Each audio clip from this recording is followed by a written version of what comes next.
Hi, welcome back guys. This is your friend, Cabbage Head Fanfics. Back with amazing fanfiction. This is the series of What if Deku could switch between two bodies? Now before starting, please give this video a like and subscribe to the channel if you want more videos like this. Now let's get into the fanfic. When Izuku first changes, he doesn't notice until gym class. He makes to put on his shorts, but when he looks down, he notices that he's missing something. In most situations, he might have screamed from the shock, or maybe laughed in relief. He has a quirk. But this is gym class, and the teacher is scary. If she heard that Izuku had interrupted class for something as silly as a quirk, she would not be happy. So he hurriedly finishes getting dressed, feeling oddly uncomfortable in the presence of his oblivious classmates, and waits for Agasa-sensei to lead them to the field. Running that day is better than usual. He still runs out of stamina far too quickly, but at least the quick onset of exhaustion is no longer accompanied by that uncomfortable friction between his legs. Once Izuku's mother comes to pick him up from school, he thinks of telling her about the quirk. But wasn't that part of him supposed to be private? She told him that herself, back before school started. It would disappoint her if he showed her that part of him, wouldn't it? So instead, he acts like his excitement is for watching All Might's awesome rescue mission again, which it is, in part.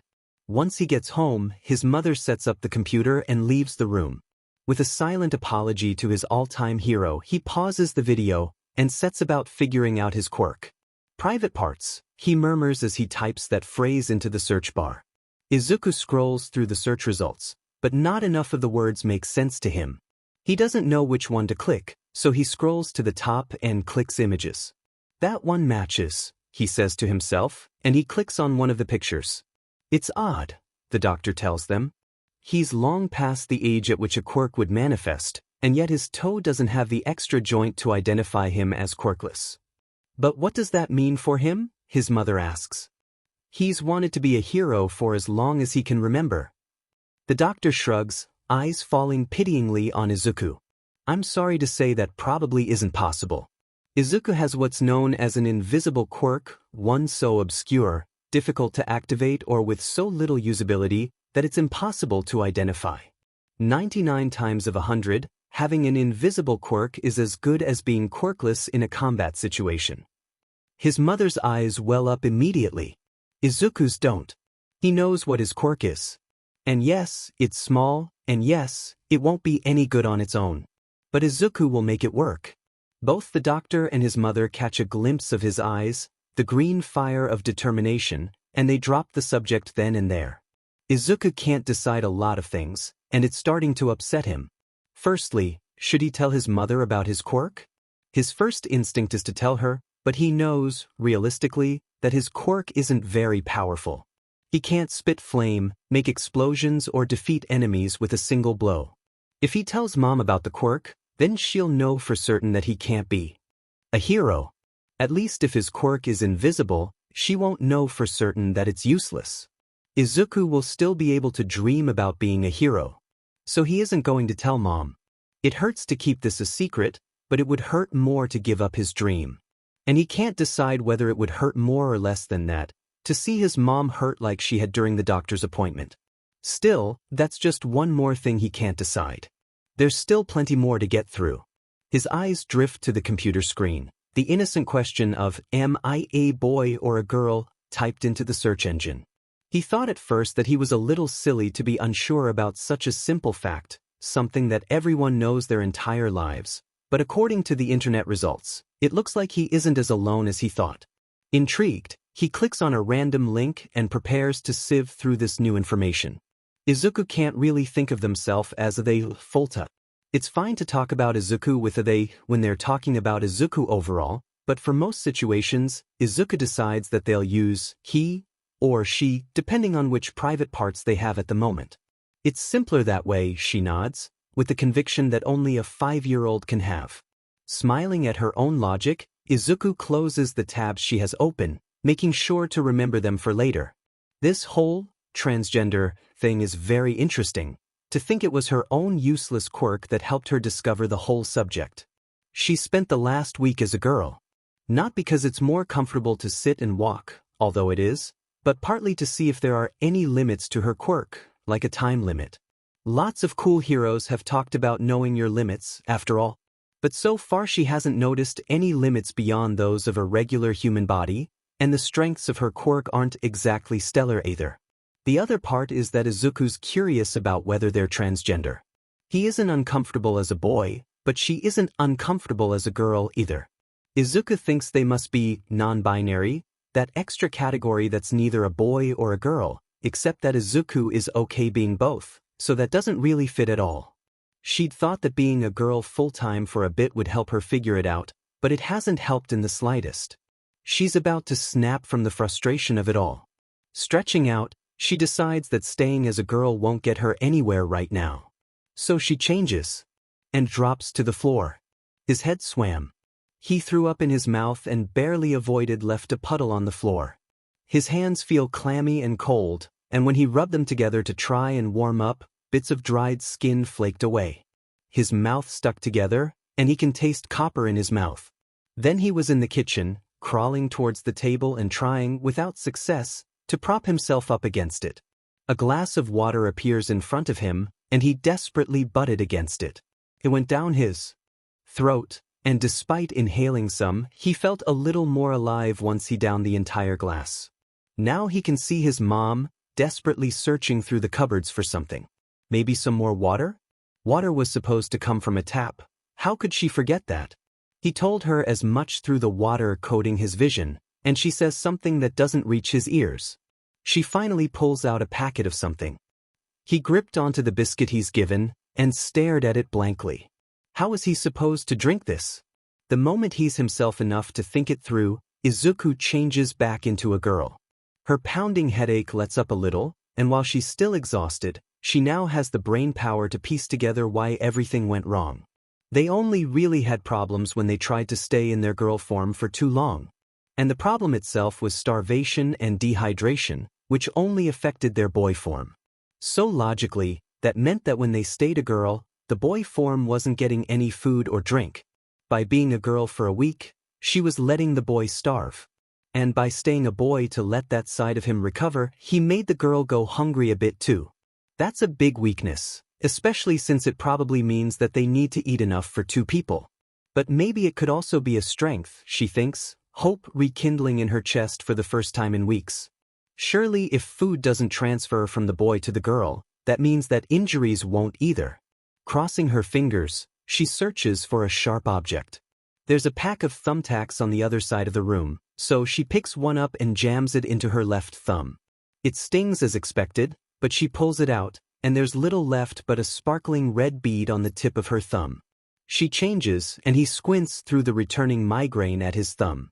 The blood is gone, and none wells up to take its place. He changes back into a girl. The droplet returns. She smiles to herself. As the years go by, Izuku learns about their quirk, little by little. Whenever they have a bit of free time, they try to learn more about themselves. If they concentrate, they can extend the change to their clothing, so the girl can wear different clothes to the boy. The first time they try this, she ends up naked in the computer room, in girl form, no less, and is almost caught that way when her mother walks in. Since then, every morning, they undress, shower and dress both of their forms. Every night, they brush both sets of teeth. They don't need to swap clothes whenever they change, but having a set of clothing on each form makes them feel more comfortable. This way, they won't end up naked if they change clothes on reflex. Their next experiment is to try and store their notepad. If they can store clothing in that way, why not tools?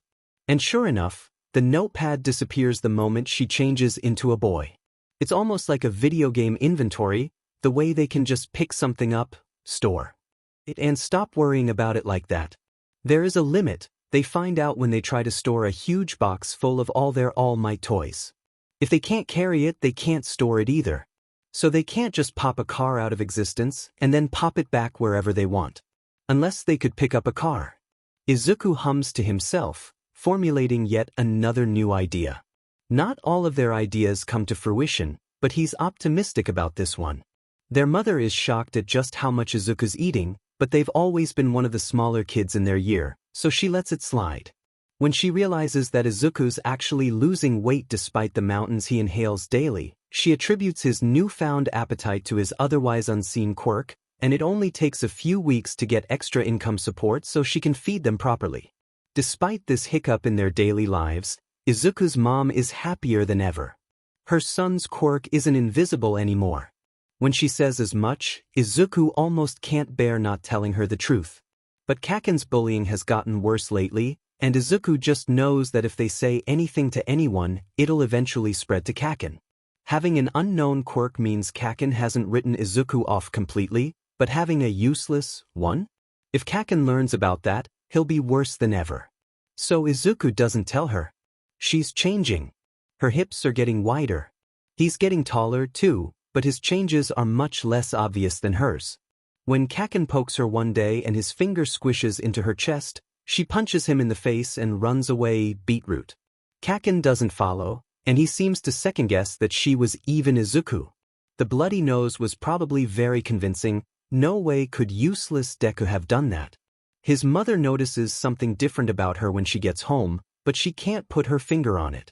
Izuku needs to be more careful. She knows what to do. From now on, the girl is a secret identity. Izuku's recent haircuts have taken longer than usual, since they keep changing back and forth so that both forms got the same haircut. This time, he stays in his boy form the whole way through. His hairdresser is surprised at how much easier it is than usual, and when they're done, he grins at his reflection. Perfect. A few days later, 7 sports bras are mistakenly delivered to the Midoriya household. No matter how anyone looks at it, the box is addressed to this home, so the bras end up stored in a cupboard and forgotten. Izuku takes them. Luckily enough, they fit her girl form perfectly. He has to sneak them into the washing inside other bits of clothing, but his mom never manages to find them until Izuku gets the bright idea to offer to do the washing himself. Over the next year, a few more deliveries are made, which happen to coincide with the old ones growing too tight. Izuku feels slightly less awkward but much more guilty with each theft, but she tells herself that she needs them and gets it. Izuku's mom hasn't seen them as a girl since the haircut. To eat as a girl, he takes longer to eat than usual, and then takes it upstairs when she isn't paying much attention. If he can't escape the table, he changes whenever his mom looks away, and snaps back to being a boy when she turns to face him again. There are many close calls, and dinner always leaves him ready to drop like a rock, but she never finds out his secret. As Izuku gets older, his mother starts to notice various feminine products go missing, with coins appearing in their place. She just shrugs and buys more. Izuku stays as a boy for school and home, but he only spends as much time there as he needs to. With the extra, they train. He does mainly strength and endurance training, disguised as a cleanup operation for the trash-covered beach he found. She does mostly running and agility. When half of them is exhausted, they just switch to the other, and they can train both their bodies as much as anyone else could train theirs. It takes twice as long to train than it does for most people, but they can withstand twice the injury, so they think it evens out. Besides, a little hard work never killed anybody.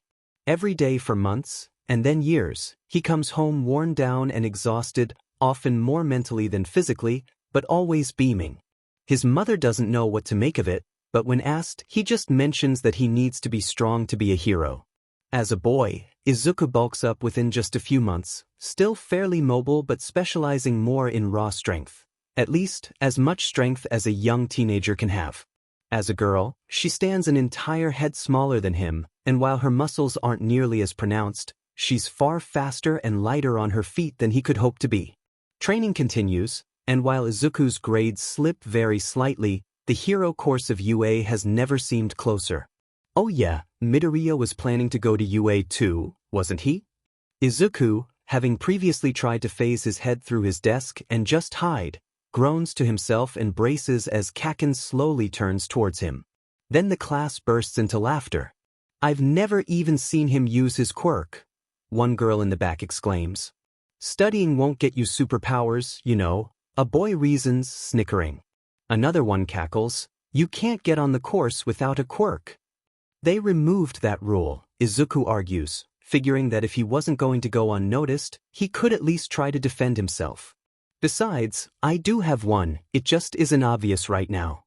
A hand shoots out from Kaken's direction in retaliation, but he slaps it to the side on reflex, and the resulting explosion makes Kaken slip from the desk he was crouched on. The raging blonde drops to the floor like a sack of bricks, and Izuku's stomach does a little loop at the trouble he's just gotten himself in. The teacher pays little attention to the exchange, besides smirking at the problem child's misfortune. Midoriya, perhaps. You should think of a different profession to follow, which will better suit your abilities, he suggests with a pitying look. Unoccupied by Kaken, the teacher is unnerved the fire in Izuku's eyes, but Izuku doesn't care. This is not a dream they'll give up on that easily. Foreseeing an attack by Kaken, Izuku changes when everybody's scrambling to leave. Kaken spots her and makes a start in her direction, but then he pauses, growls and heads out the door, muttering about a slippery bastard. Looks like he bought the disguise. It's lucky he thinks his class is beneath him, otherwise he might have noticed that the nondescript girl sweating bullets wasn't a regular class member. Izuku relaxes into a grin as she watches Kaken's retreating back, then glances down at the notebook she'd stored in her girl form. It's a fairly new one. Number 6 is written on the front, along with a crude sketch of Ingenium. Izuku's been studying the quirks of several heroes, but after discovering so many subtleties of their own quirk, they've decided to go as in-depth as they possibly can on just their 6 favorite heroes. Well, they hadn't ever thought of a specific number to make, but every time they ran out of things to write about all the other heroes on their list, they added another notebook. Naturally, All Might occupies notebook No. She opens the latest notebook, and her analysis continues from where it left off.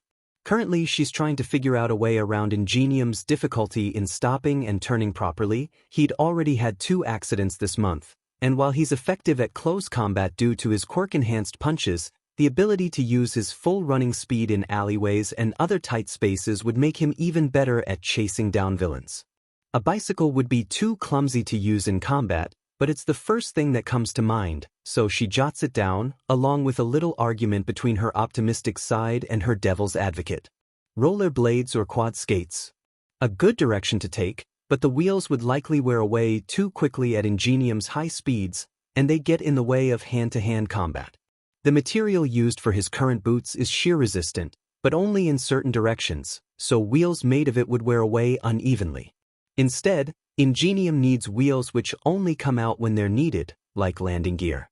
Idea drawn in her mind, she hums to herself as her absent footsteps take her under a bridge, sketching a potential design for the mechanism involved. Izuku is special. Inko knows this. He's cute as a button, sweet as anything, and he's always so honest, open and well-behaved that other parents are jealous of her good fortune. More than anyone else, Izuku is someone that Inko can trust. But she is still his parent. It's her job to make sure that he isn't picking up bad influences or getting himself hurt.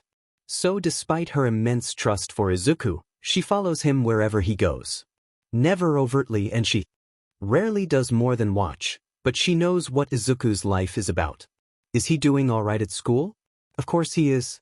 His note-taking has almost become obsessive at this point. He wants to know as much about the world as he can cram into his head. Is anyone picking on him? Well, Katsuki's getting a little cocky with his new quirk, but he still likes Izuku. She'll need to keep an eye on that one. It's starting to seem like he cares more about quirks than the people attached to them. But for now, he and Izuku are on good terms. Is he looking at things he shouldn't online? As Inko scrolls through Izuku's internet history, she notices something and pauses, frowning to herself. Now why would he be searching for provate sick parts? And the next page on the list is an image search of the same thing. She knows that she should expect the worst from this information. Someone older at school must have corrupted him, showed him something they shouldn't, she should be thinking. But she can't bring herself to. Everything Izuku does is born of his passion and goals. Just look at his All Might collections, or his non-stop talking about quirks, or his 2 notebooks, still open on the computer desk. So for now, she trusts him and moves forward. Gather facts, and form a conclusion at the end. She follows his path through the web pages. It looks like the first picture Izuku picked was of female genitalia, very simply drawn but recognizable nonetheless. It leads to a wiki article which assuages some of her niggling worries. He's just being Izuku again, learning as he draws breath. She notes that Izuku spent a lot of time on the article but didn't scroll down very far. She doesn't blame him, a lot of the language is far above what a 5-year-old could be expected to understand. Instead, a hyperlink to Simple Wiki is purpled out in the page's sidebar. She clicks it. Izuku has read this new page properly. On a hunch, Inko turns her attention to Zero notebook on the desk, the one Izuku has saved for his own quirk, and flips to the first page in the booklet. Girl parts is underlined at the top left. Quirk is scrawled on the top right. As she reads through his observations, her brow begins to crease. Inko wants to cry. Izuku was dead set on becoming a hero with an awesome quirk. But the one he got was turning into a girl? It seems too cruel that Izuku, the kindest, smartest person she's ever known, would be gifted the least combat-applicable quirk possible when he wants so badly to be a hero like his idols. And yet Izuku himself doesn't seem to mind. He's just as carefree as always. She can't tell if he isn't aware of how weak, for lack of a better term, his quirk is, or if it hasn't occurred to him that he won't get a chance to re-roll his quirk. Either way, she needs to let him down gently. Blinking through the blurriness in her eyes, Inko makes a call to the doctor. It's odd, the doctor tells them. He's long past the age at which a quirk would.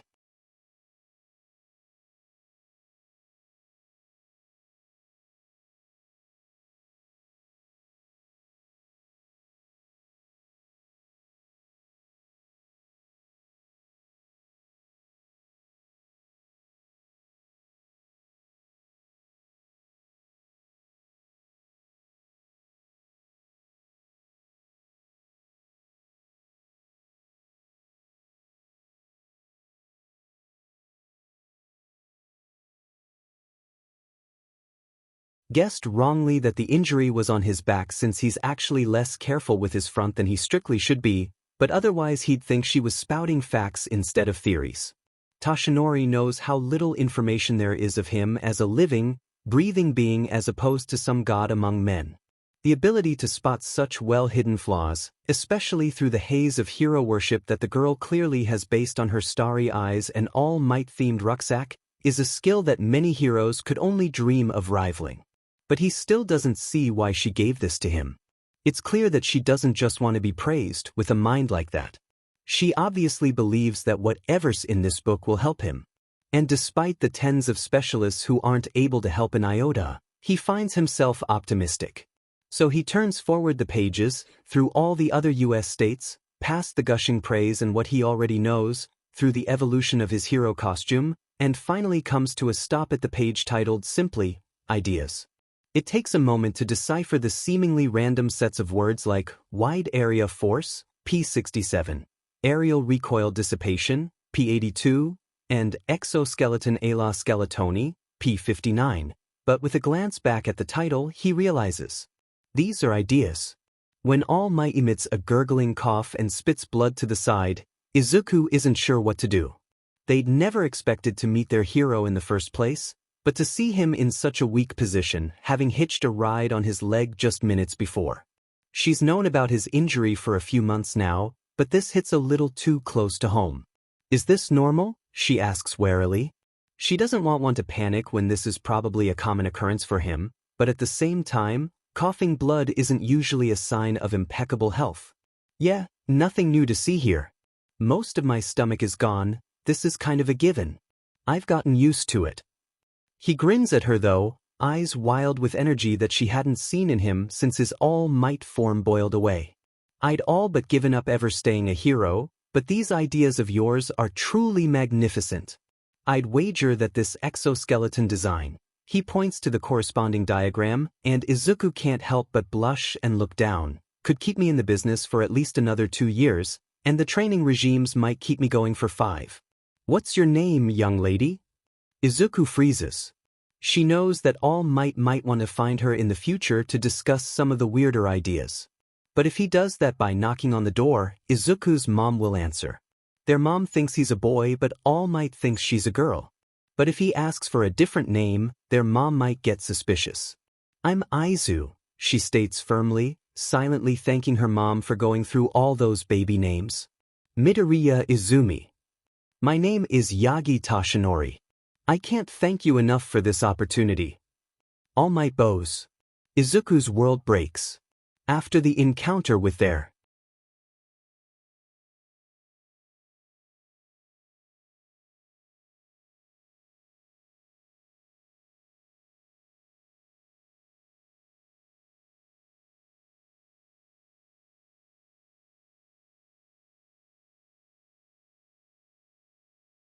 in-depth analysis of the user's own quirk, which for Izuku is essentially just free points. They really have to thank Froppy properly for that last bit of info. She's apparently an aspiring hero herself, a rarity on the trans forums, given that the job usually requires a certain level of positive body image, so she's been going up to heroes left and right, and bluntly asking them for advice. According to her, over half the heroes with any good advice went through UA and recommend that she tries hard to do the same.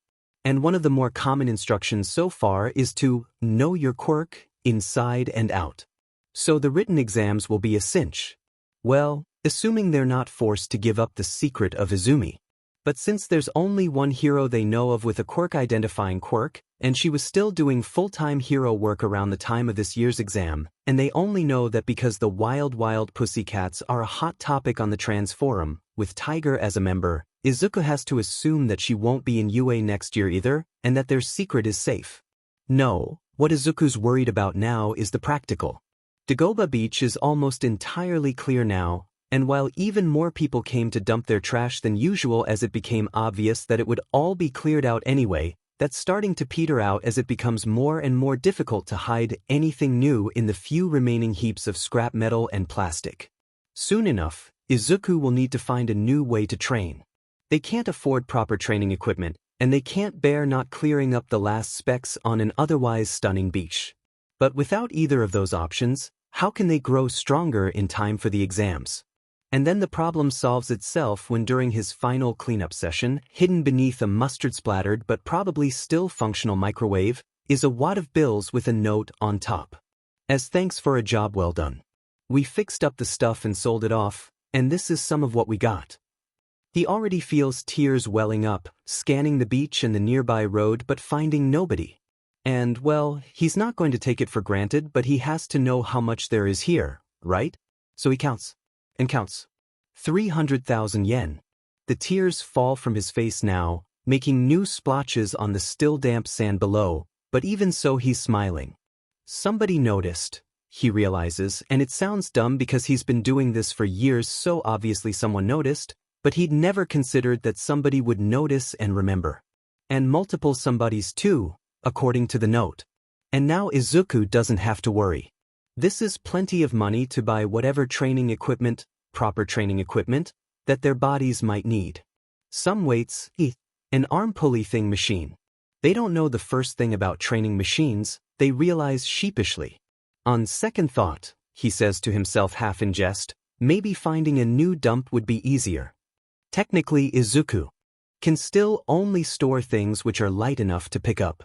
That doesn't mean that they can only store that much at any one time though. Theoretically, they could store an entire car if they took each piece of it individually. Of course, there is some kind of limit. Izuku's quirk reacts strongly to their thoughts. Izuku can only remember a certain number of objects at once, so that's the limit to how many objects they can store. They can trick their memory though, allowing them to store more than they normally would. They could store 600 pencils with no problem at all, as long as all the pencils look identical. If the pencils are bound together into 6 packs of 100, and the packs are also identical, they become even easier to store.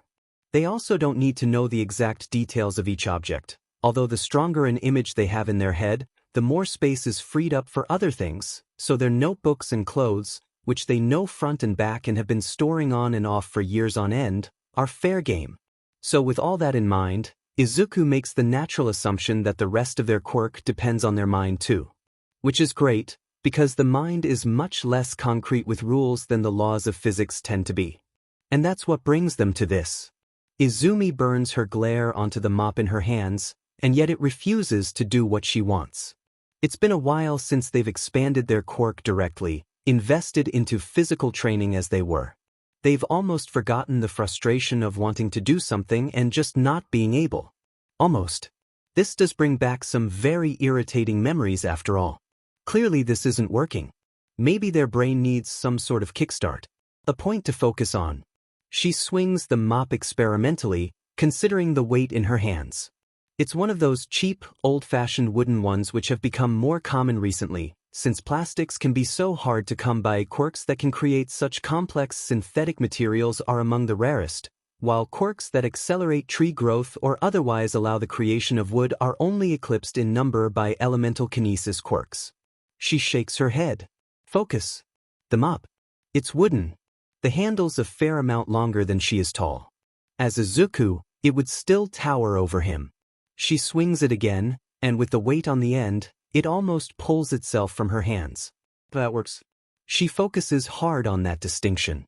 The evenly weighted handle and the centrifugal. Centripetal? The drag of the mop's head. Whatever that drag is specifically, she doesn't need to know except in concept. Still waving it around like she's taking part in some odd ritual, she concentrates. And as her form flickers to Izuku for just a moment, the handle vanishes, leaving the head to drop onto the ground below. Perfect. And yet, I just got comfortable, Izumi mutters under her breath, gazing balefully at the remainder of the mop sitting on the grass several feet below. It's not often you find such an amazing climbing tree, and she bemoans her misfortune at having to leave her spot in the branches as she attempts, and fails, to convince herself into an upright position so she can retrieve it. Whatever. She can collect it later. For now, she spawns notebook number 0 and a pen into her hands, turning to the list of experiments so she can jot down her latest findings. She flicks through the pages to the potential uses section, now a crammed mess of a 2-page spread, and puts a big checkmark next to splitting objects in half. After some consideration, she ends it with needs practice, possibly requires tactile distinction between parts. She's about to close the book and vanish it when the next line catches her eye, ranged storage. She remembers this one. The idea is that if Izuku can visualize the air as a sort of chain attached to whatever object they want to store, they can then store the chain and the object together, in practice meaning that they could store the object from a range, or even around corners. Even for their usual ideas, this one's extremely unlikely to come to fruition. Besides possibly the air in their lungs, Izuku's only really stored solids and the occasional fully contained liquid and gas. Open air is difficult to imagine being connected to anything, let alone as a rope long enough to be useful. No time like the present though, right? In the end, this idea turns out similarly to the teleportation, technically plausible, but far too difficult to achieve in the foreseeable future without a mental workaround. She only marks it with a half check, but it's not as frustrating a failure as she's used to, because in the end she does get another pretty cool skill to play around with. She tests it out again. Imagining the air as a rope doesn't come at all naturally, but if she drags her hand through it, she can certainly visualize it as a series of particularly light blankets. She separates out in her mind the volume of the blankets that she wants to retrieve, and with a swish of her arm to get the particles spiraling the way she wants, she grasps and pulls. The surrounding air collapses into the sudden void with a sharp crack, and she smiles. It isn't especially powerful, but it could certainly disorient a target, especially if used right next to their ears from a distance. She has the idea to use it on a person's lungs to literally steal their breath for a moment, but dismisses it immediately. Assuming they'd be able to visualize the complexity of the lungs in the first place, the vacuum would easily damage them and probably cause scarring. Besides, this opens up another, more potentially destructive possibility. If they can store air, that also means they can release it too. And since air, unlike solids, can be pressurized, she holds out her hand and dredges up the several volumes of air she's stored over the past hour. She overlays them into the same space in her mind's eye, and releases them all. Honestly, she probably should have expected that she'd be flung bodily from the tree's boughs. Still, she jots it down as a success even as her back vehemently begs to differ. Toshinori stares at his crisp, newly bought notebook with no small amount of trepidation. He can't remember opening a book with the intention of writing more than a signature in it. Probably since his school days, actually. For a mere pen to feel so alien and wrong in his hand nowadays is a little depressing. That he's already gotten stuck on the title is even more so. Eventually, he settles on just emulating young Midoriya with the name Self-Analysis Number 1, All Might, equipping his hero name with that iconically uncooperative V of hair. Then he gives up. No, he retreats to regain his bearings. Heroes don't give up. Regardless, he turns back to young Midoriya's discomfortingly perfect handwriting. So many of the ideas here have some real potential to increase his time as a hero, and he's trying to list them in order of that potential in his new notebook, but it's daunting to say the least. He's not scared. He's just apprehensive of missing or misinterpreting a good idea. Okay, he's scared. He can admit that much, at least. He pushes his empty notebook away with a sigh. He can't just spend his time listing solutions to his problems when he could be testing them out instead. All this careful planning just isn't his style. He schemes across the cluttered page for an idea he remembers seeing on the day he was given the book. Aerial recoil dissipation, page 82, he reads aloud. He's not sure what this aerial part is referring to, but the rest of it sounds perfect for increasing his time limit. It is perfect. Almost too much so. Tashinori isn't in his all-might form. He's not channeling the power of one for all through his body. And yet he's never felt more powerful. Yellow and blue lightning crackles through the air around him, barely contained by what he had just this morning considered a total mastery of his quirk. He can't move for fear of losing his grip on the unbridled energy. If he loses that control, he could level the entire street in an instant. Easily.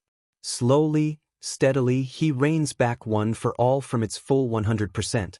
It's at a minuscule 7% when he finally feels able to walk freely while maintaining control over the airborne power. The fizz of energy now crackles just barely above his skin, and he marvels at the sensation of power so close to his fingertips but still so active. Like he's not containing it as he usually does, just allowing it to orbit him, surround him. He takes a step towards the back garden's gate, hoping to get used to walking around like this, and when he trips on a rock he slips. When Tsukachi Naomasa arrives 20 minutes later, informed of a mysterious explosion in the area, he takes one look at the splintered remains of Tashinori's garden and raises an unimpressed eyebrow at him. "Please come in," Tashinori offers sheepishly. The eyebrow is not lowered. "Do you think you can move?" Naomasa asks from the sidelines. Tashinori nods. "Safely?" "Yes," he replies.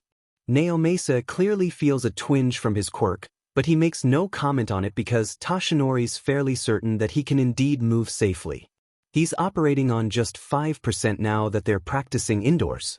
If he loses control at this power, the brick walls should just about hold and Naomasa shouldn't be too badly harmed, although he can't say the same about the furniture, as little as there is in his impromptu training room.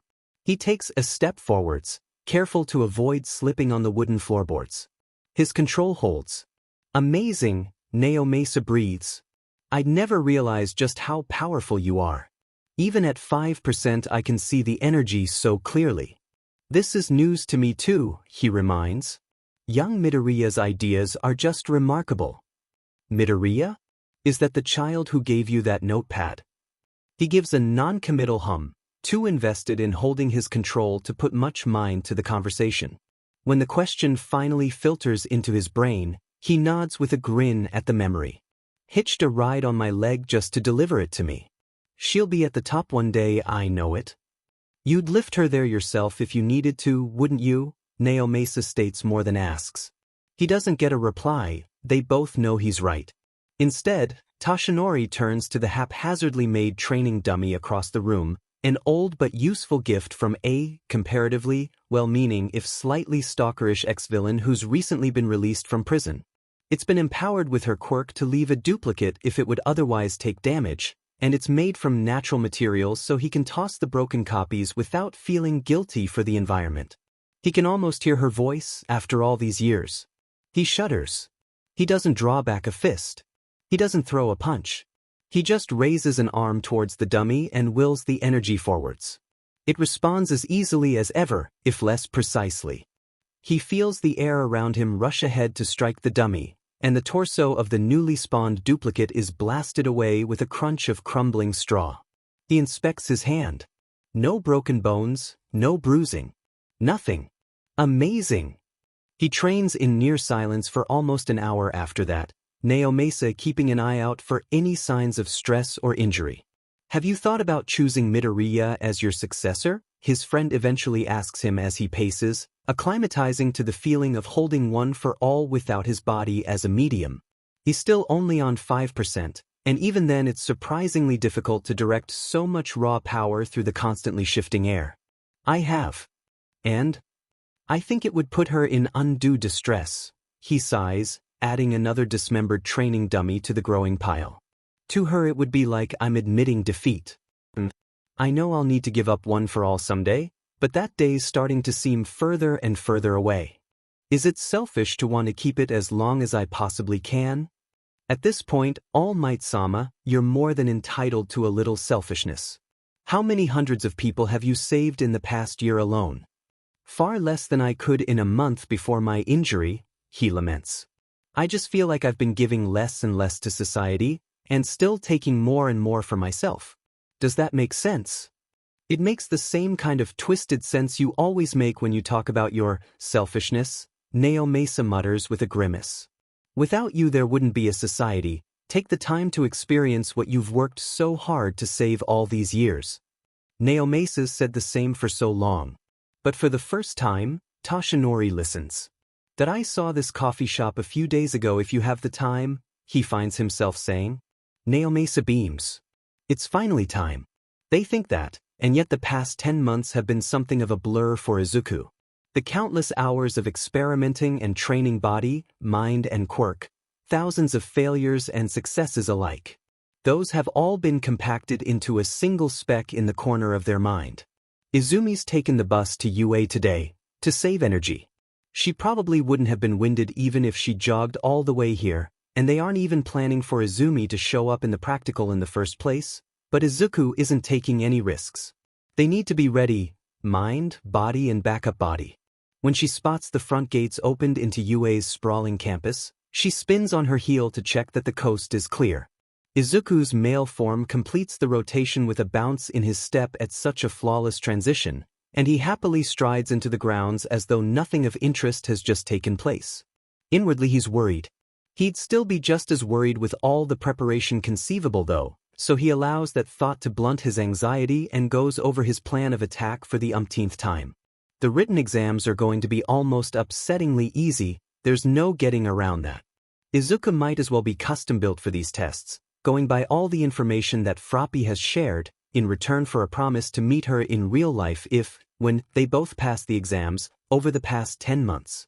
Given that a perfect score in the written test is just barely enough to pass the exams as a whole.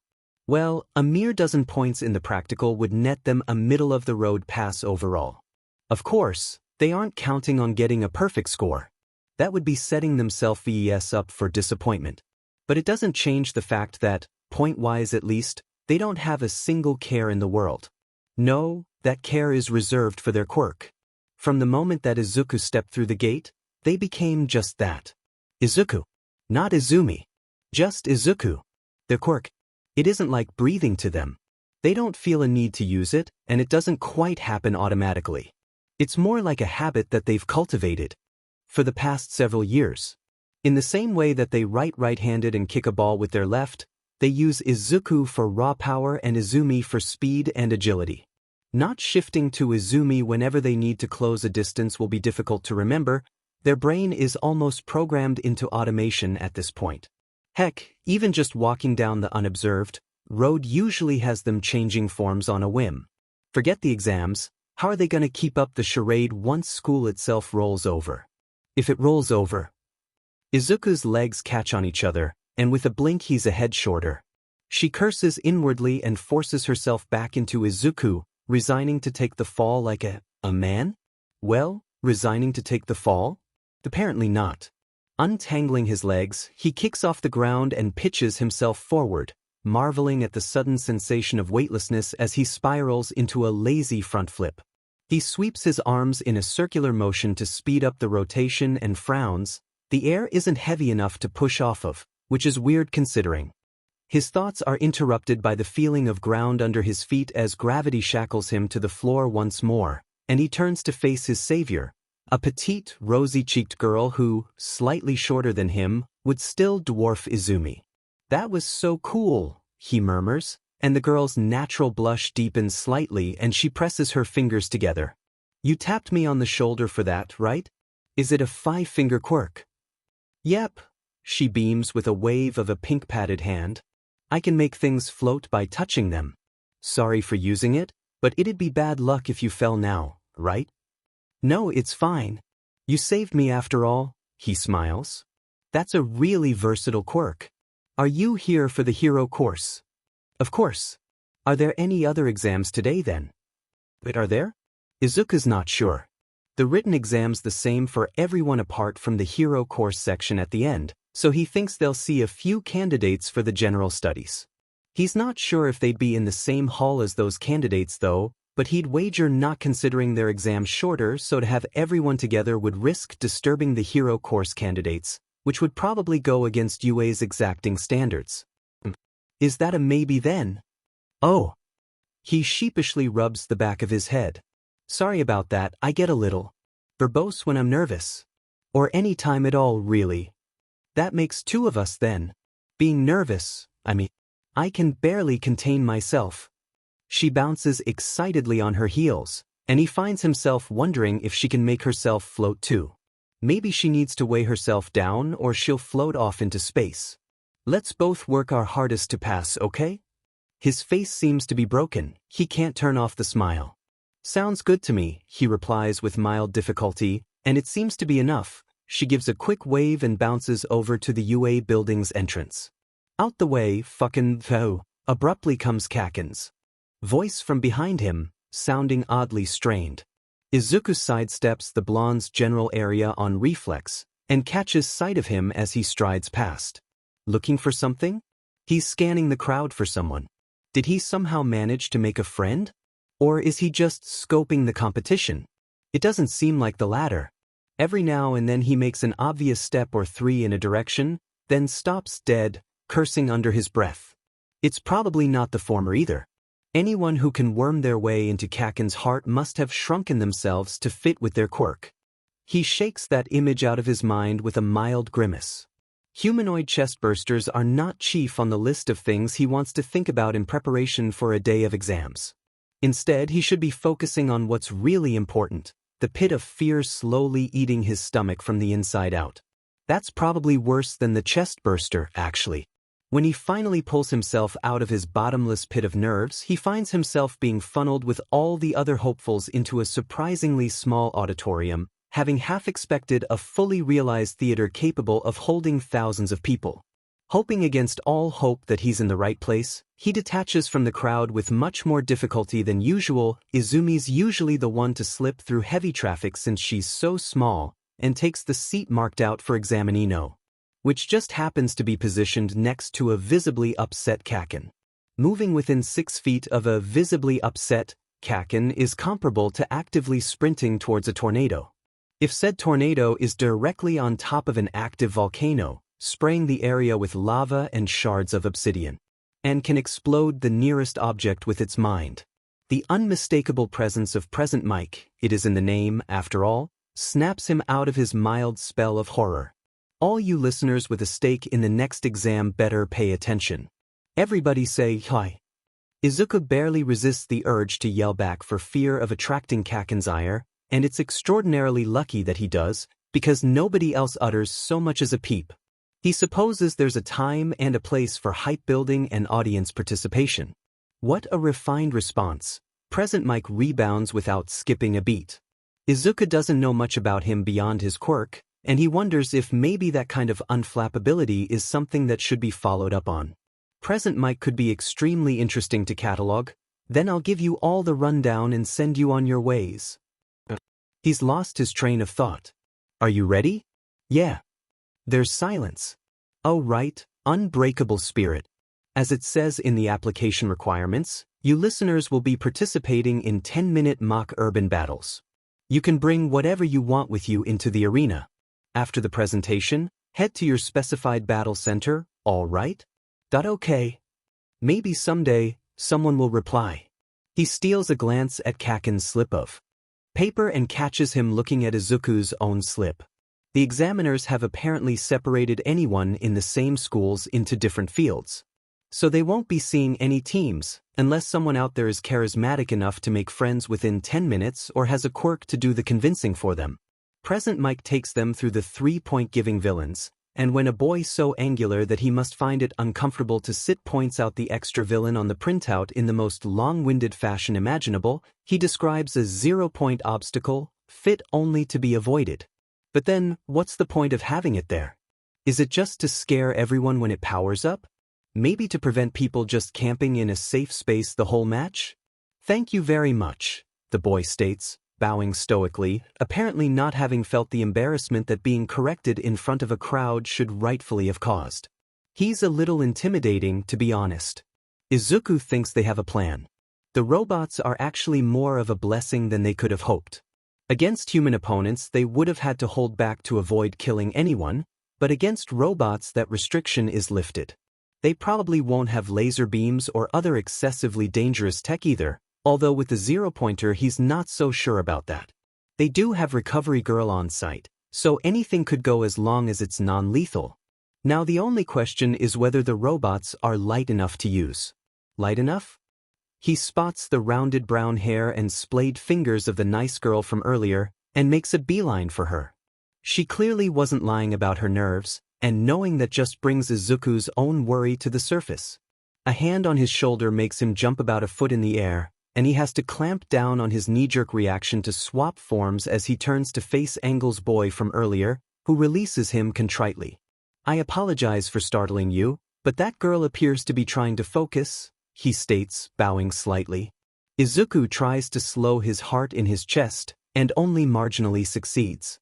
I met her earlier, he explains shortly, more because the exam could begin at any moment than out of any animosity. I think talking to her could help us both out. The boy blinks, processing, then nods. I suppose that is acceptable. Izuku thanks him, wondering if maybe the boy just seems prickly and severe, and resumes his course towards the nice girl. Hello, he greets. She looks a little queasy if he pays enough attention, but his mere presence seems to be calming her nerves slightly. She smiles and gives a wave, and he wonders if those finger pads are shock absorbent. Does she have them on her feet too? Hi again. You look like a panther jumped at you. I'm still recovering from Angel's boy's surprise attack, he jokes, gesturing with his head. The lights glints off said boy's glasses, and Izuku represses a shudder, resolving to change the subject. I was actually wondering if we should team up. Nice girl blinks. Wait, is that allowed? He shrugs. I haven't found any rules against it, and cooperating with other heroes at a moment's notice is a good skill for heroes to have, don't you think? She nods slowly, then quickens as she mulls it over. As a team, we could save energy by covering each other's weaknesses and gain points faster than we could alone. What's your quirk? I can store any object that's light enough to carry, Izuku says. She stares. Slowly, grins spread on their faces. And start, yells Present Mike, and then there is chaos. Izuku quickly gets used to floating around, storing air from in front of them and releasing it behind to propel them along, although the sheer amount of air needed for this gives him the impression that Nice Girl's quirk isn't quite what she thinks it is. With Nice Girl holding him around the torso, a little awkward, but the only way they could find to avoid misweighting themselves, they almost literally breeze through the false streets of Battle Center B, straight into the heart of the cityscape. They land without any issues. Nice Girl explained on the way here that her quirk gives her nausea when overused, so he's concerned for her, but she seems to be holding up just fine. At his request, Nice Girl floats a street light which is still attached to the ground, and he separates it off. When he unstores it, he finds that it no longer floats. Interesting. Also painful. A weapon for you, he explains, rubbing his foot where a street light decided to materialize on top of it. Whose bright idea was that? Thanks. She taps it with 5 fingers and hauls it over her shoulder. Is your foot okay? He tests it and winces. I think I broke a toe. Can you float me again, or is that too much on top of the lamppost? She slaps him lightly on the head in response, and he chuckles as the weightlessness, or whatever it actually is, washes over him. Ask a stupid question, nice girl giggles. With this, I don't need to float all the robots to destroy them. Floating you is a piece of cake compared to that. Now let's get fighting. He takes off with a crack and a burst of air, reveling in the control he has without someone hanging off him, and picks a spot a while away from Nice Girl to avoid stealing her points. It seems like this part of the city was meant to be reached later on, as there are comparatively few one-pointers scattered around here. Gaining points will be a cinch. The robots are brittle, he finds when he propels himself down to a group of 3-pointers, and the one he lands on crumples under his, definitively not zero, mass. With the mobility granted by Nice Girl's quirk, he can access the robot's weak points with his full strength, and he makes short work of the rest of the group, storing some of the more solid plates for his own use. The next few groups, mostly 3-pointers with a few 2-pointers sprinkled in, go down even easier as he drops a couple of the heavier plates on top of them, or clotheslines them with stored wires from their brethren. 2 of the plates he turns into shields, poking coin-sized holes in them with his quirk and weaving the cables in to serve as handles. He takes a little time out to frisbee one of them over to Nice Girl, and she beams as it slips comfortably onto her arm. The street light has seen better days, but it's holding together fine, and there are plenty of them strewn around the place, uprooted by both themselves and the villains. It isn't worth going over there to pull up a new one for her. 3 minutes left. Comes Present Mic's omnipresent voice, and he gets back to destroying wave after wave of disposable machines. A few other hopefuls begin to appear, but they back off from Izuku's territory once they start to realize that he isn't leaving any villains for them to fight. Now he feels comfortable with the pile of mechanical parts that he's stored.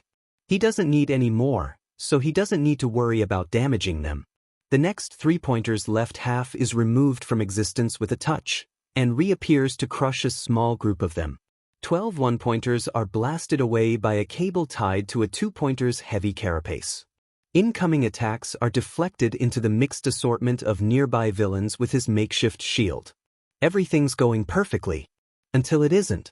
The ground rumbles and dust clouds the sky, and Izuku finds himself staring into the 8 pinpricks of light that make up the face of the 0-pointer. The hordes of enemies here were a lure for the powerful, he realizes suddenly.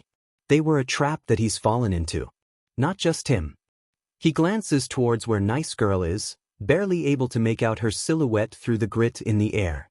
The 0-pointer faces in the same direction. It's a race. Wincing as he puts pressure on his possibly broken toe, Izuku kicks off a nearby rock with both feet. Alone, he and Nice Girl can't hope to outpace the thing. But together, maybe they stand a chance. He's starting to feel the mental tax of storing and releasing so many things today. He's been overusing his abilities.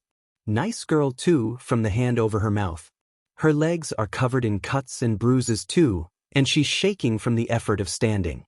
He doesn't think she could walk. He has a plan.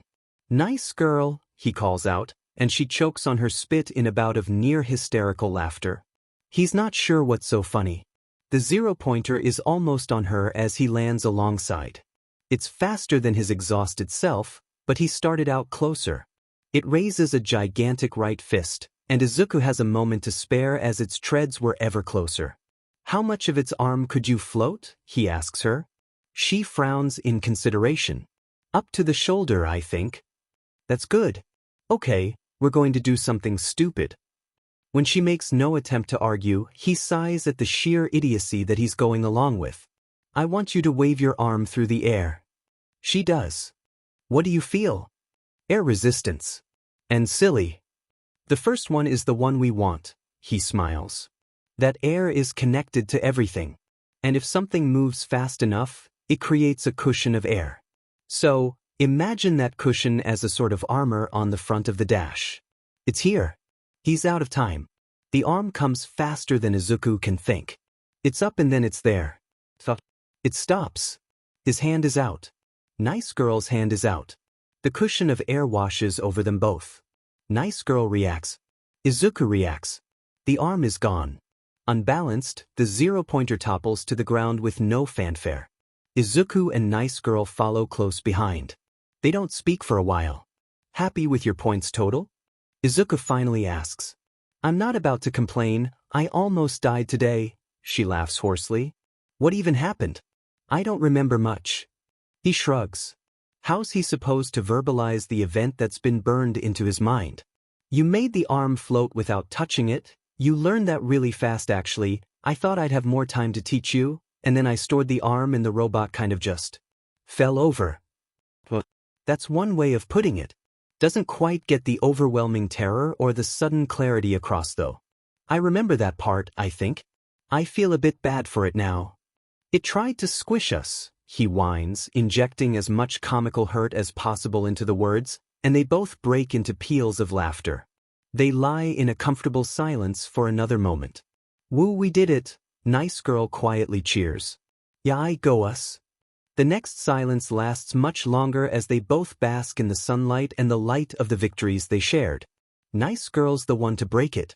So, Nice Girl? Time's up. Toshinori can't decide where to look as the race for points begins in earnest. So many diverse and unique heroes to be are suddenly on display. He isn't actually doing any of the grading, he's just here to see the children he'll be teaching in action, and for scouting out a potential candidate for one for all. There's no rush to find a new holder, but don't be so quick to assume UA has nothing of value to you, Nedzu sharply stated when he tried to cancel his teaching position, almost 6 months ago now. You have no idea if whatever miracle treatment you're cooking up is going to work out in the long term. Best be on the safe side just in case something goes awry, no? He sighed and nodded. There wasn't a good enough argument to give, and they both knew it. If nothing else, consider your job at UA as practice. You will need to actually teach your successor after all, the principal finished with a winning smile. That Nedzu had already figured out that he had a miracle treatment went undiscussed. So that's why he's here. Honestly, the sight of so many future heroes proving their mettle is almost worth the idea of not wasting, spending his time as All Might on teaching. He spots a young man with untamed black hair punch through a few villains like a jet. Hose through tissues, twisting to bodily block the small, bobble-haired boy behind him from the shower of debris. A frog-like young lady, he thinks he remembers meeting a family of frogs. Could she be related? Has trouble gaining leverage with her tongue on the smooth metal of a two-pointer. He catches her wince as the metal slices into it, but she figuratively digs in her heels and launches it into a cluster of one-pointers, destroying them all and netting herself 7 points. A bulky boy with a working drill on top of his head slams into a line of one-pointers, tearing them asunder but crying out as shards of robot scrape across his face. He winces at the boy's panicked attempts to remove the plate punctured on his drill, almost losing his fingers to the death trap he's inadvertently created. Most of them will be headed elsewhere, he thinks a little sadly. But the failures are as much a part of hero work as the successes, and the smart ones will recognize that and move on. 2 of the students in particular catch his eye though. Those 2 are working together, he mentions to nobody in particular as the 2 hopefuls fly together. Every head swivels in the direction he's pointing, and he's left feeling a little off balance. Is that not normal? Aizawa hums non-committally from Toshinori's left, seeming a little more alert than before as he peers into Nedzu, their quirks? Nedzu shuffles some papers that he probably had prepared already, as the on-screen camera moves and rotates to show a side profile of their faces. Ah, I've marked these 2 as particularly interesting, he remarks happily. We have an unusual number of those this year, how exciting. The 18-rated hero Midnight, Kayama, was that her surname? Size. And their quirks are? Right, of course. Uraraka Ochako, the girl, is registered as Zero Gravity, a 5-finger quirk. When she touches an object, she makes it float. Pressing her fingers together cancels the effect. As for the boy, Midoriya Izuku Dash. Midoriya is listed with an invisible quirk named Deja Vu. I believe we've seen one of those before, he jokes with a chuckle. Thankfully Toshinori's outburst was much quieter than it seemed, so it goes unnoticed by the other teachers. Known effects include a doubled nutrient intake and the ability to replenish hair while taking a haircut, although Midoriya seems to have taken it a little further than that in his own time. On screen, young Uraraka slaps a lamppost, and then when young Midoriya, the male one, taps it, it vanishes for a second, reappearing on the boy's foot. Some kind of transformation quirk then, Aizawa decides, rubbing his eyes like he'd much rather be asleep than pay witness to such an interesting and future-driving event as the UA entrance exam. He burns nutrients to convert objects to a more portable form of some kind. In that case, the team-up's unusual, his quirk probably has some dependence on the object's weight. This kid's resourceful, I'll give him that. Toshinori agrees wholeheartedly, but that's not the point anymore. The point is he's found a lead. Time's up. They both sink further into their respective patches of concrete at present mix announcement, tension ebbing from their shoulders and draining away into the floor. Yet another silence falls between them. If Izuku were rating silences, he'd give this one the star prize. It's perfect. No need to get back up and carry on fighting. No expectations. No need to prove themselves. Their head feels hazy, their guts a little twisted and their left pinky toe more than a little broken, but those are just the proof of a job well done. Like a dirty brush and an empty paint can. Nice girl? Nice girl repeats with a sly grin, and suddenly the world is slightly less beautiful. We never gave each other our names, and you saved me from a broken nose, he defends half-heartedly. What was your nickname for me, anyway? She shrugs. It started out as plain boy, but now you're Dekairu. Dekairu? Capable? That's oddly heartwarming. I'll ignore the first one, he says. Being plain has always been a blessing whenever Izuku wants to escape Kaken or just blend in, but plain is also the worst possible way a hero could. They'll to work on that. I'm Midoriya Izuku. Come nice girl responds. Nice to meet you, Dekairu. Nice to meet you too. She can't concentrate. It's been a few hours since the practical exam, and now it's time for the. She's right at the back of the exam hall and there aren't any cameras, so nobody will notice that Izuku isn't. This should be easy. But she just can't focus. The text blends together, and she blinks rapidly, huffing in frustration when it resolves into legible words for just a moment before eluding her mind yet. She's already skipped half a dozen questions that she'll have to go. It's not looking for her chances. They should have seen this coming. They should have tested there. It's a purely mentally controlled quirk, for sake, of course, overusing it would. Gaining this kind of impairment in the middle of a battle would be focus. Examinee 2234, that's your only warning for disruption. Calls present mic from the front, faint without his speakers plugged in. She pales. Did she yell that out loud? Skipping yet another question about vigilante laws, or she flips to the next page, dreading what accursed scroll-worthy text she might find there. Mercy of mercies, here are the questions she could answer while comatose. Explain, in as much detail as you can, how your quirk. Explain, as much detail you can, what advantages you have. What disadvantages? That she carries on writing. Whatever it is that's affecting her brain is just starting to fade away as Izumi walks home. She can finally think again. Not super well, but enough to start piecing together the events of the day. That went. She doesn't really remember. She's pretty sure it went badly though. Take it from the top, she decides. First, the practical. They flew to the center of the arena with nice girl. What was her name? And after that it's all a bit hazy. At least 3 groups of 3-pointers went down in the first few minutes of fighting. With an average of 3 to 5 robots per group, that's anywhere from 27 to 45 points already. Then there must have been more groups that they don't remember. At the rate they were going. Factoring in the break where they made those shields, the time it took to fly over there and the time to disarm the 0-pointer. Balling low for fatigue and the need to go further out of their way to find villains later on in the exam, they can confidently put their score at 50+ points. That should be a solid pass. But the written exam. They failed it. Plain and simple. They don't need to remember every question to know that they didn't write enough. Half the paper was left blank. Her stomach jumps off a cliff as she realizes what this means. They failed. They failed. Izuku has never failed before. They've had setbacks and been wrong and made mistakes. But not failure. Never failure. They've just been locked out of UA. For good. There's no way in.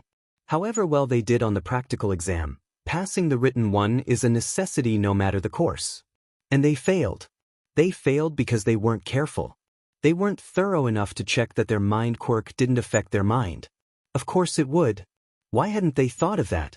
Because they'd overestimated themselves.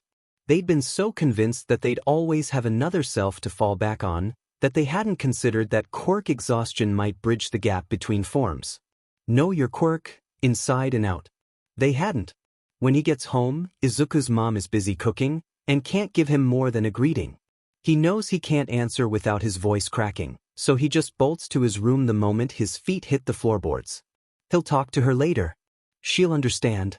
They've been laying down a lot today. But that won't stop him from keeping up the trend. He fishes his phone out from under his pillow. Nice girl gave them a phone number. Floppy messaged them. And now the tears fall. He doesn't bother wiping them away. Doesn't bother moving. He just lies face up on his bed, allowing them to drip off his face and past his ears, pool underneath his head like blood, cool him from the heat of whatever emotion it is that he's feeling. He's not sure. Maybe it's all of them. Regret, he supposes, that they'll never see Floppy. Never have a class with nice girl. Shame, disbelief that this is the hurdle they tripped over.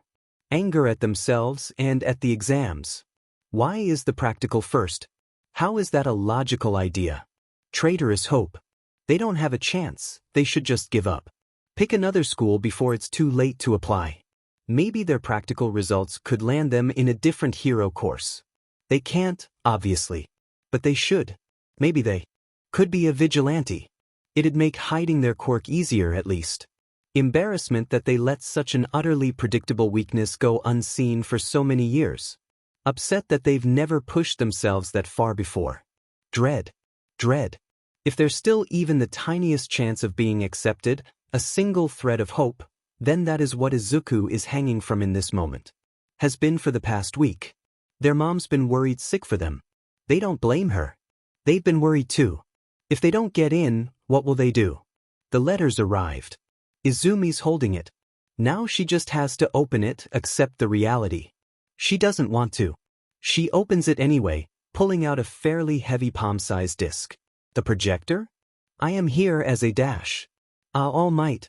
I believe I'll take this one, pipes up a highly composed voice from stage left, and Izumi's treated to the strange sight of the number one hero choking on air as a furry head pops into view. After a brief coughing fit, part of her's pleased that his hand doesn't leave his mouth bloody. All Might leaves the set and nudges a small armchair into the center of the room. The odd creature, a mouse with a quirk, hops onto it with a small hup, without spilling a drop of his tea, turning to face the camera with a pleasant smile. Greetings. Am I a mouse? A dog? A bear? It matters not, I am simply your principal. Now, Midoriya Izuku. You have proven yourself an incredibly talented and resourceful individual. Working with another examinee was a rare sight to behold, and the young lady you chose to team up with had a quirk perfectly complementing your own. You took down a grand total of 15 one-pointers, 10 two-pointers, and 14 three-pointers. That is 77 points in total, one of the highest villain scores witnessed to date. Izumi's mouth is dry. It's far higher than they were expecting from their earlier calculations, but that score is near worthless unless they pass the written. No point patting themselves on the back just yet.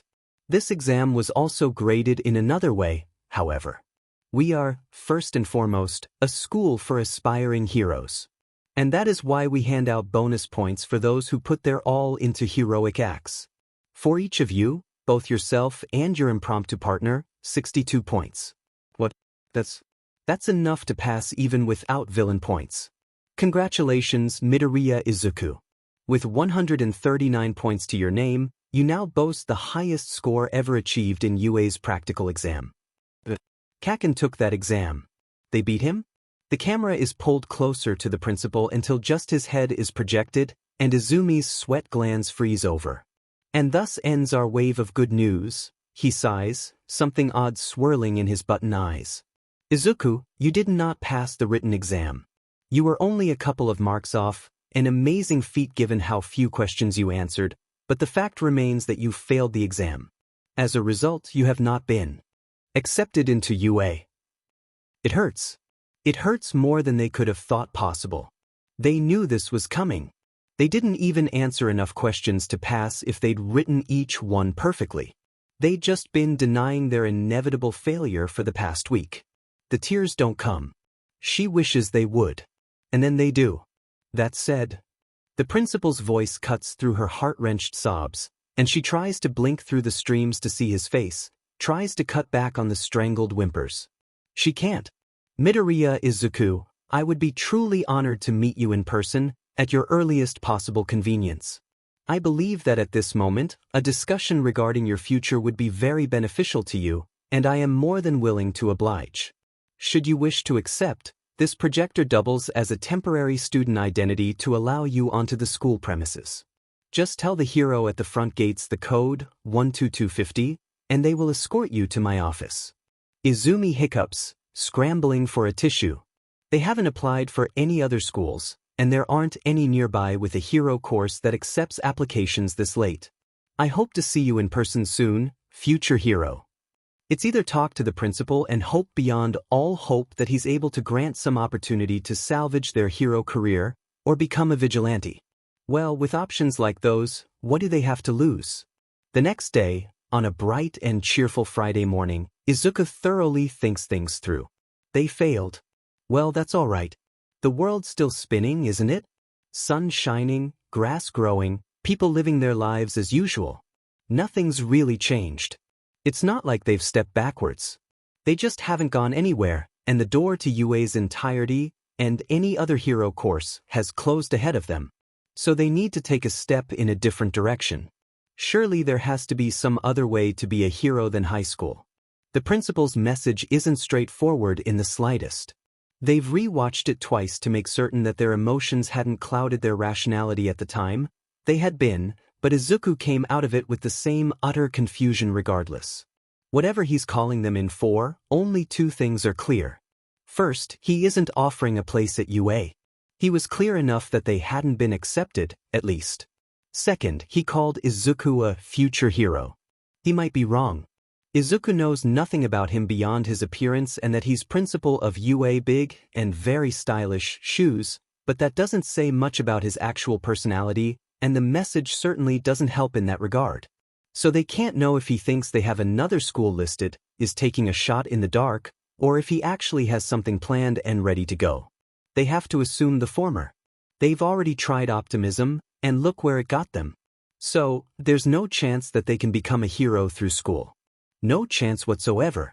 They have to keep telling themselves that or they'll end up neglecting their future again. Right now, they need to research which step to take. There are heroes who started out as vigilantes, or even villains. Sure, most of them, all the villains, are from early on in the history of Quirks. They started out back before hero training was a legal requirement, back when Quirk laws hadn't been fully established and the vigilantes were the ones known as heroes, and as a result they were given an opportunity to become official heroes when those laws rolled over. Some declined or were declined for various reasons, and were hunted by those they'd once walked alongside. Some formed alliances with official heroes, each helping the other cover their legality-induced blind spots, cooperating like that was never actually outlawed, but the practice slowly faded to obscurity as heroes gained more legal power, and vigilantes became viewed more as criminals and less as unlicensed heroes by the public. But what interests Izuku is that the law was never removed. In the right circumstances, vigilantes can still apply for hero licenses. And it looks like some have. It's never outright stated in news articles, but occasionally a vigilante will just vanish from the media without a trace and a new hero will pop up in their stead, with a very similar quirk and combat style, and no records of a hero education. They usually take the 30s and lower in ranking due to their lack of formal training and difficulty getting sponsors, but Argantuan, formerly Silver Spire, is currently ranked 17th, so it's certainly feasible to climb the ranks as a former vigilante. It's calming, realizing that there's still a way forward. Even if what the principal has in store for Izuku is just platitudes and apologies, they can still become a hero. Eventually. It'd take a lot more doing than the direct path, but what's important is that it can be done. Izuku goes through specific case studies after that revelation, both former vigilantes and ones who applied for a license and were rejected, the latter of which are publicized much more openly, probably due to a loophole in some privacy law.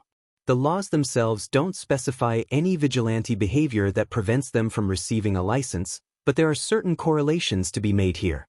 Vigilantes that kill or commit other serious crimes against civilians are rejected. Vigilantes that leave their victims relatively unharmed for the police, especially with evidence of the victim's crimes, have a much higher acceptance rate than those who maim or murder. Vigilantes must pass some manner of mental wellness test. Regardless of their previous actions, those who fail the test are rejected for safety reasons. Finally, former vigilantes with high rankings were usually relatively well known before they became heroes. Silver Spire had exceptionally good publicity. His day job at the time was a hero marketer, so he had the experience to make himself stand out in the best way possible. That's all good. Izuku wasn't planning on leaving anyone broken and bleeding in the first place, and they certainly hope they can pass an "Are You Crazy" test. That just leaves the rankings, but honestly, they don't really care. Hero work, doing good for the world and the people in it, is all that they've ever aspired for. They don't need rankings to do that much. Besides, what society doesn't love someone so dedicated to good? Former vigilante or not, Izuku has no doubt that they'll scale the rankings like they were born for it. After a long day of research, Izuku finally finds it in themselves to allow for some optimism. It's Monday. Izuku took the weekend as a break, surfing the web, watching old hero movies while snuggled up on the couch with their mother, chatting away about everything from the changes to hero costumes over the years. Spandex is totally practical. It's easy to move in, iconic, and it's an expression of confidence. To their newest hobbies, Izuku really should help their mom get a proper gaming PC someday. The exam results don't come up at all, and Izuku realizes that they'll have to tell her at some point. She's been just as worried as Izuku since the exam, and their silence after the letter arrived brought her nearly to tears. She deserves much more than this. They've decided to wait until a weekday to speak with the principal. Regardless of their new vigilante-related discovery, an outright rejection from their dream school isn't something they can just shake off without a serious blow to their motivation. Besides, what principal would want to waste his Sunday talking with a teenager about their rapidly disintegrating future plans and distinct lack of a backup? Better to wait until the weekend is over. But now it's Monday, and they think they're just about ready to leave bed at a decent time and take on the day. Then the alarm clock goes off. Just one more hour. The principal can wait, right? He did say convenience. Groaning, Izuku mashes the snooze button 6 more times. 10 minutes for each press. In the end, the extra hour doesn't really help. Now they're just sleepy and late, and that's a combination that nobody wants. Thankfully, their quirk gives them a few advantages. 2 spare sets of clean clothes are summoned from storage. Both shirts are feminine fit, but they'll have to do. At least neither of them are t-shirts that say t-shirt. Both faces are slapped with water, both sets of near-identical boots pulled on and laced up. Izumi's hair is brushed through within a minute and Izuku's fluff vanishes and then reappears detached from his face. It's just lucky they showered last night. "I'm heading out," he calls out when he's just about ready. "Be back in a few hours." "I'll have dinner ready for you when you get back," she yells back, and he smiles to himself, already hearing the chopping of vegetables. It's been a while since they had Katsudon. No getting caught up in villain attacks, all right? Stay out of the alleyways. She really deserves more. Maybe they could make Saturday a family bonding day from now on. That's a good idea. I'll try. He shifts to Izumi the moment the door is closed. Then the next door over slams open with the fury of 1,000 suns and out stomps Kaken, his face a contorted mask of something so far beyond rage that Izumi is gripped by fear just looking in his general direction. "That BSTD," he screams to the heavens. Izumi winces. He's read the rankings. I'll F-. Then he sees her standing on Izuku's doorstep, And for just a moment his eyes bug out and his mouth works without the cooperation of his vocal cords. Finally, his expression dies down to something which most would call incensed, but for Kaken is closer to upset and disbelieving. He at least doesn't look like he'll want to turn her skin to charcoal, which is good. Bad girl? He asks like he can't trust his eyes, and she cringes a little. So much for letting him forget. Hi. Aren't you Dash? Where the F have you been? She blinks at his hushed demand, and he takes the opportunity to step into her personal bubble and grab her wrist just hard enough to be uncomfortable. You weren't in the exam. I wasted 3 DM hours searching the rankings for your name. And then you show up out of nowhere the next FNG day? Wait, you never even asked my name, Izumi points out in a fit of logic. He growls, but more in distracted annoyance now that his anger has petered out.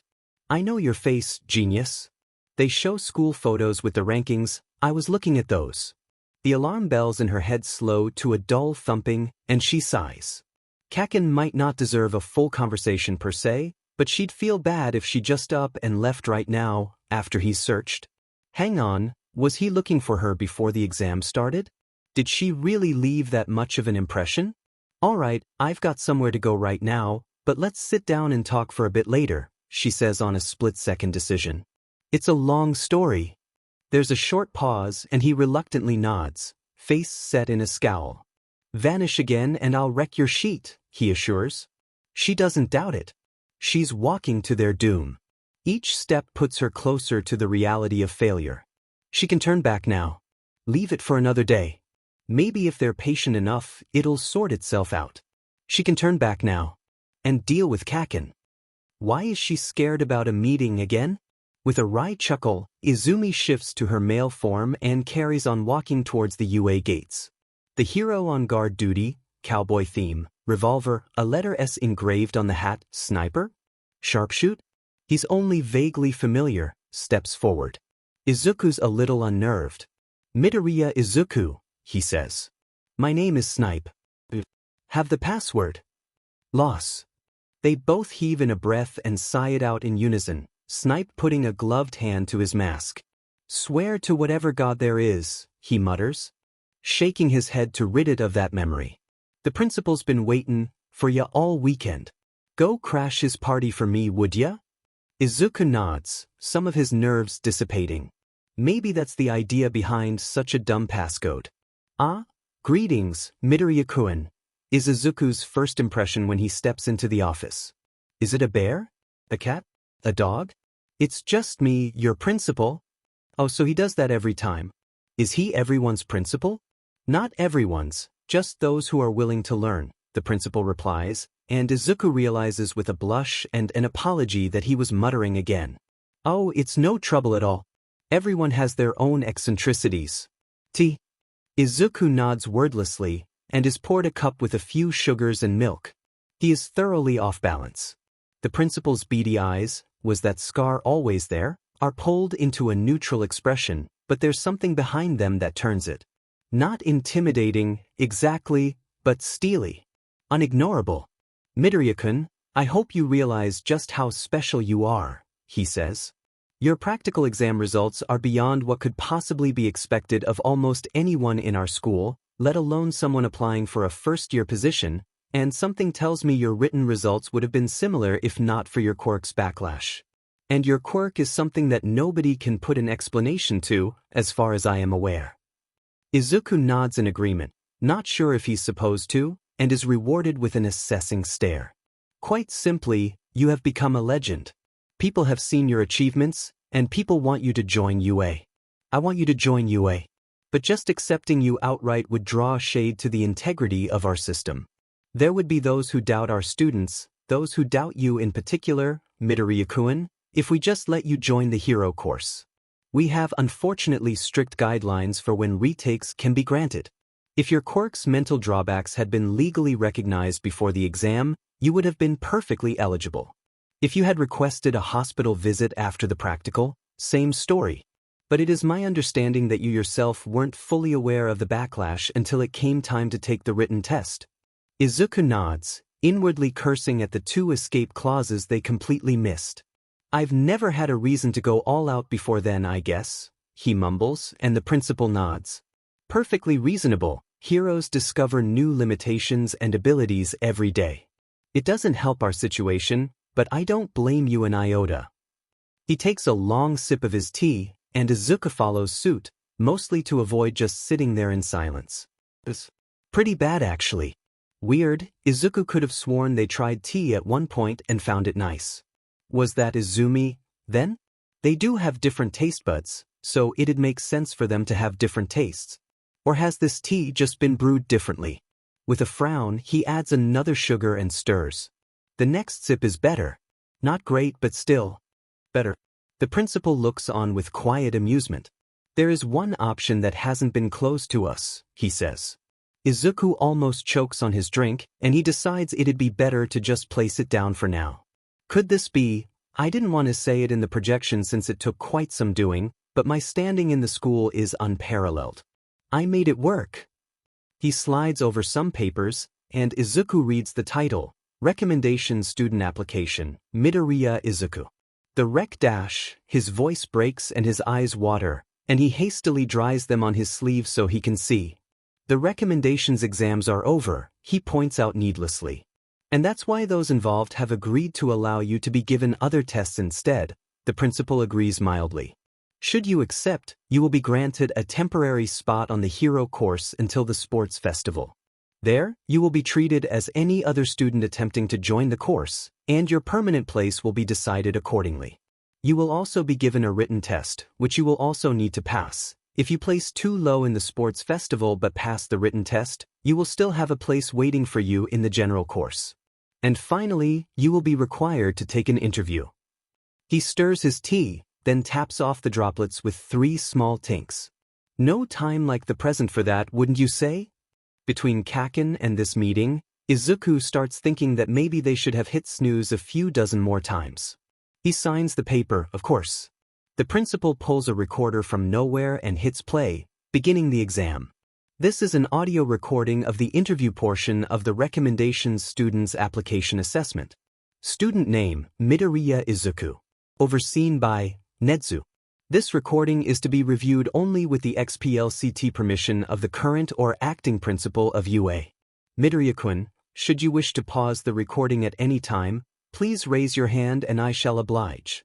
Izuku tries it, and the principal, Kedzu, apparently pauses immediately, making a note in a small book that Izuku swears wasn't there a second ago. Testing your tools before using them, very smart, he compliments. Is everything I do graded? Nedzu lets out a tinkling laugh. Only the important things, he chirps, writing another note. A person's impulses can say a great deal more about them than they think. Recommendation students are under far more scrutiny than others. Because they are brought in by an outside source, it is important to know that they will not pose a risk to security. That is, in part, what the interview is all about. Ensuring that the student is not hiding things that would be better disclosed, both for our benefit and theirs. He takes another sip from the mostly drained cup. Are you ready to continue the exam, Midoriya-kun? Izuku half-heartedly weighs his chances. Will my teachers be able to hear this? Not if you are uncomfortable with it. Let's carry on. There's the small click of the play button. Recording paused for 1 minute 43 seconds. Now Midoriya-kun, please explain to me what you believe your quirk to be. Well, here goes nothing. My quirk's name is Deja Vu, but a more accurate name would be Body Swap. He takes a deep breath. She releases it shakily. This is their first time ever changing forms with someone's knowledge, let alone with someone watching. It almost feels like undressing in public. It allows me to change between a male and female format will, she finishes in a rush, tripping over her words slightly. It takes her a moment to notice that she doesn't receive an answer. What's that squeaking? The principal drums himself on the chest with a paw, nose and chin dripping wet and coughing as violently as a creature of indeterminate species can. Am I a dog or MOUs? He croaks weakly, wiping his face on a miniature towel. Doesn't matter, I'm okay. You don't look it. I don't feel it either, but rest assured that I am. He flings the cloth behind him and turns back to Izumi, occasionally shuddering with another repressed cough. So, the practical? That lamppost you made vanish? Izumi shifts to Izuku, taking their backpack from storage. I can store items when I change as long as they're light enough to carry. He shifts back, storing it again, then she unstores notebook number 5 without shifting. And that's why you teamed with, of course. I suppose you were using bursts of air to control your flight. She points a finger, releasing enough air to make a small pop at the end, and he suddenly positively radiates glee. You learned all this yourself. The kind of mindset that would require. What else can you demonstrate to me? She stills, thoughtful at the idea that pops into her head. Yeah, that would be pretty great, she thinks, drinking the rest of her tea. It's nicer now that she's Izumi. It's just too bad it's already gone cold. He pushes himself up from his sitting position. The feeling dissipates and she sways in her seat. They can do this. He pushes himself up from his sitting position and sidles around the desk, taking care not to bump anything and ruin the illusion. The back of Ned's head comes into view, and he abruptly wonders if this could be used for reconnaissance, or if it's just a mental reconstruction. They shift. How'd it go? Snipe asks as Izuku returns, a little lightheaded. He grins, unstoring an orange and splitting it into 8. I made him choke on his drink. You dash. Twice. He holds out an orange-filled hand. Want a slice? Holy shit, kid. Izumi holds the last orange slice between her teeth, pulling off the rind in a clean piece and tossing it, along with a few other bits of garbage they've stockpiled over the past few days, into the nearby trash can, making sure the recyclable waste goes in the corresponding section. With a flick of the head, the slice falls perfectly into place. Namely into her mouth. She brushes the water from her hair, grinning through a mouthful of pulp. Ironic how it's been sunny for the past week, yet just when they finally have a genuine reason to be happy is when the storms finally set in. They didn't realize until now just how uncomfortably warm it's been. They could probably stay under this bus shelter until the weather dies down. They probably should. They don't have the best quirk in the world just so they cannot use it, though. With little more than a thought, she's changed into the perfect wet weather outfit. Pink, green and black windbreaker, black shorts, and some matching green rain boots. Okay, maybe the shorts are a bad idea. It's the middle of summer though, and it's not like she can't just change into pants if she starts to feel the cold. She wonders again how people can possibly manage their lives without this kind of convenience. What Izuku carries around every day would barely fit into a suitcase, let alone a rucksack. And that's not even mentioning all the things they've been carrying around since the exams. They'll have to test if storing too much at once causes their brain to short-circuit more easily after the headache they got in Ned's office with just a few shifts, albeit including their unpracticed teleportation shift. That seems pretty likely.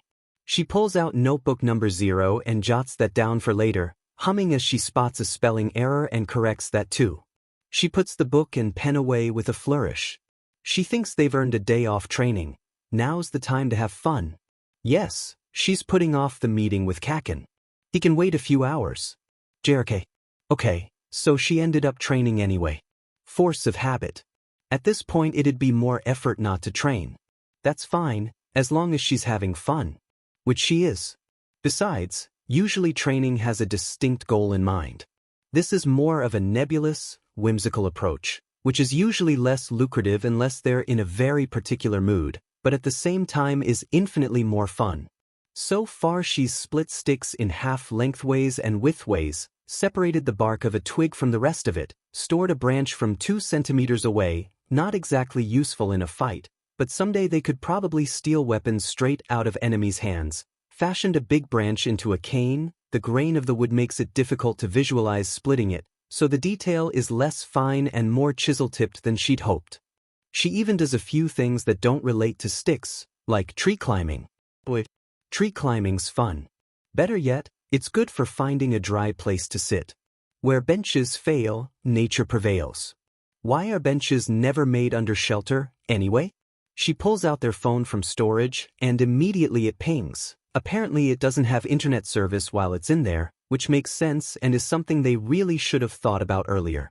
Maybe they should carry it on their persons, but that would mean fiddling around with it.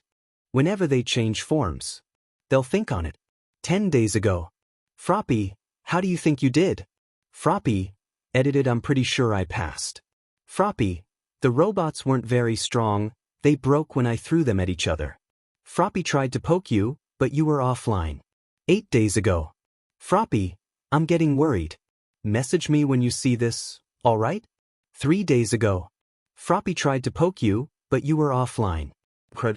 Now that she thinks about it, she vaguely remembers getting a message right as they got home on the day of the exam. They must have stored the phone out of habit and forgotten about it. Floppy must be worried sick. She rubs the rain droplets from the screen and hastily types out a message. Sue has been waiting for this moment her whole life. Sure, she can function just fine under the hot, dry summer sun. For the most part at least. It's a similar level of discomfort to the average person walking around in heavy rain, she thinks. Inconvenient, grating, but not exactly deadly as long as she's careful. The exams did not help. But now, lifeblood of frogs everywhere. A glorious day of grays and greens and climbing trees awaits. She can't help but ribbit in anticipation. Her parents have even taken today off work. One of Mom's friends has a forecast quirk, so they've set up plans to spend this lovely day with Sammy and Satsu. She loves them all, she really does, but it'll be nice to finally have some time to herself, without having to worry about some responsibility or other.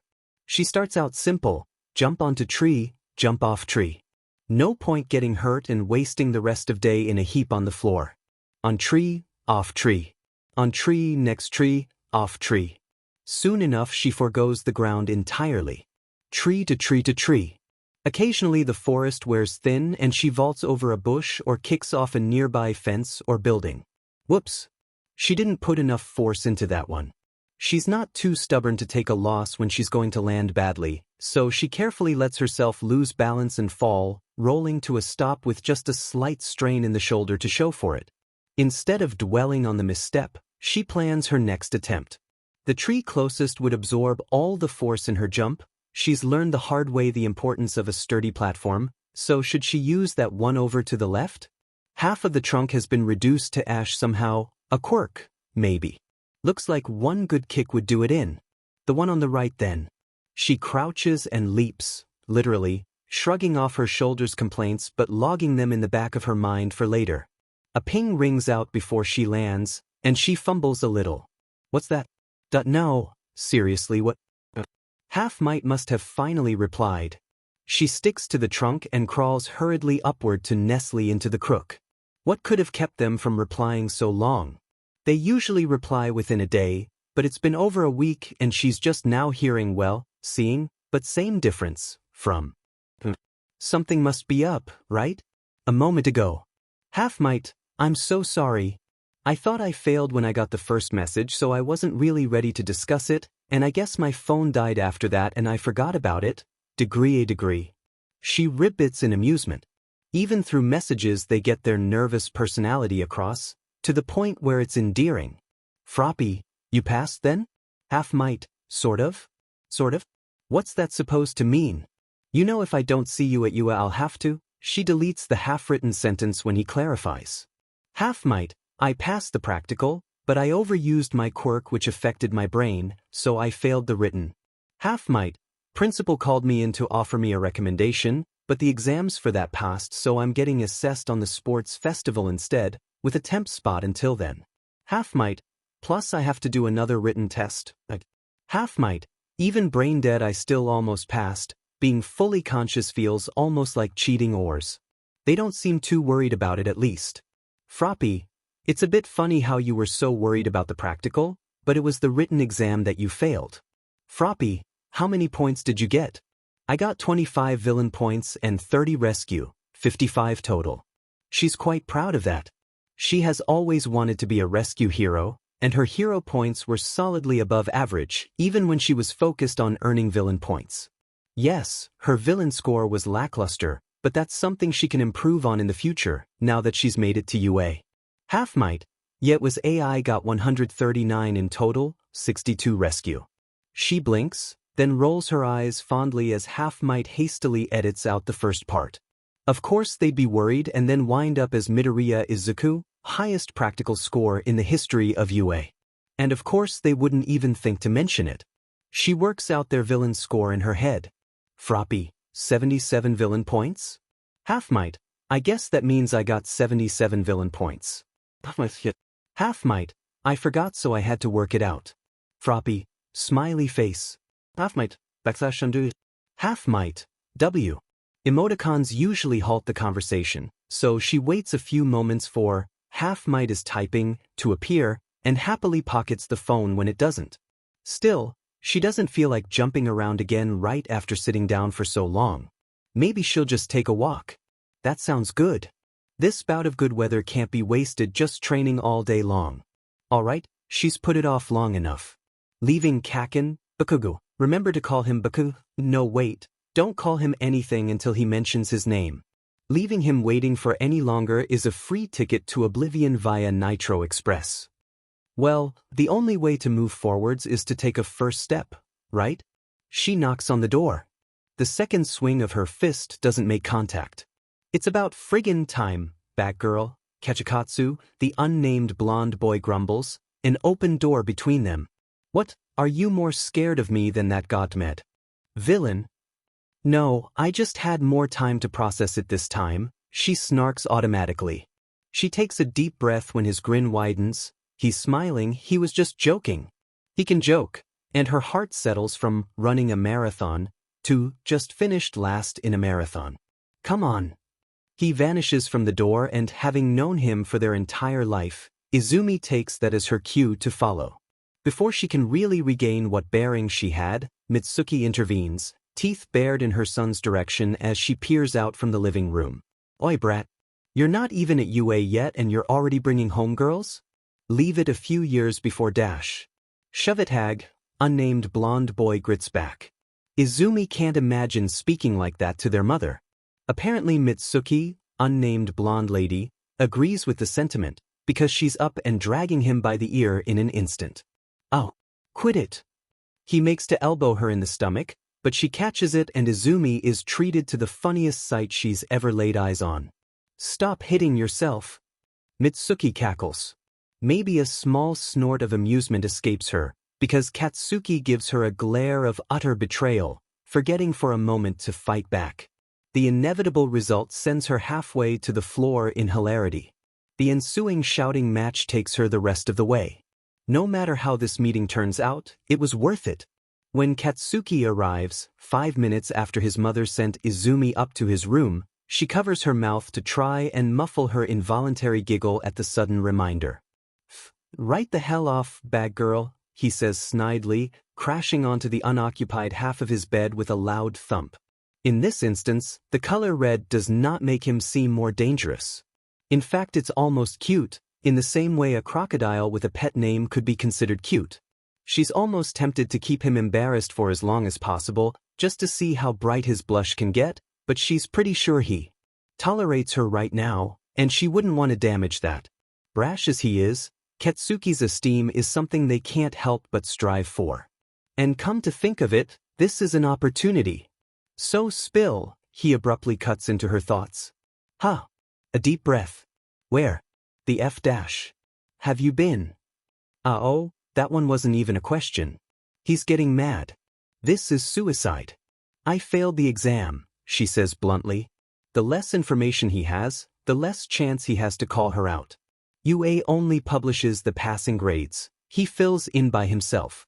They only publish the passing practical grades, but she doesn't correct him. Why'd you fail? Couldn't think straight. My quirk takes a toll on my mind. He snorts, all respect for her draining away. Sounds shitty to me. What kind of hero can't think for themselves? That's just rude. She echoes that thought aloud, thinking quick. Something to regain his interest. It's not usually a problem, it's just because the robots were bigger than I'm used to teleporting dash. Teleporting? Line and sinker. Actually, that makes her feel like an anime villain. But, no thanks. Oh, I can teleport things, as long as I'm touching both the object and the place I want to send it, she says technically truthfully. She can do that, among other things. She picks up a pen from his stationery-laden desk in demonstration and stores it, quickly releasing it with the other hand. The bigger the object, the more it messes with my concentration.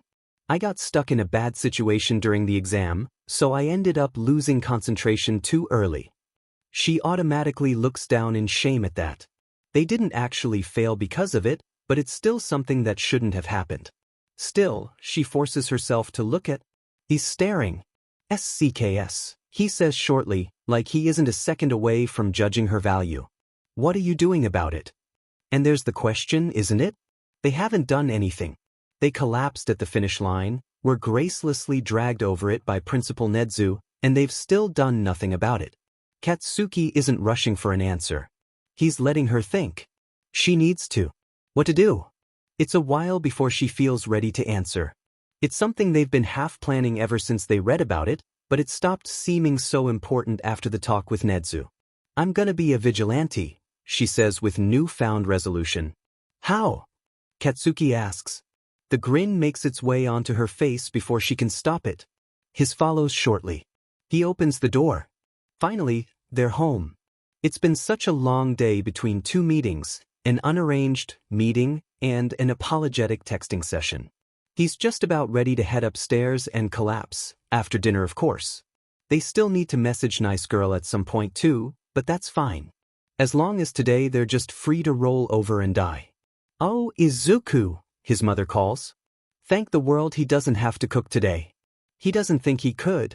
Wait, what? Come again? He asks weakly. She sighs in mild exasperation.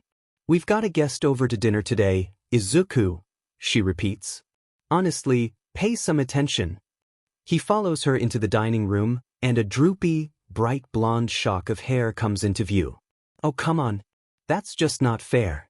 Dinner with All Might, Yagi Tashinori, actually. How many people can claim to know All Might's name? Well, it's something alright. He doesn't eat. Izuku wonders if it's rude to notice that. It's probably something to do with his injury. Come to think of it, no, stop muttering. But still, it's almost a little creepy how he sits at the table, just sipping tea occasionally. At least, it probably would be if he were anyone but All Might. And oh yeah, now he's sitting with Izuku's mother, asking for a girl named Midoriya Izumi, who as far as she knows doesn't actually exist. I do have a few distant family members who might have a girl named Izumi, she says, after an unreadable glance at her son. I could try to contact them sometime and find out, would that help? Wait, really? That would be greatly appreciated, Yagi-san says, All Might speech patterns leaking through a little if Izuku squints hard enough. The sudden image of him inflating into his muscly form, upheaving table and chairs and leaving Mom utterly gobsmacked plays through Izuku's mind, and he has to duck away for a moment to straighten his face. Is there any particular reason you need to see this girl? She asks, eyes narrowed. I know you have the records, but what has you so interested in her? I told you I'm All Might's secretary. At their twin nods, his face sets, and he pulls out a familiar notebook. Izuku doesn't need to see the cover to know what it says. Why? Midoriya Izumi left this in in his possession when they met, almost a year ago. It contains some information about All Might that isn't supposed to be public knowledge. That he's injured? Izuku and Yagi-san blink in sync. A trickle of blood escapes the latter's mouth. That's a yes, then, Mom continues, undeterred. How on earth? She shakes her head with an exasperated smile. Oh please. You come here on behalf of All Might, sporting bright blonde hair, shadowed blue eyes and the need to duck whenever you enter a room. You look like you haven't eaten a thing in months, clutch at your side every other second, don't eat anything despite it being dinner time, and you outright tell me you were injured in a villain attack? At that point, it'd almost be stranger if I didn't put it all together, All Might-san. I don't see where this is. Oh. Yagi-san stops short as the words finally seem to register. Then slowly, deliberately, his forehead makes contact with the table. I wasn't exactly sold on the guess, but then you mixed yourself up when you were talking about the notebook, she finishes. He lets out a long-suffering sigh in return. Do you mind if I read it? He shrugs helplessly, handing it over. There's nothing in there that you haven't already figured out, I suppose. If anything, This only proves you're related to young Midoriya. Mom takes a long look at the cover, and then glances towards her son. This looks a lot like Izuku's writing, she mentions. Izuku's heart turns to stone for a moment, flipping through some pages. I suppose it must run in the family. Something clicks. Yagi-san leaves without any further incident, and Izuku doesn't know whether to be thankful that he didn't leave the book with a stranger, or upset that he didn't leave it in Izuku's reach. Still, they were prepared to never see it again back when they gave it to him, so even just a glimpse is more than they were expecting. But that's not especially important right now. Mom, he asks. His throat clamps up, but he swallows resolutely, trying not to let his voice break. How long have you known? Her eyes sharpen and she blinks in clear surprise, before it's masked with a good impression of confusion. Known what? She asks, and despite all the evidence he's very tempted to believe her. Words fail him for a moment. Instead, he changes and Izumi is left shifting awkwardly in his place. Why isn't Mom saying anything? Mom! Izumi eventually prompts, glancing up for a moment. She can't contain a gasp of laughter as she finds herself engulfed in a warm, heavy blanket of a hug. Oh Izuku, you look so good. Mom gushes when she finally releases her. Or, Izumi, is that what All Might called you? That's so I take it I was right then?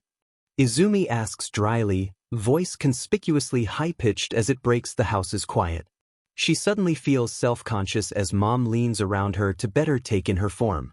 You were, she replies distractedly, still inspecting Izumi for damage. She gazes critically at her hair. We need to take you for a haircut. You're supposed to have it cut regularly or it'll tangle up and get split ends, you know. And you need to brush the ends first, otherwise the knots bump into each other and you end up with one big knotted mess. Izumi shrugs, running her hand experimentally through her hair and wincing when it catches. She files the info for later, vowing to take better care of it from now on. Is there time to get a haircut before UA? She wonders aloud. Mom hums. We should have time tomorrow actually, if you're willing to cut your training a little short. And your hair too, I'm not sure it's salvageable. That sounds like a good deal. One day won't do any harm anyway, as long as it's a special occasion. And a special occasion this certainly is. Wait, she even knew about their training? Exhaustion forgotten, the two spend the rest of the evening together on the sofa, watching television and talking, and by the end of it Izumi's voice doesn't feel quite so misplaced in the presence of their mom. They don't end up returning to the topic of the secrets they both kept. But in the end they're family. Are a couple of white lies really enough to change that? Why were they so worried in the first place? Whoa! Izuku reverently brushes imaginary dust from the shoulder. I wasn't sure whether to make you this or the cyan one, he dimly hears Mom say from behind him. So I went with both. The basic design is almost the same as the one they wore to UA, plus some protective gear. The separating lines are a bit wider than the original design, and it's made in something a fair bit more durable seeming too. The main difference, though, is in the colors. The top half of the suit is a bright, sunny yellow. The dividing lines stay white, and now have some matching gloves. The pants are purple, which part of Izuku feels should be too loud, but he can't deny that it works.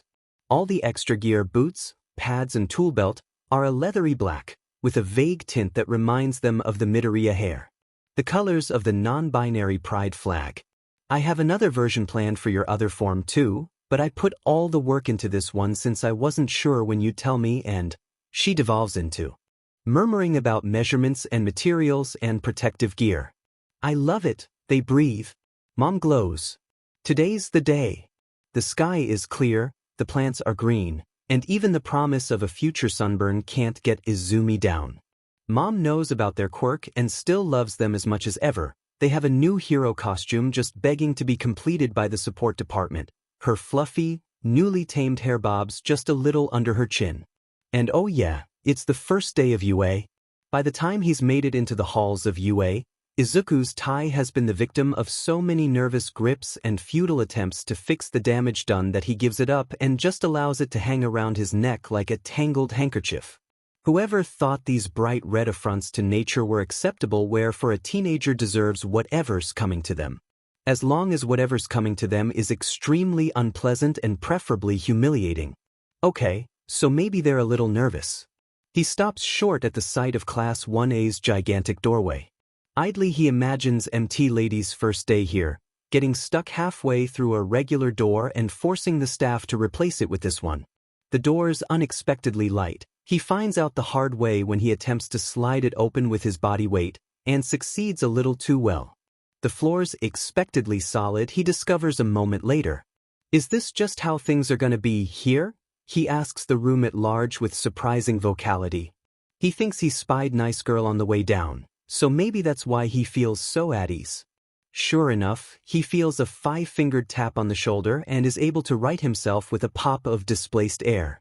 Hi, Nice Girl. Hi yourself, Deku-kun. I hope we don't always meet like this. She looks him over and double takes. Oh, I like your hair. Thanks. He grins at the reminder, pulling a newly pitch-black strand in front of his face and admiring it. I was getting it cut anyway, and it fits better with the hero costume I'm planning to wear. We even got it Quirk dyed, so it didn't get damaged. Oh, I'm so jealous. As she leads him to the back of the room, a thought strikes him. Sorry I didn't end up calling, he says quietly. Long story, but I thought I failed the written part and I wasn't really ready to deal with it. Her mouth makes an O shape. I actually forgot I gave you my number. The written part seemed pretty tough at first, but I got more points than I thought. Yeah, it was surprisingly simple in the end, he unthinkingly agrees, immediately feeling utterly unqualified to do so as one of the few to have failed, no matter the circumstances. So anyway, are we just gonna keep calling each other by our nicknames? She shrugs. I totally forgot your name, so I just kept calling you Deku in my head, she tells him bluntly, smirking. So I'm gonna do that. Then you're still Nice Girl, he decides. I don't think I even heard your name, actually. My brain was a bit fried at the end. There. Well, I'm not telling you again. I wouldn't want to know anyway. He grins without missing a beat. Is this what friendship feels like? Kaken's in the front row, seething as Engel's boy tells him off. Izuku discovers when he deigns to inspect the class. He isn't as worried about that as he thinks maybe he should be. You know, I'm a little surprised we haven't been mobbed by our classmates yet, Nice Girl suddenly says. He blinks at that. Logically, it would make sense for the class to idolize the 2 highest-scoring examinees, condolences to Kaken, and want to talk to them as soon as possible. But it's possible that they've been intimidated by the sight of both the top scorers together, or they think teaming up is cheating and want nothing to do with the cheaters, or maybe they're just waiting for an opening to talk without risking getting in trouble. I hope you see the irony in muttering so loudly about getting in trouble. Deadpans a dull voice from the front of the room, and Izuku freezes up, peering over the heads to see. Is that Eraserhead? You're well informed at least. The unkempt hero negligently tosses something big and yellow to the corner of the room, saying as he does, it took you all 14 seconds to quiet down. Time is limited. You are not rational enough. Belatedly, Izuku feels 4 fingers on his shoulder and whispers an apology to Nice Girl, who was trying to snap him out of it. She nods, gesturing back to the teacher. I'm your homeroom teacher, Aizawa Shoyuda. Nice to meet you, the teacher says like he wishes he brought a bed with him. Wait, was that yellow thing? It's kind of sudden, but put this on and head to the field. Izuku glances back as he dazedly files out of the room behind his classmates. It is a sleeping bag. He picks at his new uniform in worry. A Quirk assessment? On the first day? What about the entrance ceremony? And the orientation? Nice Girl voices his own thoughts. If you're going to become heroes, you don't have time for such frivolities, the teacher dismisses unceremoniously. UA has few restrictions in my teaching of you. It's one of UA's biggest selling points. This is what you signed up for. A murmur makes its way through the class. Izuku knows that the UA website mentions the lack of teaching restrictions, but he also knows that it isn't one of the main selling points in the slightest, merely a side mention among the promises of all-star teaching staff and an incredibly high budget. At least, not to the students. Maybe it's different for the teachers. Midoriya, Aizawa-sensei says as a hand jabs into his side, snapping him out of it. From the sound of it, The teacher's already tried to call on him a few times, and the blood rushes to his face as fast as apologies rush from his mouth. Aizawa-sensei ignores them all. You scored the highest on the practical exam. Izuku abruptly becomes very aware of the furious blonde payload a few meters to the left. He takes a subtle step forwards into Eraserhead's area of effect and feels a little better. Not much, but a little.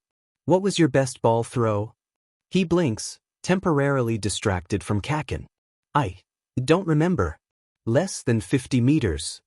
Izuku feels the eyes of everyone boring into the back of his skull as he steps further forward and Aizawa-sensei hands him a baseball. No using classmates' quirks, and no leaving the circle. Other than that, do what you want to throw the ball as far as you can. Well, there goes plan A of just asking nice girl for help. He steps into the circle and thinks. The most obvious choice is to just teleport swap to a couple 100 meters away, mid-jump. Throw the ball as Izumi, then shift back into the circle before she hits the floor. Izumi wouldn't be very visible to everyone else, since she'd be so far away. On second thought, maybe not so obvious. But that's the first thing they thought of. Of course, that showcases teleportation as part of their quirk. And Kaken's in the crowd, and he'd piece things together before the day's up. And maybe that would count as leaving the circle, anyway, even if they don't hit the floor. And Izumi has a different hair color to Izuku now, so they can't pull off that kind of trick so easily. Plan C then. 2 plates from UA robots are stabbed into the ground, a few feet apart. He makes a small hole in each, then a 10-foot pole, for emergencies, is threaded between the two as an axle. Finally, a convenient long-handled dustpan is tied onto the mop. It's no work of art, but it should function. Ball goes in dustpan, slam the other end down with a hunk of robot, and off it goes. Barely, functional catapult.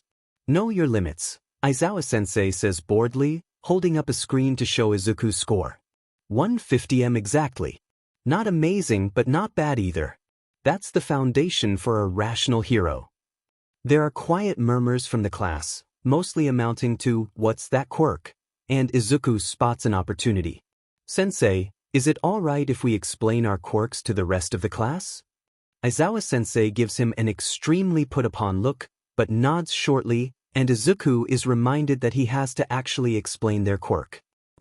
I'm Midoriya. I can store objects light enough to carry, and then unstore them later, he speaks quickly, scratching the back of his head. Then, hoping others will mention their weaknesses in kind, using it too much gives me a headache. As he bends down to restore the parts of the catapult, the mop handle is splintered, so he doesn't bother with that. He hears a series of mutters, "Is that disappointment?" before a loud masculine voice overpowers them with, "Hey, relying on your teammates is totally manly." Oh, they were probably expecting some amazing super quirk from the practical exam record holder. That he appreciates whoever stepped in, but why manly? Any other compliment probably would have been more accurate. And what part of teamwork is inherently masculine? Dikairu? You've gone quiet. Wow, just thinking, Izuku says, still kneeled in the circle, staring dazedly at where the catapult used to be. Thanks. Nice girl smiles, extending a hand to help him up. What are friends for? Expelled? The class choruses in horror, dull in his ears. Izuku shakes some of the fear away. There are plenty of opportunities for their quirk to shine here, and forces himself into analysis mode. It's a quirk apprehension test. Everyone's done the same test before in elementary school, just without the quirks. Students go a couple at a time, watching when it isn't their turn. So it's an exercise to demonstrate the versatility of quirks, their usefulness in situations that might not appear to lend themselves well to a certain quirk. But why the threat of expulsion dash? Oh, so people with weaker quirks will be motivated to find uses for them.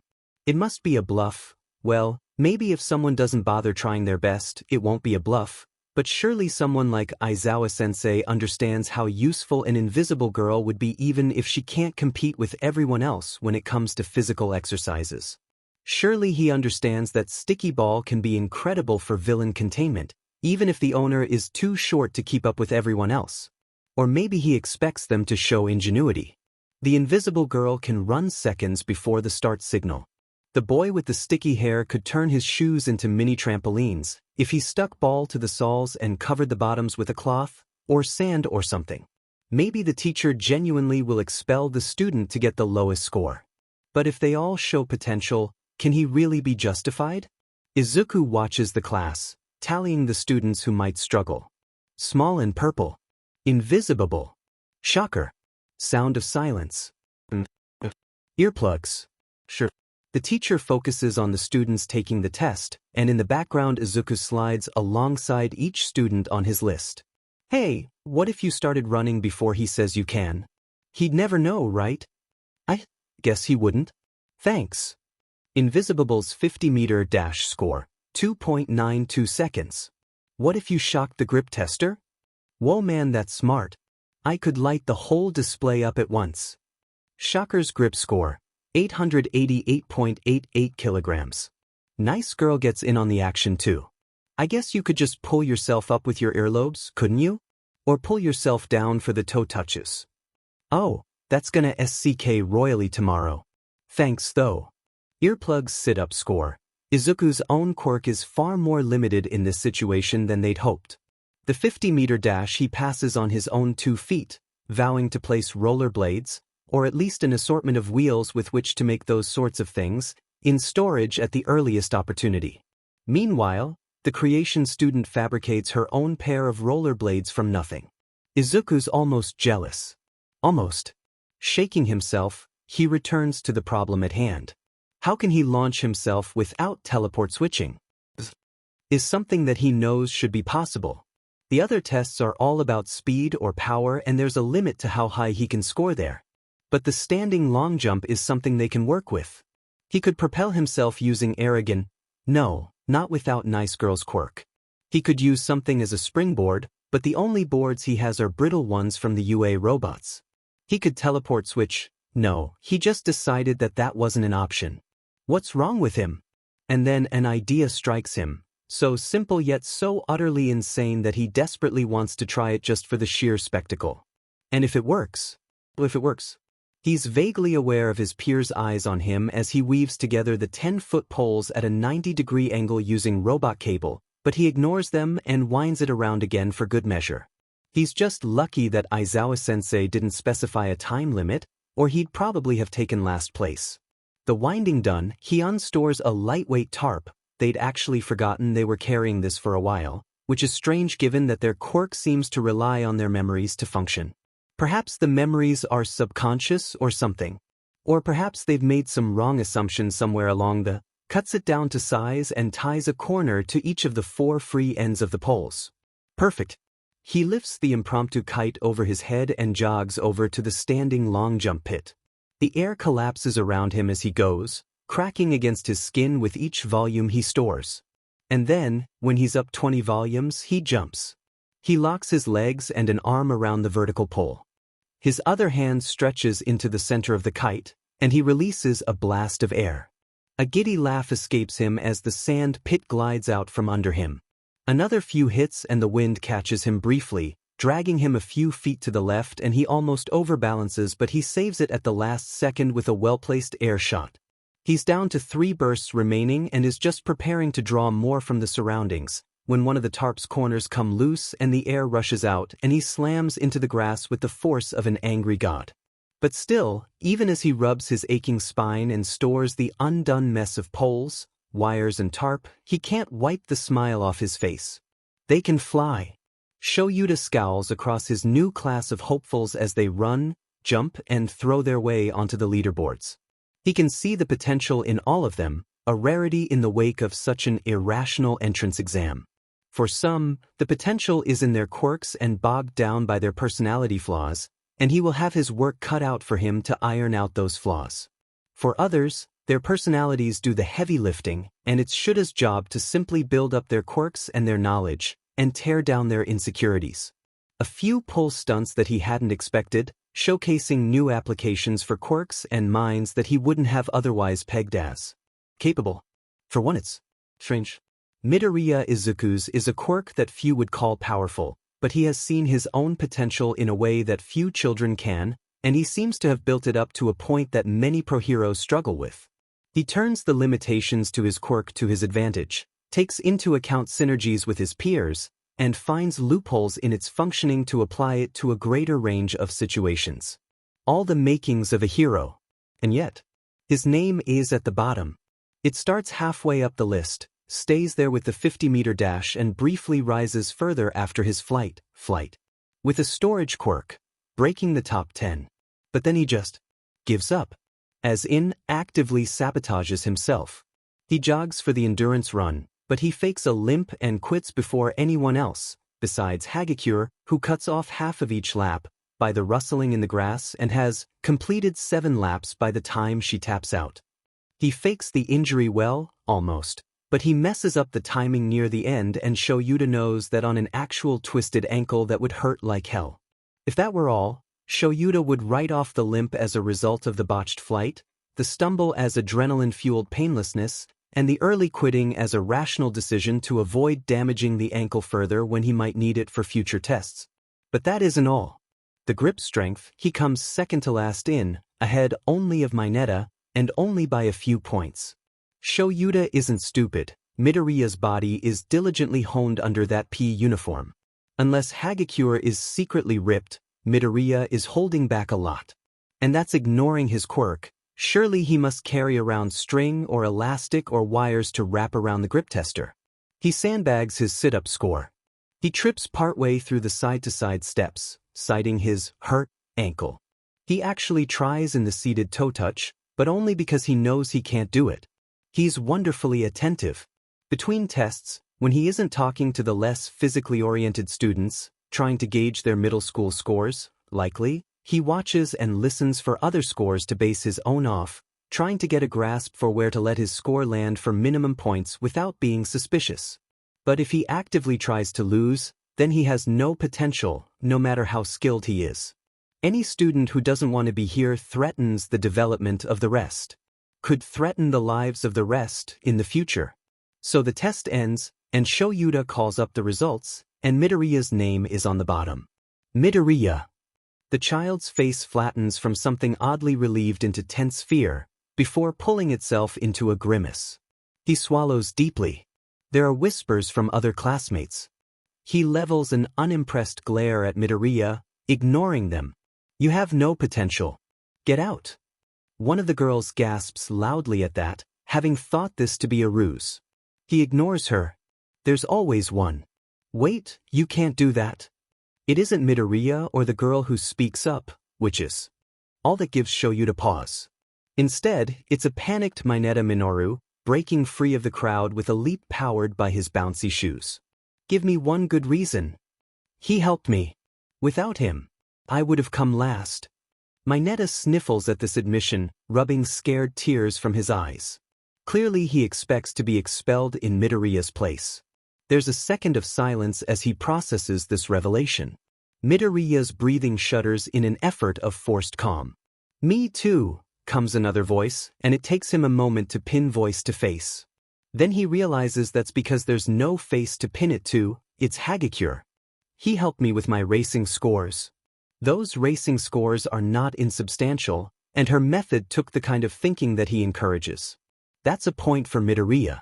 And this, Mineta adds, raising the sole of his shoe to Shoyuda, revealing 4 sand-coated orbs on the bottom. Come to think of it, that is distinctly Midoriya in its genius. He gave me the idea for the grip tester thing. Kaminari speaks up, stepping forward. Kuda steps forward too. He raises his hands as if to sign something, then seems to think better of it. Something to return to. Instead, he joins the other students in the front, nodding along emphatically. Uraraka steps up too, and Shoyuda thinks it's about the exam before she says, I helped Jiraiya-chan because of him. Jiraiya blinks, then steps forward too. Can't argue with that, she shrugs. Shoyuda counts the heads. No, 6, counting Hagekure. 7, as Azui hops up alongside. 8 as Ida steps up, chopping the air. Midoriya-kun was the highest scorer ever in the exam. If he doesn't deserve to be here, I don't believe any of us can claim that right. That just isn't manly. Kirishima decides, joining them all. Enough, Shoyuda says finally, and the hard quiet in his tone silences them all. He turns back to a shell-shocked Midoriya, picking him apart with his eyes, searching so thoroughly that his quirk tries to snap into place. Midoriya Izuku, the one who failed the written exam on a technicality and got in anyway on another one. The boy who blew All Might's practical exam record out of the water, squeezing all the use out of his storage quirk that he possibly could. The one, now, who helped his classmates become better versions of themselves, who convinced another to do the same within a single morning. But most importantly, the one who threw all his progress, all his advantages away for. Why? Shoyuta asks, the only question he can think to ask. It makes no sense. He's missing something, he knows it, and he wants to know what. Midoriya calms a little at the question, surreptitiously rubbing away tears, and when he uncovers his face it's a mask of confidence as he pulls his hands behind his back. Because everyone here has potential, he says simply. And then Shoyuta understands. The person with the lowest score overall will be deemed devoid of potential and expelled, he'd said. Shoyuta has seen nothing but potential from this boy, but he's the one with the lowest score. Midoriya engineered exactly this situation, right down to the outcry from his classmates. Shuta's hands are tied. He can't expel anyone. At least, in Midoriya's mind. Shoyuta is not Midoriya. If you hadn't given Hagakure that idea, she would have come last, Shoyuta deadpants. He knows that that honor likely would have gone to Mineta, but Hagakure's case is more compelling because, thanks to Midoriya's interference, she's fourth on the leaderboard. Explain why I shouldn't expel her instead. There's a pause.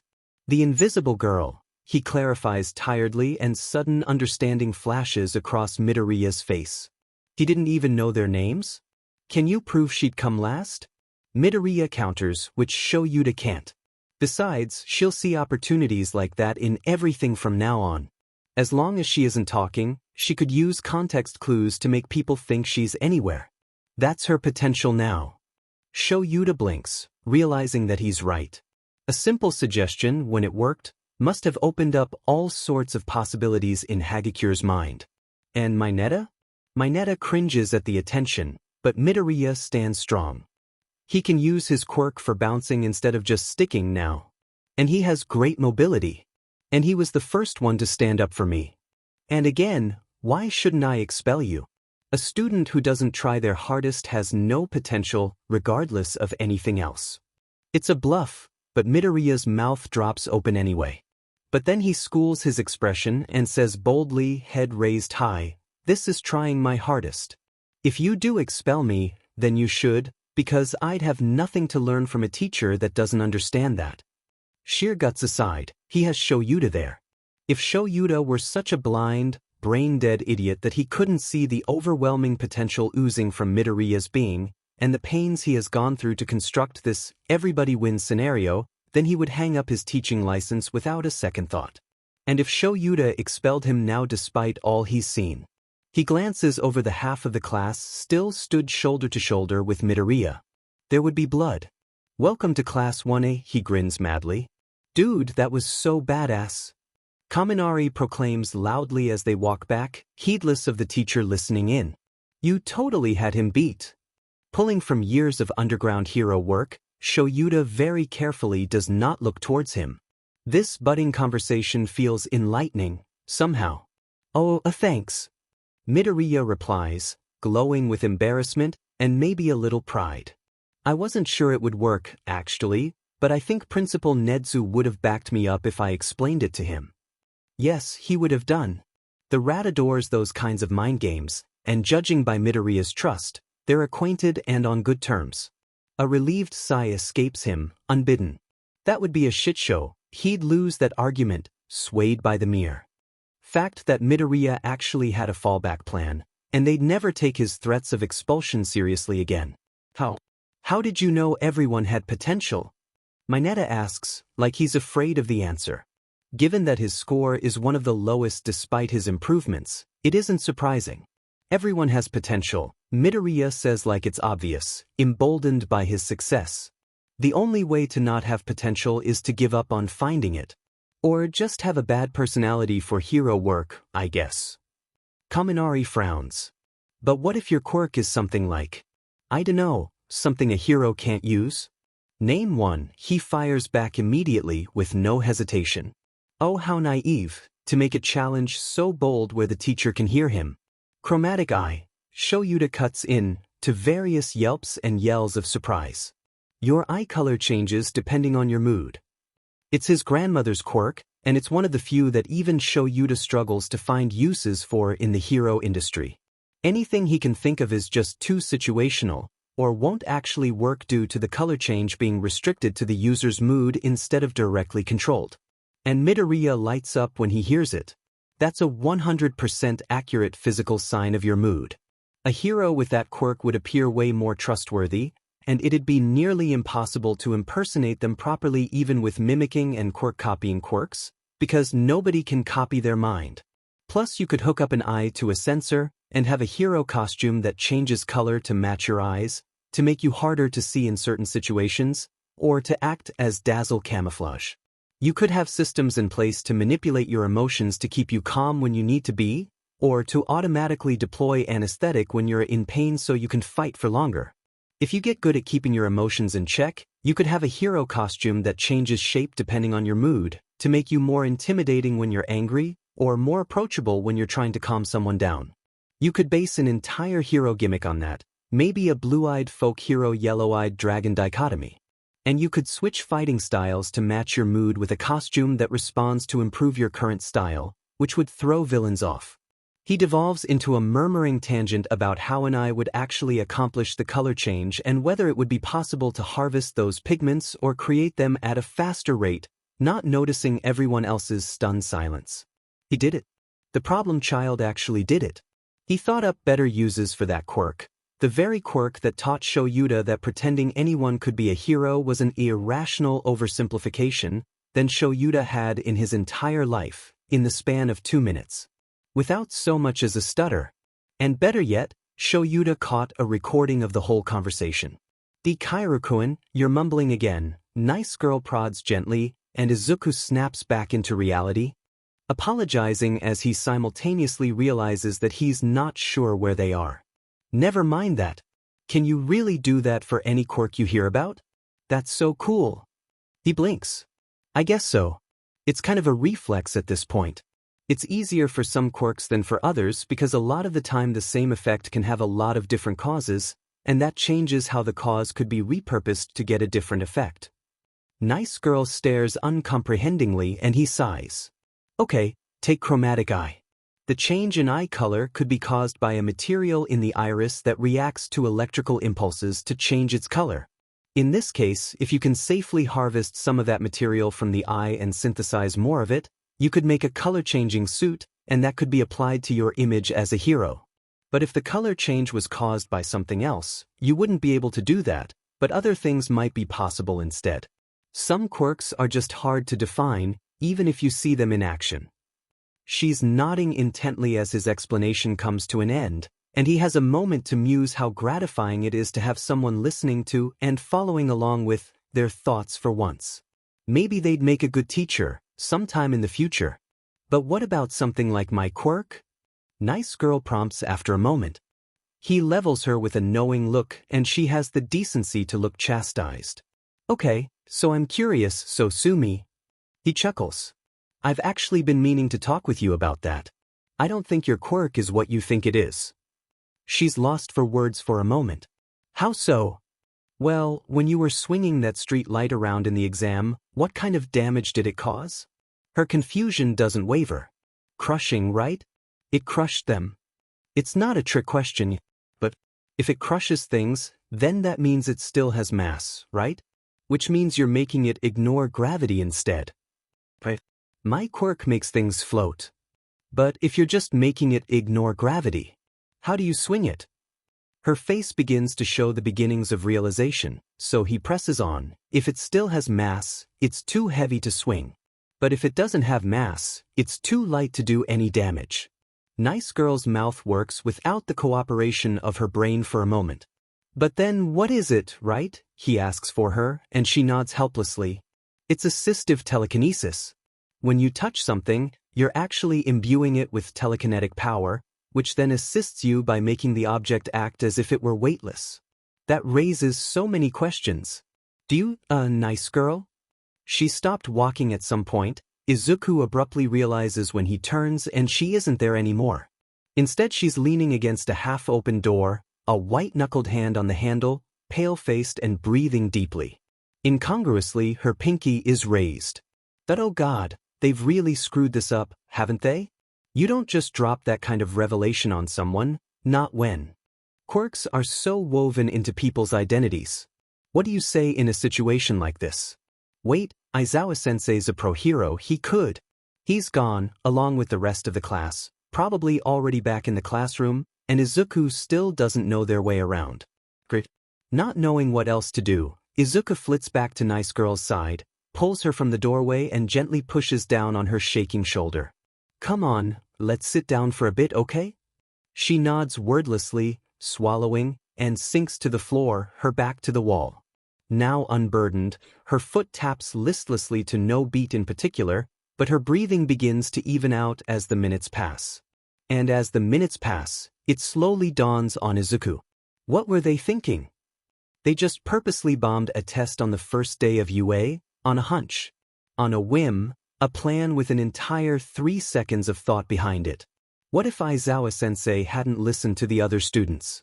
What if he'd just sent them home? What if he didn't need to go through Nedzu at all? What if Nedzu didn't agree with them, didn't help them out, because he expected better of them than to make such a stupid Kairukuin? Calm. Someone takes his hand and squeezes it. Slowly, Nice Girl's voice filters in, and they reconstruct the scenario in their head.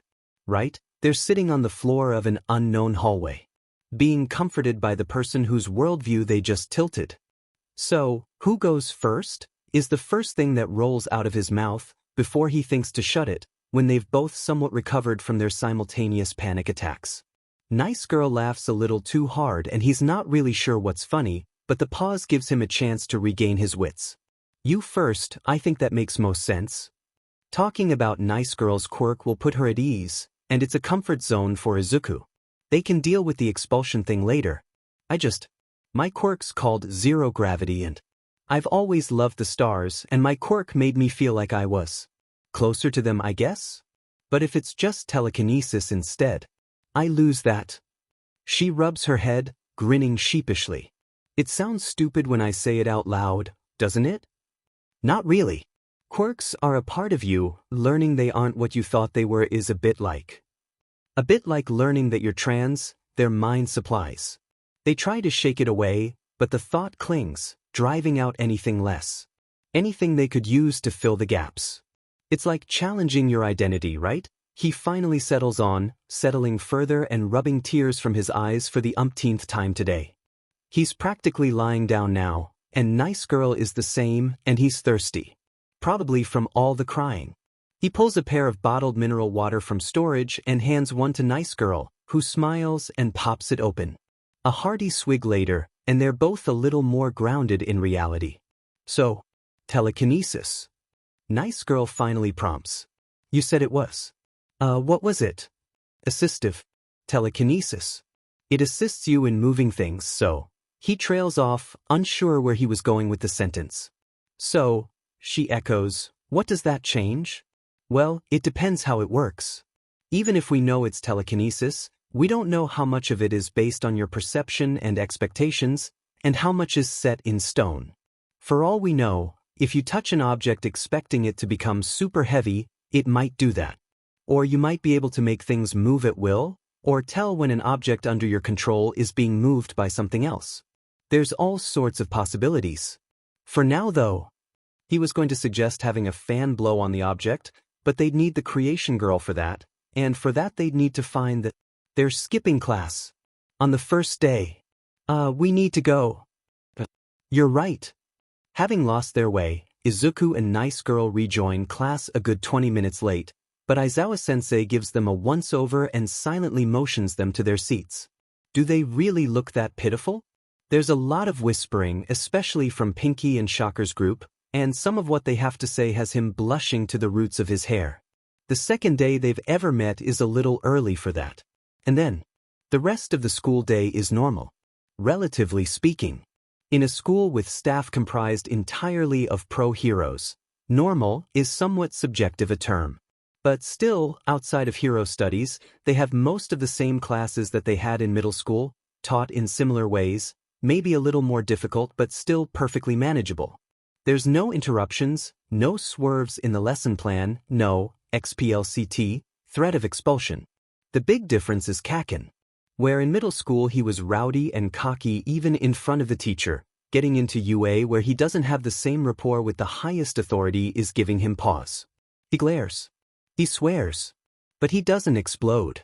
The only kinda disappointing thing is that, between the class seating assignments and the chaos of lunchtime, especially with the need to find a hidden spot to eat as Izumi, they don't have the chance to speak with the green-haired frog girl they know must be Froppy. Later on, when Mom asks about their day, Izuku has nothing but smiles for her. Something felt off to Katsuki somehow. He felt like he was missing something in class today. Deku was there, that something inexplicably top of the class like the cheating BSRD he is. Idiot changed his hair too, and even if it looks exactly the FING same as it always did, it means he's hiding something. Katsuki isn't a goddamn moron. Why would the fucker change his hair now of all days? He isn't like shitty hair, he wouldn't know occasion if it slapped him in the face. He's a scheming son of a bitch who treats Katsuki like he's somehow less than Deku, patronizing and FNGNI. He kicks his work drawer so hard it leaves a dent, and drops the train of thought. There's a knock on the front door. 5 minutes later, when he's sorted everything into its place and is just getting to the homework, a knock on his bedroom door. He slams the door open, sees green, and his pencil snaps. Of course it's shitty Deku, here to take Katsuki's shattered dream of glory and wipe his butt on it. Of course he isn't satisfied with showing him everyone up with a FING fake quirk. Who else could it? Deku isn't green anymore, is he? It's bad girl. Katsuki doesn't brighten up, but maybe the day does, a little. This isn't as stupid as it feels, she tells herself. Lies to herself. Izuku's position in the hero course is tenuous at best right now. They've looked up the rules for transferring to the hero course via the sports festival, and not only do they need to place on the podium, but only one student can be transferred per year. That's insanity. Izuku has an advantage, what with already having access to the hero course education, but the sports festival all happens in one day, and fatigue mental more so than physical, will set in fast if they use their quirk too much. Not to mention the competitors like Kakin, Nice Girl and Peppermint, who could wipe the floor with Izuku in the right circumstances, or the free-for-all and the team exercise, where Izuku will be most vulnerable before the one-on-one battles are even mentioned. Long story short, it's unlikely to happen. They refuse to be caught without a backup plan again. So a new vigilante takes to the streets with a phone, a pipe, and a short-range teleportation quirk. Even she isn't quite dumb enough for that. She's only walking down the street at night in all black and a face mask with a short pipe and a burner phone in her pockets, maybe taking a few shortcuts through dimly lit alleyways on her way to an undefined destination. It isn't like she's looking for trouble, honest. Chuckling to herself, she pulls out the phone and begins to acquaint herself with it. Perhaps she should have done that earlier. It's one of those bulky feature phones with a backlit LCD screen, theoretically designed for the older generation who'd be used to them, except smartphones have been around since pretty much the dawn of quirks. In practice, they're more helpful for people with quirks that limit their success with touchscreens, or for people who want something cheaper, less breakable or longer lasting than a smartphone. What Izumi's using it for? The model they got isn't exactly charming, but it has a few handy shortcut buttons so she doesn't need to sieve through menus. A flashlight, a poor-quality camera, SMS linked to Katsuki's own burner, and an emergency button on the back, which notifies him of her location when she's in danger. She was surprised Katsuki agreed to that one, demanded it, in fact, in their impromptu planning session. They'd have thought he'd distance himself from a vigilante to avoid risking his career by association, but instead he launched himself into the idea. With gusto, with only a short, heroes work with vigilantes all the time, off, for explanation. It's an excuse, because only underground heroes tend to work with vigilantes, and Katsuki is aiming for number one and will accept no substitutes. Perhaps the sludge villain incident affected him more than he lets on. After an experience like that, nobody left to lean on, she can see why he'd want to keep her from the same. She's brought from her thoughts by a scuffle up ahead, and she looks up just in time to watch as a heavy-set man is dragged into an alley. The man swears vigorously when he loses his grip on the wall's corner, his hand comes away bloody, and he disappears behind the bricks. Izumi stores her shoes and silently treads her way over to the corner, as fast as she can under the background noise. She wishes she could do anything but chance a peek around, but she takes the risk and does just that. "I don't have a phone," the victim is saying as she pulls her hood over her face and creeps in through the shadows. The mugger's slit eyes are aglow in the dark as she stands outside arm's length, unnaturally still, glaring holes in him. The victim is gesticulating wildly in frustration, but his legs stay very conspicuously stationary. She seems just as annoyed, pinching the bridge of her snout. What kind of guy doesn't have a phone? How are you supposed to do anything without a phone? Effing emails. I'm not some needy brat, I can wait a few hours for a reply. Let me go already. She draws what looks like a table knife but is probably scarily sharpened, and Izumi swallows so heavily she's sure they'll hear her. They don't Well, give me something, damn it, I don't care what. The funny thing about quirks that rely on eyesight is how easily their users get tunnel vision. One punch to the side of the head drops the mugger, and the knife, like a rock, and before she can so much as curse, Izumi is on her and zip-tying her wrists together. Good hustle, she huffs in amused satisfaction. That was almost easy, though her wrist aches a little now. Stuff, manages the freshly concussed basilisk woman from the dirty floor. Somehow it lacks any real heat. Sneaky beach. Here, let me get that for you. Izumi rolls her onto her side, then pulls her straight into a sitting position, to the bemusement of both mugger and victim. Hey, could you call the police? She asks the victim, and gets a very unimpressed look in return. Still don't have a phone, he says blandly. Oh right. There's an awkward silence, and then she remembers the burner phone.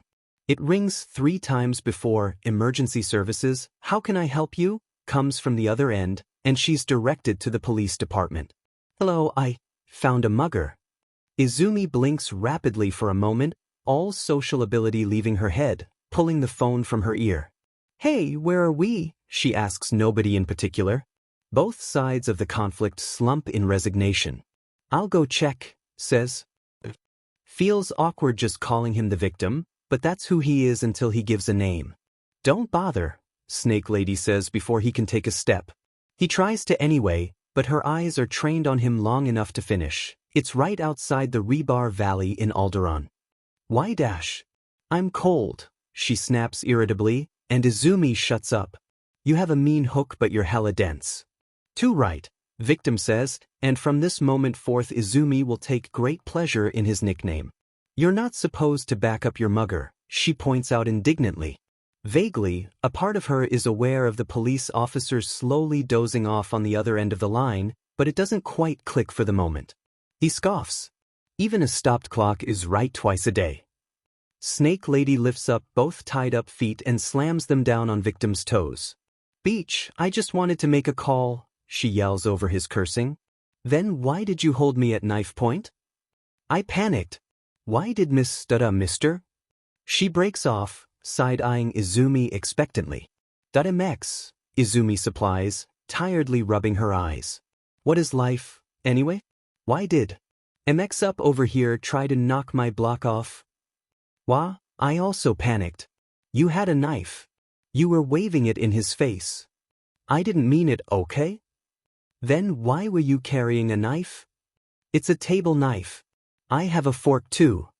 It only devolves from there, and somehow by the end of the whole entirely insane debacle, the newly dubbed MX-Up has traded numbers with both Snake Lady and victim, who actually both own phones and know their numbers by heart, but who both left them at home today by some massive coincidence.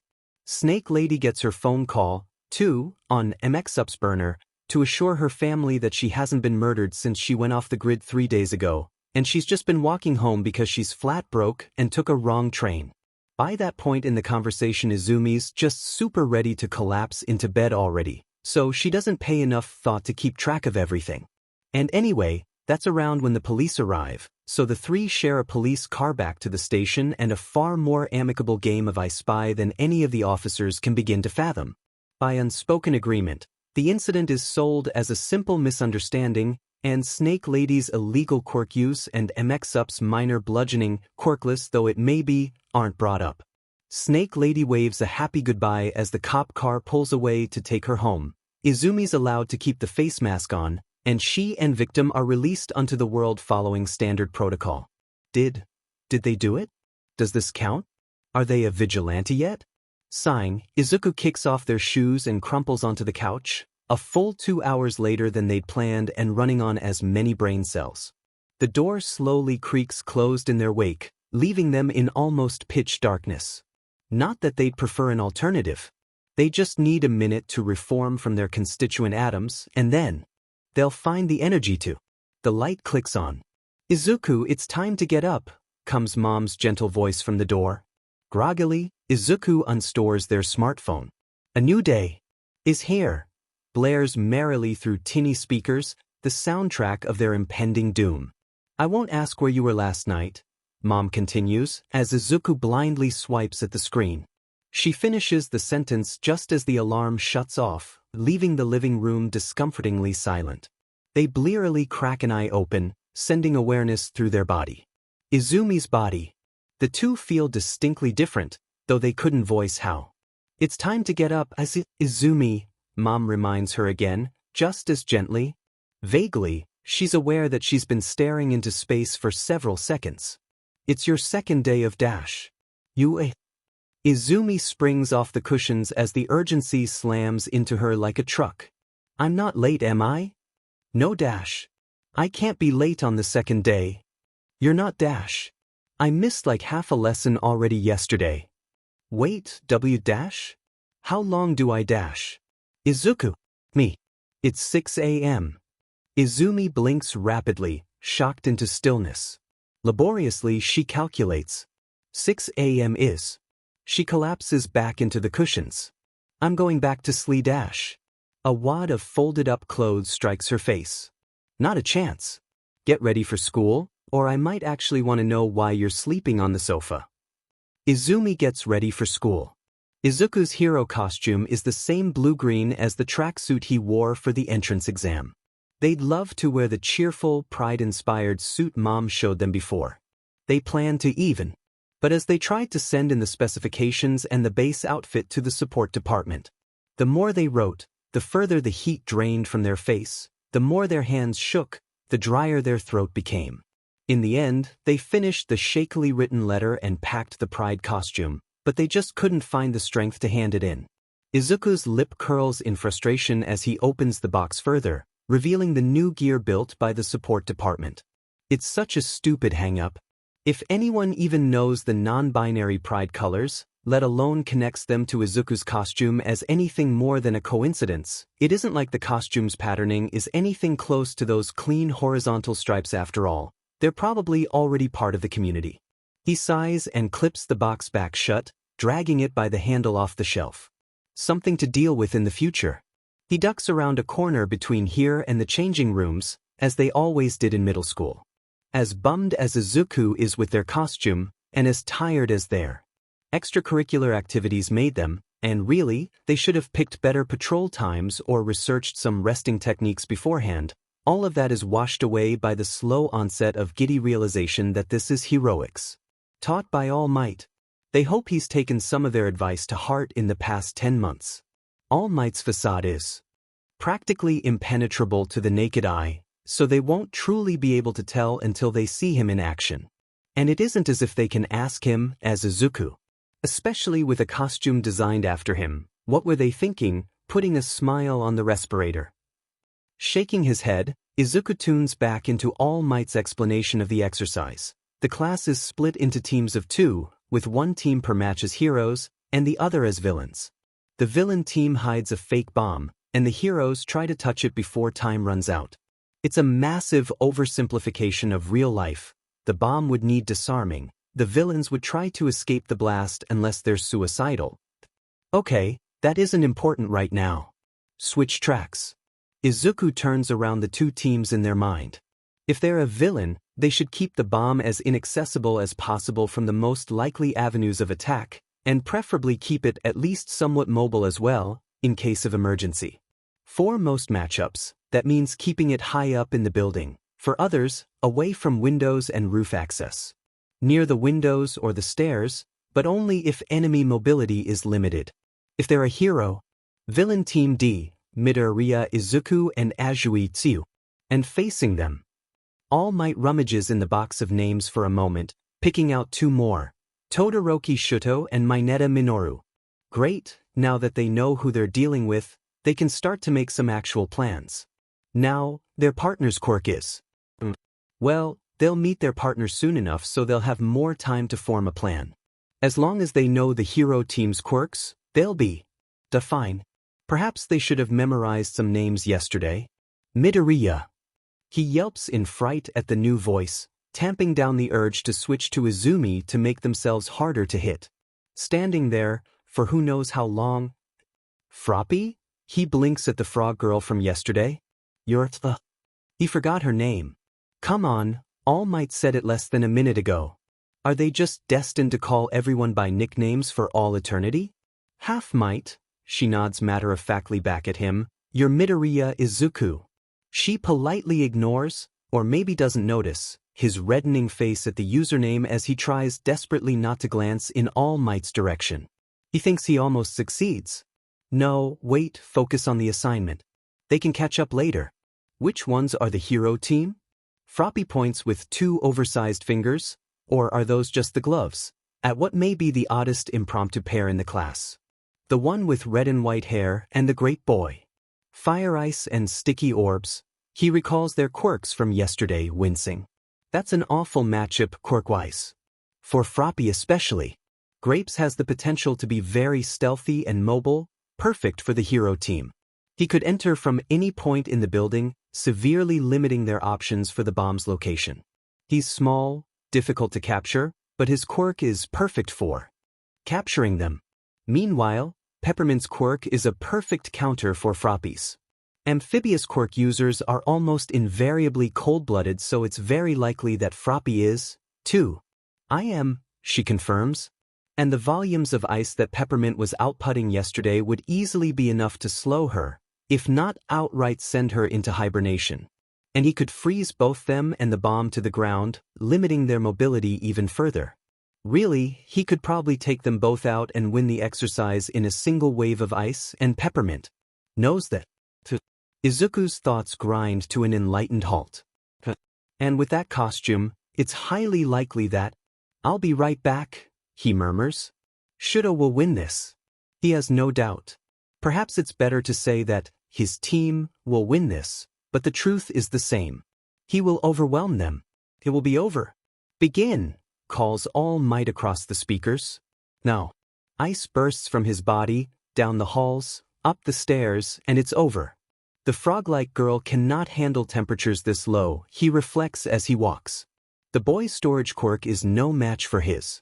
And that is assuming they both aren't trapped in his ice, which they could not have seen coming. Mineta, climbing the walls of the building from the outside, was spared from the ice, but he is inconsequential. Shudo climbs the icy stairs with equal parts practiced ease and the aid of his spiked boots. Midoriya, that was his name, even if he is able to fight, he is alone now, and weaker than Shudo. And Shudo is in his element. More than metaphorically. He arrives on the second floor. Midoriya appears smart enough, however, and will not have allowed the bomb to be placed near the edges of the building. Shudo has no reason to check the windowed rooms. If he is incorrect, he supposes Mineta will have a use in this exercise after all. Third floor. His musings come up short, and he simply takes in the sounds of his own footsteps, crunching lightly in the frost. He adjusts the false ice gauntlet on his left side, vicious satisfaction in his chest at the thought of what the old man would think if he saw this costume. He glances into the rooms as he passes. There is little to see, minimal furnishings, all frozen over as expected. He blinks. This room isn't frozen. Perhaps the door was closed when he released his right side. Which means that since then it was opened. He steps inside, a slight crunch beneath his feet despite the lack of frost. He peers down, but the room is too dimly lit to tell what it is. He probably shouldn't step on it.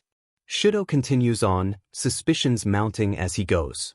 Most of the rooms are frozen over, but some have the same crunch underfoot, and these rooms are in various states of cold.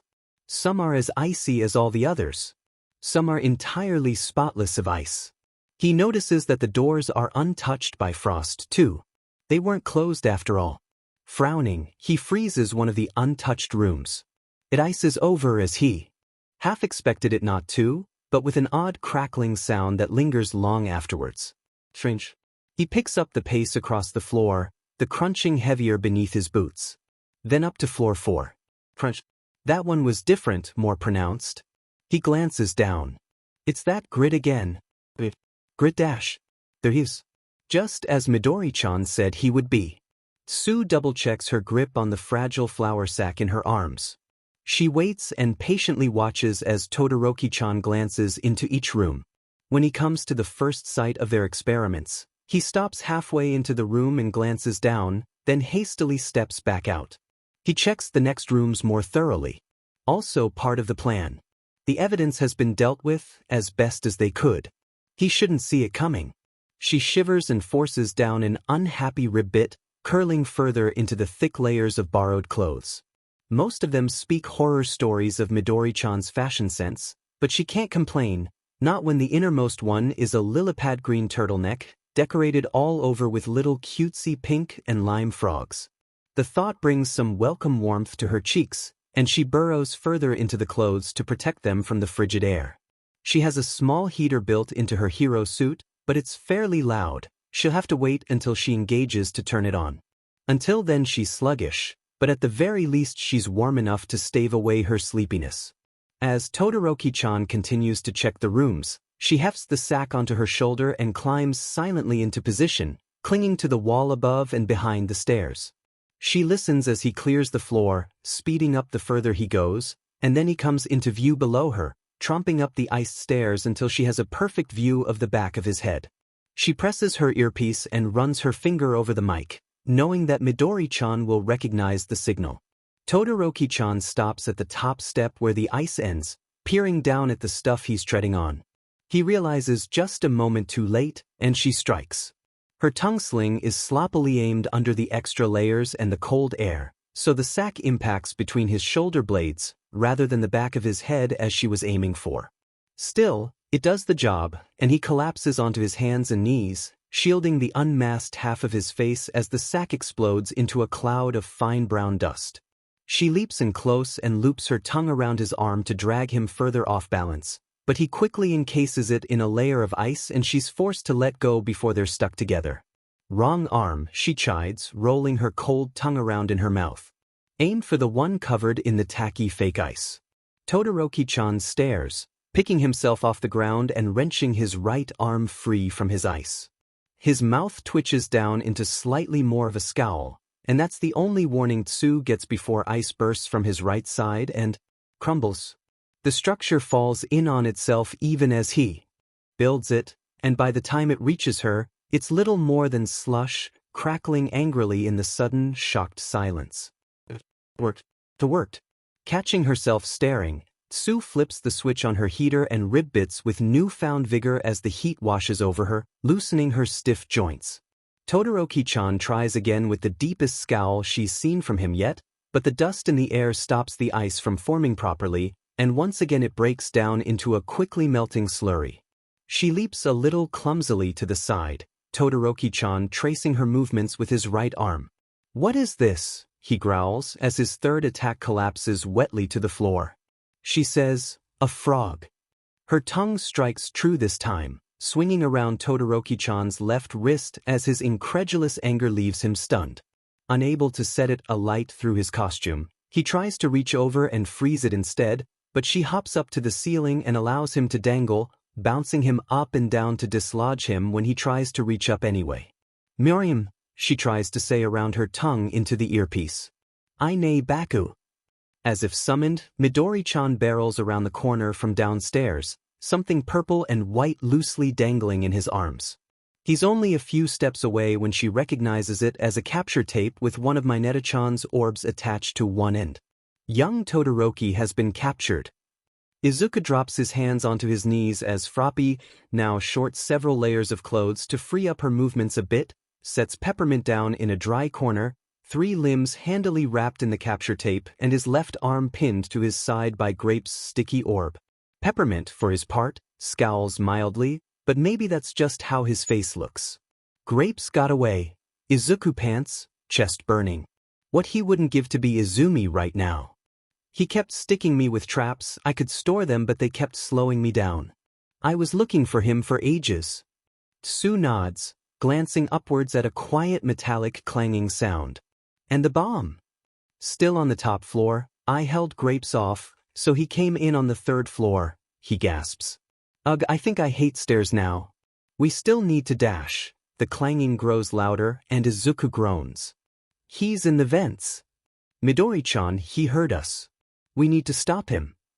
Froppy spots him first, apparently, by simple virtue of being faster than Izuku. There's a metallic clatter and a high-pitched scream from around the corner, then a whump and an oof. When Izuku rounds the corner, it's to see Froppy anchored to the ground by her tongue, Grapes making a flying leap with a gleeful war cry and an orb in each hand. One orb barely scrapes Froppy's gloved hand and sticks fast, and Grapes slam dunks it downwards, pinning her belly up with her legs bent awkwardly behind her. The other orb sticks to the floor and Grapes rebounds deftly off of it, landing heavily on Froppy's stomach. She wheezes with the impact. Froppy's and Grapes' eyes meet. Paradise, Grapes murmurs. Reverently. Froppy flushes. This situation is weird. This is weird, right? The moment is broken when All Might announces Froppy captured, and Izuku's eyes snap to Grapes. Izuku will treasure the little eep that spills out of Grapes' mouth for a very long time. Oh no, oh god. He's a demon. Minoru sticks the inside corner wall with a ball and swings off it, dropping another one under his foot to double as a trap later. That should slow him down, right? He glances back in a moment of weakness and trips on nothing, just in time to watch the massive, bulky form of Midoriya perform the exact same swing. Oh crap! Minoru whimpers aloud as Midoriya stores the ball in his crazy OP quirk, freeing himself from its grasp. With the momentum he had, the demon flies directly over him. Reflex finds a ball hurtling to intercept Midoriya's flight path, and Minoru knows before it happens that he'll be stuck. But he also knows it won't be for long. Midoriya's foot catches, and Minoru is out of there. Forget looking badass and making the chick swoon. Right now Minoru's just gonna run like a beach. He hears an almost worrying snap from behind him, but screw that noise, he's not taking the bait this time. Recovery Girl can deal. Panting and praying for his continued existence, Minoru breaks down the next vent cover he sees and swings inside. He'll search for the bomb from in here. It's somewhere on the top floor. He knows that much from spying and he's got plenty of time to search. But plenty of time will pass and he won't find it. Who was the MVP for this match? All Might is asking as Izuku limps in, supported by Froppy and a scowling, that must just be his resting face, Peppermint. Yes, young Yaoyorozu? Izuku can't see who's talking over the gaggle of people who wave to them as they stumble through the door, Grapes dejectedly scuffing up the floor as he skulks in behind them, but they keep it quiet so everyone hears what the speaker has to say. It was Midoriya-san, they say concisely. He set up the plan to neutralize Todoroki-san's quirk with road grit, including testing out different levels of coarseness, and asked me to provide him with some before the match began, with your candid permission, of course dash. Of course. All Might beams. And dash. It is always important to use all the resources you have available TOTOU. He flushes in embarrassment, coughing gently into his hand. You were still talking. Sorry. Midoriya also circled the bomb back to the entrance where the hero team had already searched, using Mineta-san's quirk to stick it to the ceiling dash. The 3 other students in the exercise turn, astonished, to Izuku, and his face heats up. And then kept this information to himself, preventing the hero team from discerning its true location. The other participants were each effective in their own roles, But Todoroki-san was overly assured in his own power. Mineta-san allowed himself to be led astray by bad intel, and, despite her skilled takedown of Todoroki-san, Ajisan dash. Froppy says something under her breath that Izuku can't hear. Became hasty and allowed herself to be captured. Overall, Midoriya-san went above and beyond to guarantee his team the win, so he was the MVP. It's funny though. For all that the villain team dominated, thanks in large part to Izuku, this doesn't feel like much of a win to them. Izuku picks at the sleeve of their blue hero costume. They just feel dissatisfied. Well, dissatisfaction isn't all they're feeling. It's probably broken, Froppy says without much inflection, when Izuku steps on his damaged leg a little too hard and hisses in pain. Let us take most of your weight. Peppermint nods in silent agreement, and Izuku resigns himself to being half supported, half carried down to the infirmary, readjusting his grip on their shoulders to placate them both. Man though, that was terrifying. Grapes breaks the silence, slipping ahead to capture their focus. Like I was an actual villain getting chased down? By I dunno, Ingenium or something. You just wouldn't stop. Izuku can't help a bashful smile. So though Grape's delay tactic would have worked really well if it actually was Ingenium who was after him. Since his quirk outputs force directly from his engine arms, he has a high center of move unlike Angles, so he's very susceptible. Angles is Ingenium's brother? Very susceptible to unexpected obstacles. He's pretty good at avoiding them and has only gotten better in the past months, but with how well Grapes uses his orbs, and the sheer number he used during the side-to-side steps test on the first day, he'd have about an even shot of sticking Ingenium. Quirk-wise, it's a very unbalanced matchup in Grape's favor, but Ingenium's experience would tip it in his favor right now. When Izuku's thoughts turn back to the outside world, it's strangely quiet, until, that was an adventure, Grapes boggles. You can really just pull that analysis stuff out of nowhere, huh? Ingenium's brother is the one with the glasses, isn't he? Says a new voice, derailing the conversation. Izuku turns in surprise to Peppermint still half-clad in fake ice, his barest hint of interest the most expression Izuku has yet seen from him. Blinking in confusion, Izuku nods. I knew it, Peppermint says under his breath. Chio has had a lot of common visitors over the years. The ones who volunteer to take their peers to her. The ones who want to skip the end of class. The ones who are just clumsy or nervous for their own well-being. But really now, I have the feeling I'll be seeing a lot of you, young man, is the second thing to come out of Chio's mouth after a beleaguered sigh. She tuts when she sees how Midoriya is being held up. Another foot injury? She asks the room at large. At this rate the boy will be fighting crime from a wheelchair. That was my fault, the small one admits sheepishly. I stuck his foot to the floor. Mineta Minoru. Is that correct? She vaguely remembers someone like that from flicking through the Hero Corps students, but something doesn't want to click. A poor photo perhaps? Well, see that you work on that a little, won't you, Sonny? She tells him sternly. It might not be as flashy as a punch or a burn, but remember that a sprained ankle can have just as many complications. Wise ma'am, the small one cries, oddly giddy in the face of her scolding. Chio tuts again, scanning the taller two for injuries. Their names come easily, Quirk's especially problematic among this year's batch of hero students. Azuitiu is holding her free arm a little gingerly, but it's nothing that warrants attention given that she was helping to carry Midoriya, and Chio needs more tests to be certain that healing her is safe regardless. Honestly, it's just like Tashinori to conduct a practical exercise before the groundwork is fully in place. He may be a true savant in heroics, but he is utterly incapable when it comes to due process. She'll have to smack him upside the head the next time she sees him. Todoroki Shudo's right sleeve is half damp and half frosted over, but the boy himself seems uninjured besides perhaps some aching joints. Well then, Chio says to herself, guiding Midoriya onto the bed so she can unlace his supportive boot and gently pry it away. The foot underneath appears a little swollen, but clearly the boot did its job, so it isn't as bad as she would usually expect from the violent fall described. Are you able to move your toes and ankle? She asks. Midoriya experimentally wiggles his toes, then makes a slow arc with his foot, not even wincing at what she knows from experience must be quite painful. Excellent. None of your bones or ligaments appear damaged, so. Her lips extend to plant a kiss him on the leg, and as the injury sinks away, Midoriya wonders aloud how much force she could put behind the action. I could puncture steel in my prime, she says offhandedly. Not many people realize that she straddled the line between rescue and combat roles before her time working for UA. Oh, that's hot, Mineta murmurs, earning himself 4 simultaneous sidelong glances. What? He cries, puffing himself up. Have you seen her in her prime? You'd be thinking the same thing too. You guys just wouldn't be man enough to say it.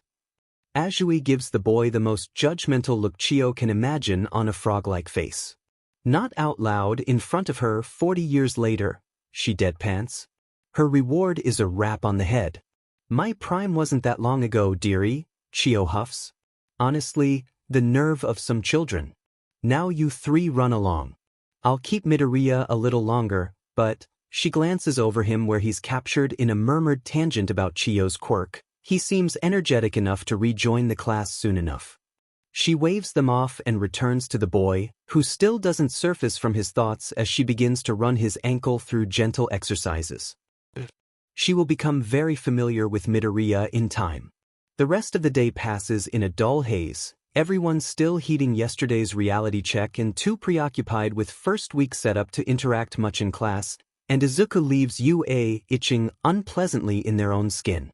They switch to Izumi the moment they leave line of sight of the gates, with a relieved sigh at loose joints and untapped energy.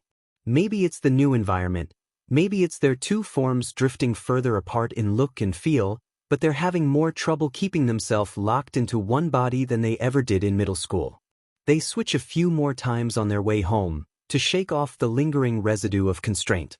And actually, why head home so soon? Sure, they left UA too quickly to join any of their new friends, and if they can't be Izumi around them, maybe that's for the best for now, but surely they can go for a run redash? Isn't now the perfect time to be MX up? Surely this time it'll work out. Well, it kinda worked out last time, too, but that didn't really make them feel like much of a vigilante. Which is fine. They want to go legal eventually anyways, that's the whole point of this, just, did they even really do anything? She shakes out her arms. This time'll be better.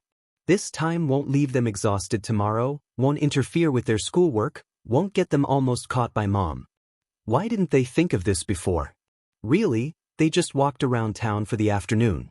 Beyond a few glances at the inconclusively gendered teenager wearing head-to-toe black, easily attributed to the needs of a weird quirk, Izumi found nothing of note. This is how they imagine it'll usually go, too. Both hero and vigilante patrols are more preventative than reactive, and without Kantax to call them in, a vigilante's life is bound to be less full of headline toppers. Context. Izumi ducks into a nearby alley and pulls out MX Up's burner phone. They have a couple contacts now, don't they? Hesitantly, they select Snake Lady's contact number and hit call. It rings 7 times, and Izumi's beginning to sweat when it finally picks up with several rushing bursts of sound from the speaker. Ah, sheet, comes Snake Lady's voice a moment later. Cracked the demon hinge, I knew I should have gotten a brick. How's it going, MX Up? No crime to fight, Izumi bemoans, sounding stupid to her own ears. I'm gonna try and build up some kind of support system, right now you're the best I've got. Best you've got? Rude. No, I'm kidding, you're good, she hurriedly backpedals when Izumi tries to apologize. Listen, I thought it through after, and I really owe you one for last time, right? Plenty crime around here too, I hear a lot of crap about it. I can tip you off to a few things now and then, if that sounds good. And that's better than they imagined when they thought this up. Yeah, that's great. You're living in Kamino, right? Yeah, you know the other guy? Turns out he used to live just down the street as a kid, shocked the hell out of both of us when he realized but we're planning to Snake Lady seems to pull away from the phone, voice muffled for a couple moments. Yeah, you're right, she says to someone else, then to Izumi, yeah, you don't want to come around here just yet. There is some major shit going down. Crimes dropped a ton and a bunch of vigilantes and villains are just FING vanishing. Cops are predicting something in Dever level big. Izumi lets out a disappointed sigh. Probably for the best if I stay away then. Not that patrolling Kamino is really an option so far from home, but maybe if they get a tip about it, they could head there every so often. Alright, I'm gonna check on Victim, the other guy. Cool, tell him I said hi. Ciao ciao. Victim agrees, maybe not as easily as Snake Lady, but he's living in Muzutafu right now, so it's well worth enduring his lectures about how Izumi must be pretty young and it's stupid as hell to play vigilante. He also has some very choice words for Snake Lady. Gonna tell that idiot what's up, he grumbles to himself, coming down from his tirade. Dumbass enabling dumbass, that's what this is. Izumi counts it as a win though, and they head back home with a grin on their face. Next time they fight crime as Izumi, they'll actually have crime to fight. As they'll soon find out? That's a little too correct. The class tenses up when Aizawa-sensei gears up for another announcement, and Izuku finds himself doing the same. After the Quirk apprehension test nearly got him expelled on the first day, and the stress of pushing through reporters just to make it into school these past few mornings, they don't know if they can handle an announcement of the caliber that they're expecting.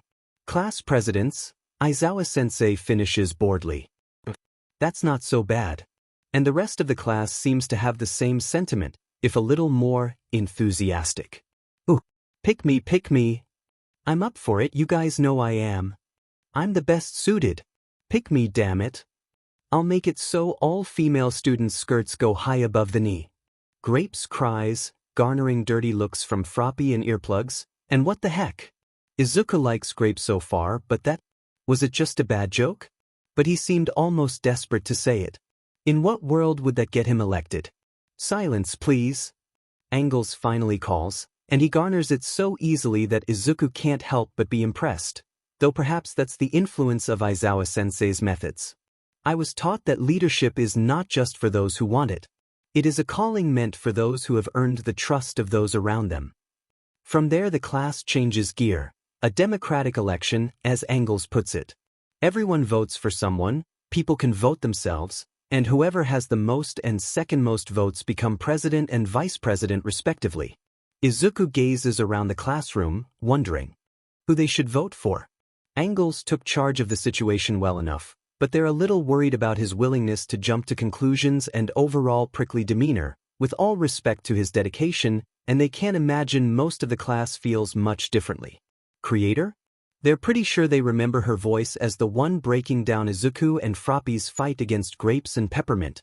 What it all might call her again. She seems like a good, level-headed choice, but Izuku doesn't have much to go off. Nice girl's nice, but in more of a bantering, friendly way than how they imagine a class president would be.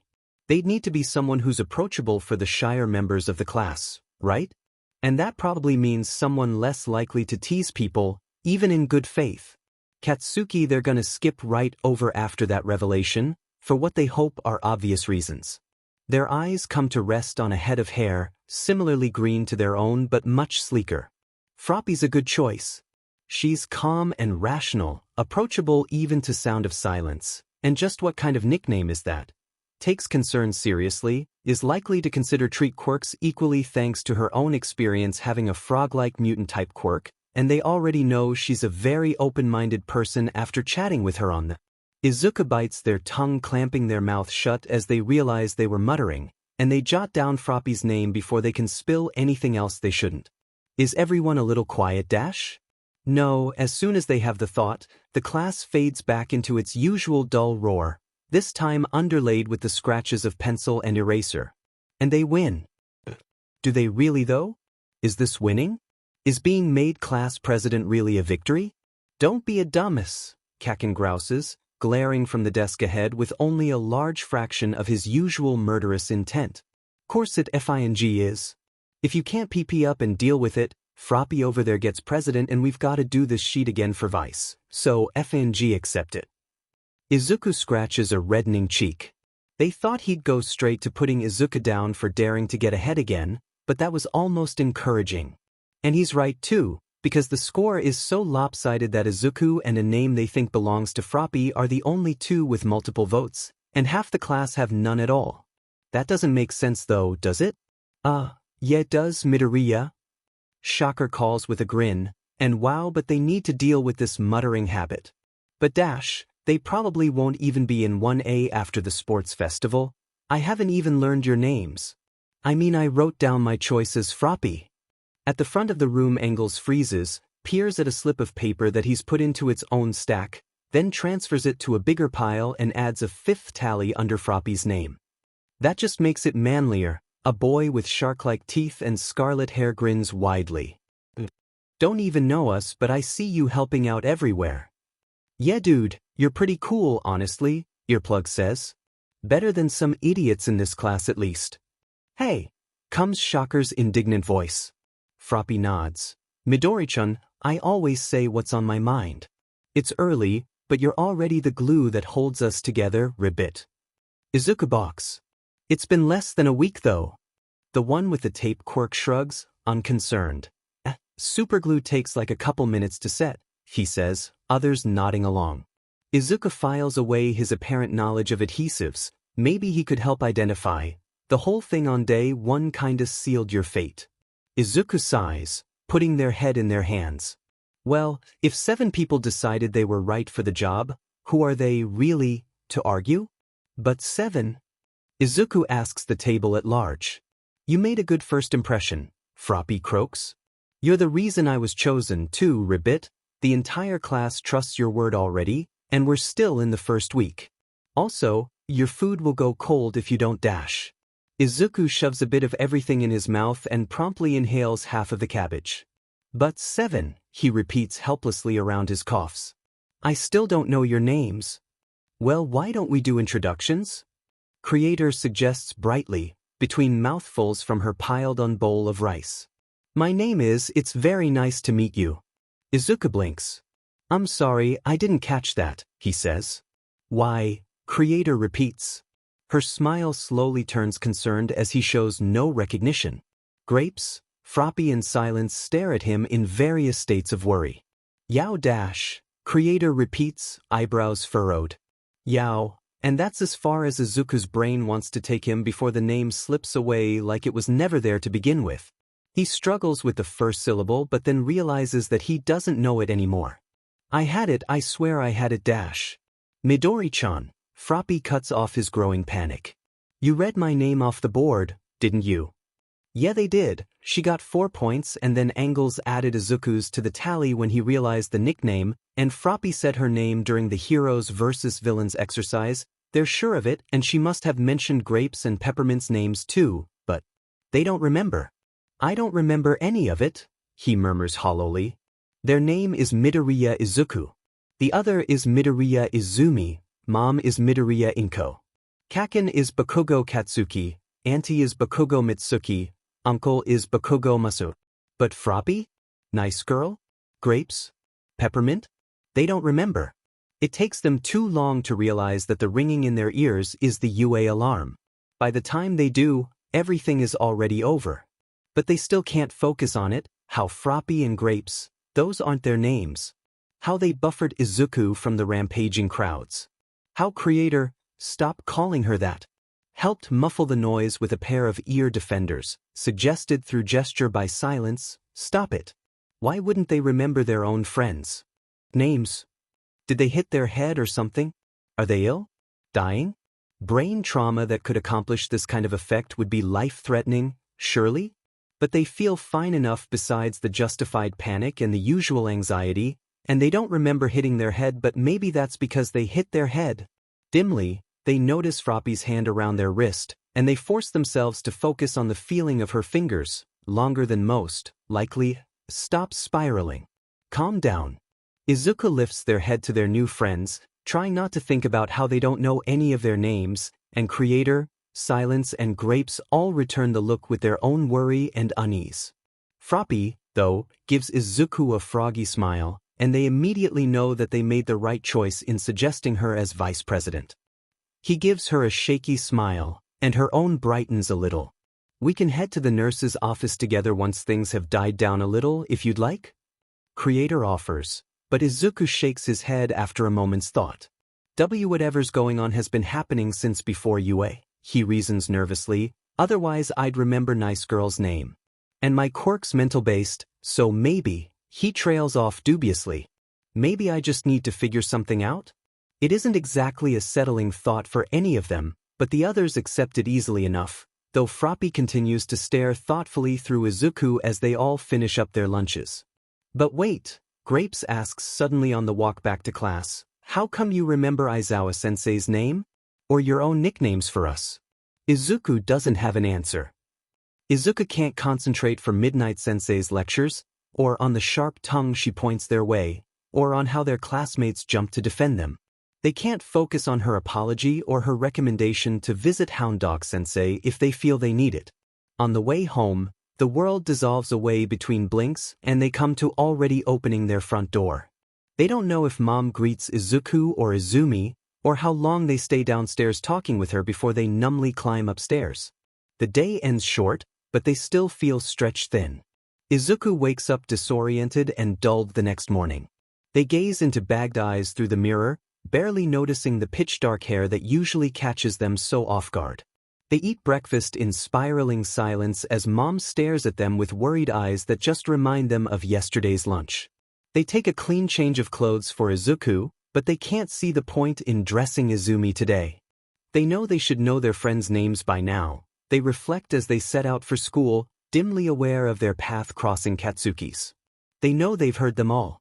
They remember the moments that they should have heard those names, but it's like something's stopping them from recalling the names themselves. Like something's blocking them. Is it some aspect of their quirk after? They said something to that effect yesterday, but that was to justify not wanting to see Recovery Girl again after already weathering her disapproving looks. But maybe they were right? To properly learn things like that, maybe Izuku needs to learn them as Izumi too? But then why was Aizawa-sensei among the people whose names they learned? All Might is Yagi-san Yagi-sensei now, but why do they remember that when they only learned it as Izuku? So that isn't it. Maybe it's some kind of backlash then. Some consequence of overusing their brain catching up to them. Since the entrance exam, they've pushed the limits of their quirk, storing and unstoring more different things than ever before, especially without switching forms, spending longer PRDS as Izuku during school, and then longer PRDS as Izumi in their off time. That itching, uncomfortable sensation creeping at the end of the school day, maybe that's a sign that things aren't working how they are now. Izumi catches a glimpse of her bobbing hair, still greenish where Izuku's is black now, and their resolve begins to falter. It's been working, hasn't it? If they keep their identities separate, they can keep being MX up, stay friends with Kaken, work towards being a hero in the legal way if that's even still possible, and they can't quantify it, but something leaves them uneasy. And Ochako has been avoiding Dikairu-kun. It's nothing important, really. It's silly. She just wants some time to think. That's all. They're really good friends already after all. They worked great together in the entrance exam, and she wants to keep that partnership. But now, when she sees his face, she's taken back to that moment that he said something super smart, not his fault at all, and her blood froze and she just shut down like a moron. And really, what's the big deal? People learn that their quirks are different than they thought all the time. Float versus assistive telekinesis, it's not that huge. Or it shouldn't be, and that's why she's staying away for the moment. She can't let herself blame him for not a big deal. That's not fair on him. Itakuen says it'll only make things worse in the long run, staying away like that. He's been trying to encourage her to convey her thoughts clearly and concisely to avoid any doubt born of miscommunication. But she doesn't know if Dikairu-kun even noticed she was gone with everything that's been happening, especially the whole thing in Midnight Sensei's class, so it's fine. She catches a glimpse of pitch-black hair filing into the coach. It doesn't fit him quite as well as the green, but she didn't want to say anything. And turns away, her bright smile tasting a little false now. It's just a few more days, and then she'll get over it and they'll laugh about it over lunch at a big table with all their other friends too. Right? Look, Naomasa-kun. He was just heading to Ue by foot in his true form, as has become his norm during the past few weeks working at Ue, when traffic was interrupted by a villain attack.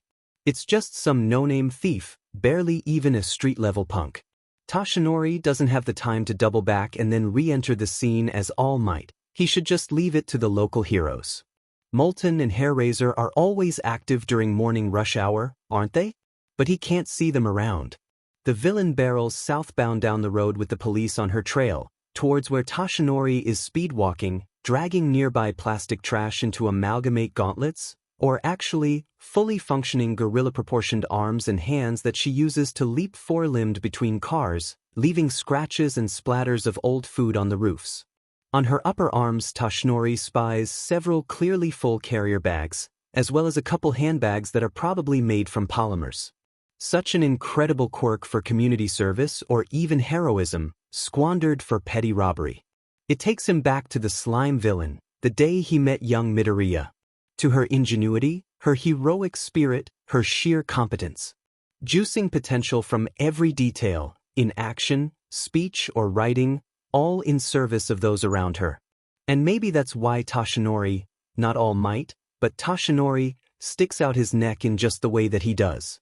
One smooth, gentle swinging motion, half-practiced and half-instinct with an open palm that corrals the air into a crackling, formless weapon. And that's all it takes. The outer layers of waste shatter apart into loose leaves, some water cooler bottles peeling open into 5-petaled plastic flowers. The remainder of the gauntlets fall apart and scatter in the breeze, leaving the villain's actual arms underneath, struggling to hold onto her spoils now that her concentration's shot. The villain is left dazed and disoriented by the blast, as a lot of people with telekinesis quirks are when their targets get disrupted like that. She tumbles from the car like a rag doll, falling safely into the pile of empty bottles and fast food containers Tashinori created, and he knows that she'll be detained shortly. His arms sting with phantom cuts, he let the power run a little too wild. But for his first time using one for all this way in an actual villain fight, he's pretty proud of how that turned out. And then his eyes fall back on the police. His only hero license is for his All Might persona. How the hell's he gonna explain this to the police force? He isn't. He's a hero. It's entirely legal for him to perform hero work with a license, and he has one. Sure, if he doesn't want to show it when asked, they can arrest him, but it won't even make it to court once his file is found on the HPSC system, which is censored and wouldn't out him as All Might, but it would make him late for work. So Tashinori does the smart thing and makes himself scarce. He should probably get an extra hero license that covers his civilian identity now, huh? And that's what? He'll tell Naomasa-kun this afternoon at their favorite coffee place.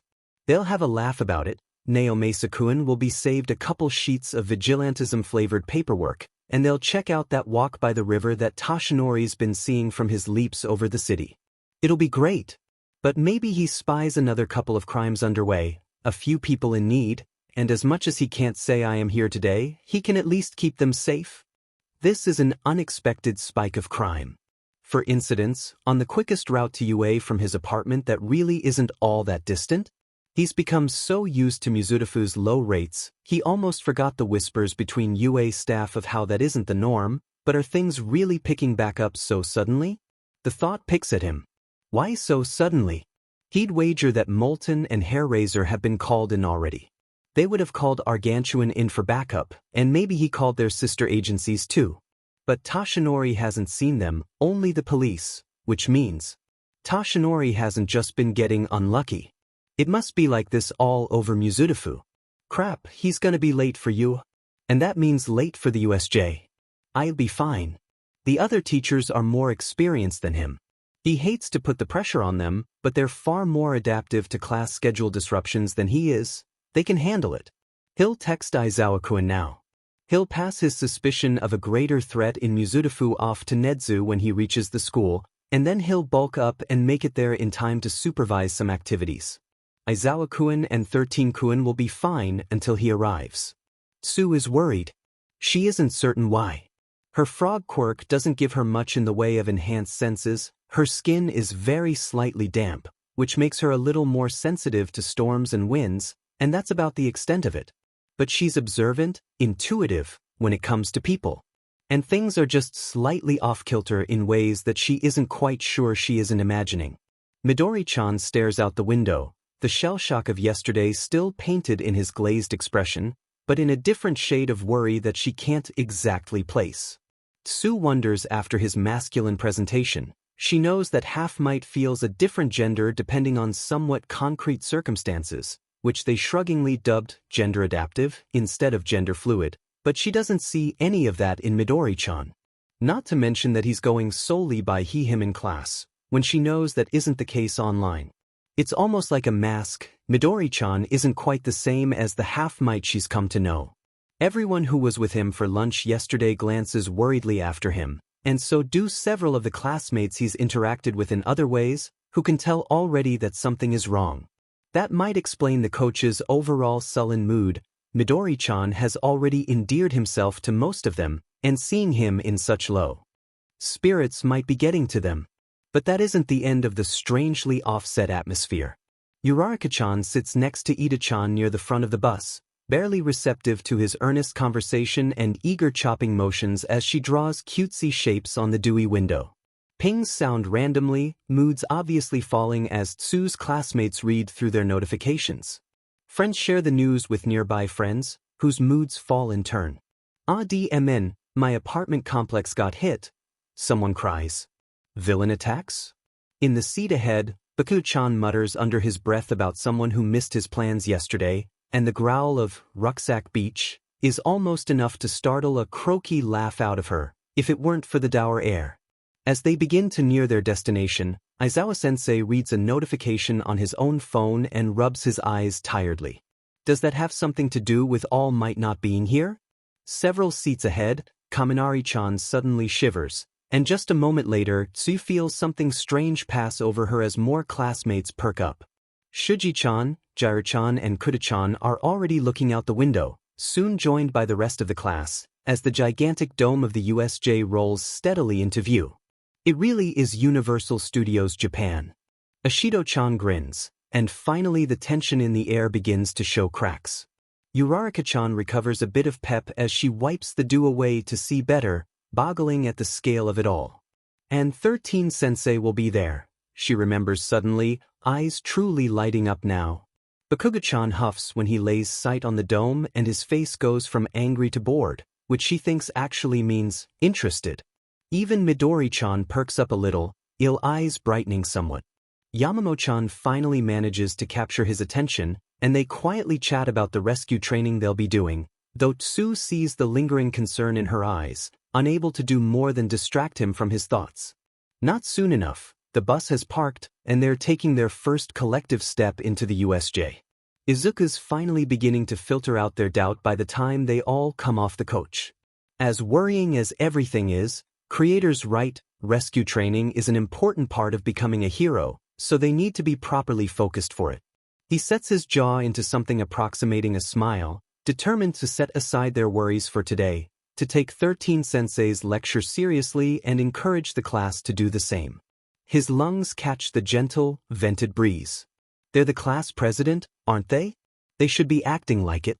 Froppy gives Izuku an unreadable look, and he returns with a smile that has her relaxing just a little. Grapes is ogling 13, murmuring under his breath about what must be under their suit, and Froppy whaps him on the cheek with her tongue, eliciting a yelp that makes her chuckle croakily. They crest the edge of the gigantic entrance platform, all of USJ Lane.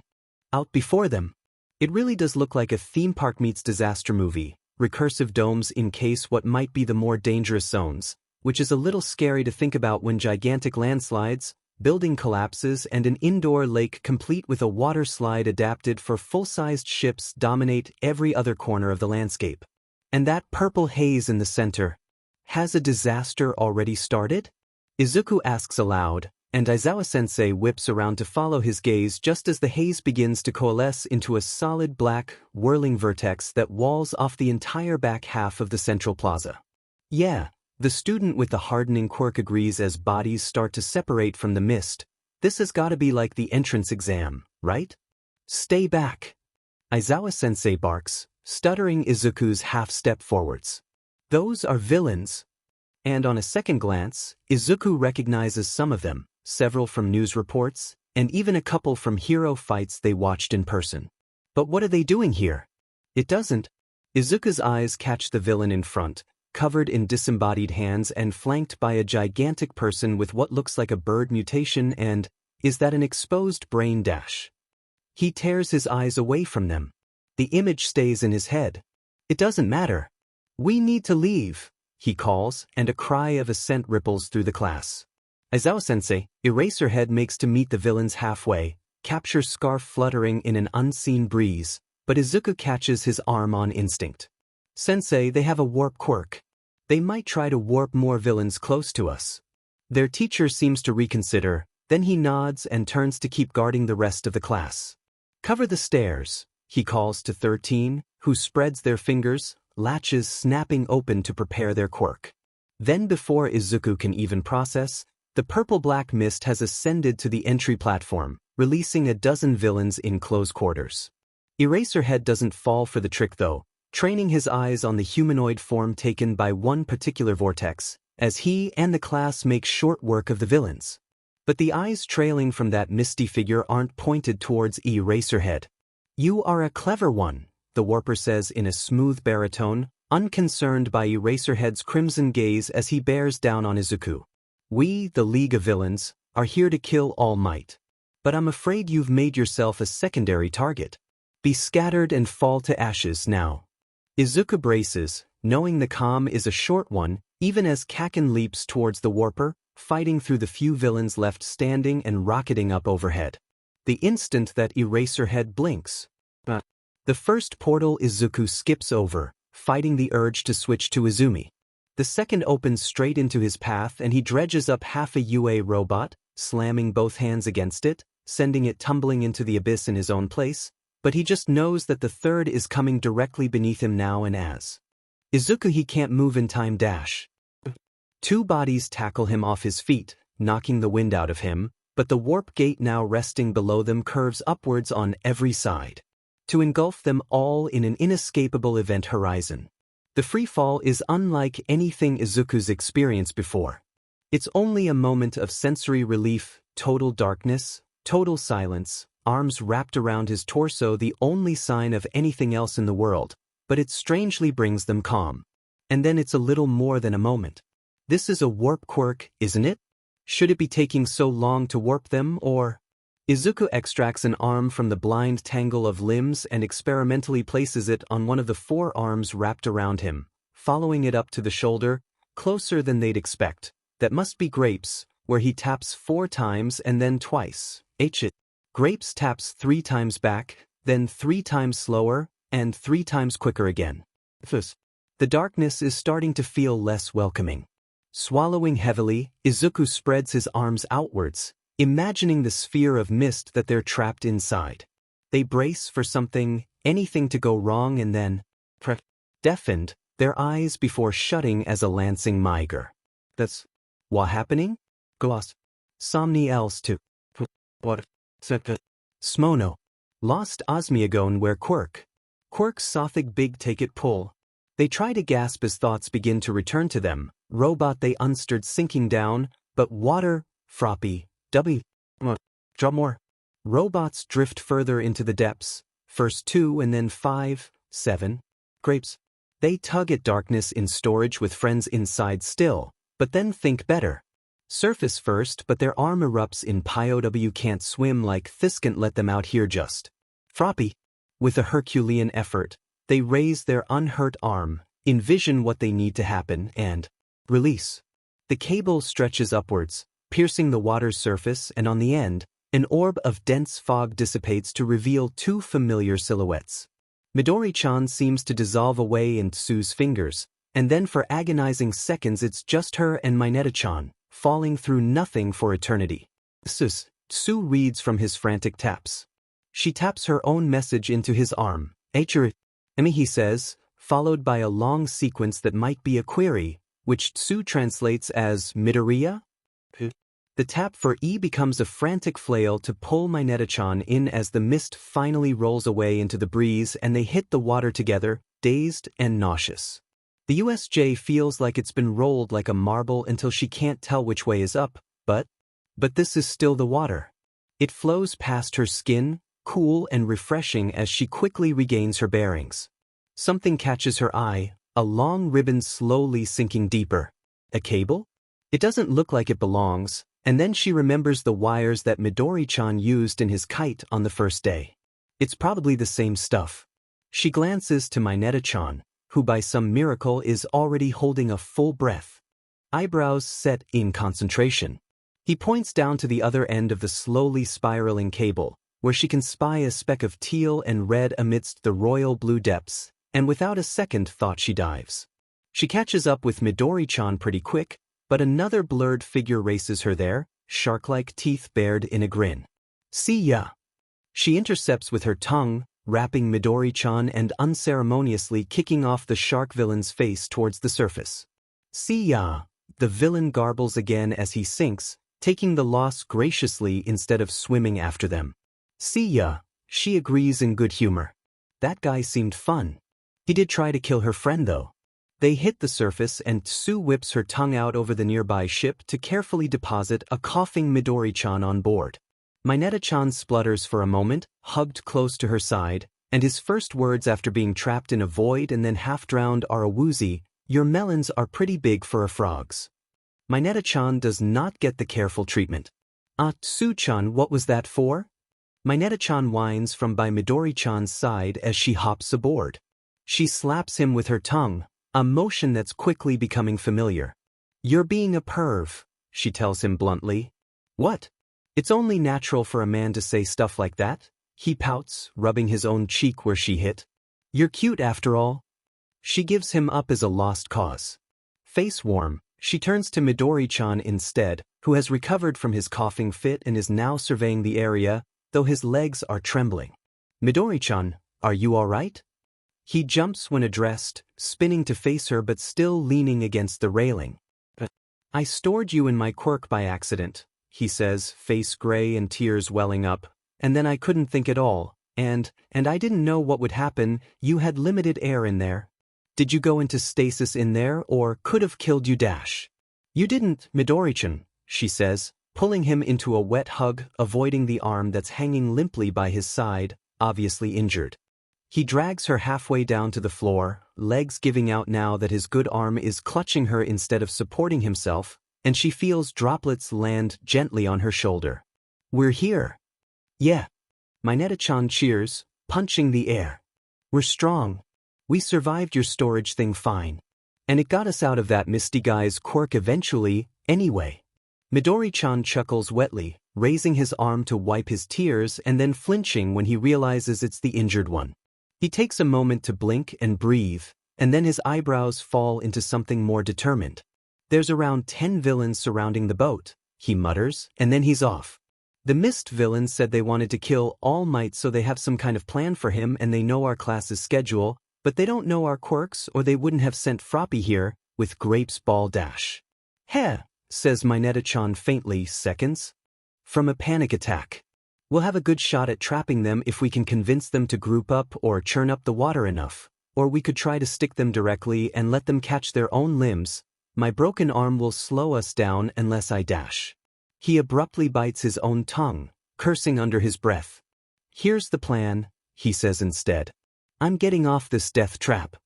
Izuku declares, bare feet impacting the side of the ship as he clambers over the railing. "Stay here and die, dunce, I don't give a crap." That's cold," the villain with the shark quirk says, amazed. "I don't even have to feel bad about killing him now." Of course, leaving is easier said than done, and he doesn't need to fake the way he favors his broken arm as he climbs down, cutting hand, and footholds into the side of the ship with their quirk. Halfway to the surface, he looks down and pales. 6, 7 of the villains have already taken the bait, which is the plan, but they're so close now. He barely leaps to the side in time to avoid a pressurized jet of water that punctures the ship's hull like as much paper, forming new handholds with both hands and arg. Half his weight hangs from his bad arm and he swears he can feel the bones jostle inside as he creates new holes with his feet, gritting his teeth until he starts to taste copper. He spies Froppy and Grapes looking down from above, and then movement from the corner of his eye as the last few villains begin to close in too now that they see their other marks aren't sneaking off, others readying their aquatic quirks. Now or never. He leaps away from the ship over the villains' heads, but most of them are already swimming that way to catch him when he hits the water. But he isn't the only thing falling. He unstores dozens of grapes orbs in one go, letting them fall as Froppy's tongue snaps Izuku himself out of the air and back onto the boat. Grapes takes his own flying leap over the half-trapped group, raining down more of the ball with a wail that draws their attention, though maybe that's not his intent, while Froppy takes Izuku and herself off at an angle and towards shore. Then Grapes hits the pile and something shifts. He dances across the island of grumbling villains, hopping deftly between each purple ball, barely even contacting the villains they're stuck to. Most of them can't so much as swipe at him with their stuck-fast limbs, and the few who can he approaches from behind, stomping arms and legs into his adhesive spheres before they can properly track him. By the time he springboards gleefully off the last orb and into Froppy's waiting arms, all that's left of the villains is a groaning mass of tangled bodies and curse words, drifting aimlessly in lazy circles. "That was really cool, Mineta-chan," Froppy compliments in her usual nonchalance as she swims them towards shore. Mineta-chan lights up at the praise, unbothered for the moment by the bleeding from his scalp, and Izuku can't help but smile at his joy. "You too, Midori-chan." Izuku's arm throbs uncomfortably. "I think we were all really cool," he grins, trying not to let it bleed into his voice. "We work great as a team." The aquatic villains stop struggling quickly, once it becomes clear how screwed they are. Kishika has aim hums, the sound warbled by his shark-like jaw. "You know, I don't think that curly-haired kid was gonna abandon them after all," he posits sagely. "Someone kill this dumbass," says his neighbor. They're wading into the shoreline within 20 seconds, spirits high but tension beginning to build again. "We should head to the exit if we can," Izuku says, "but that might not be such a good idea if someone's watching the stairs." Froppy nods in agreement. "If they still have the mist villain, he'd probably just warp us again," Ribbit.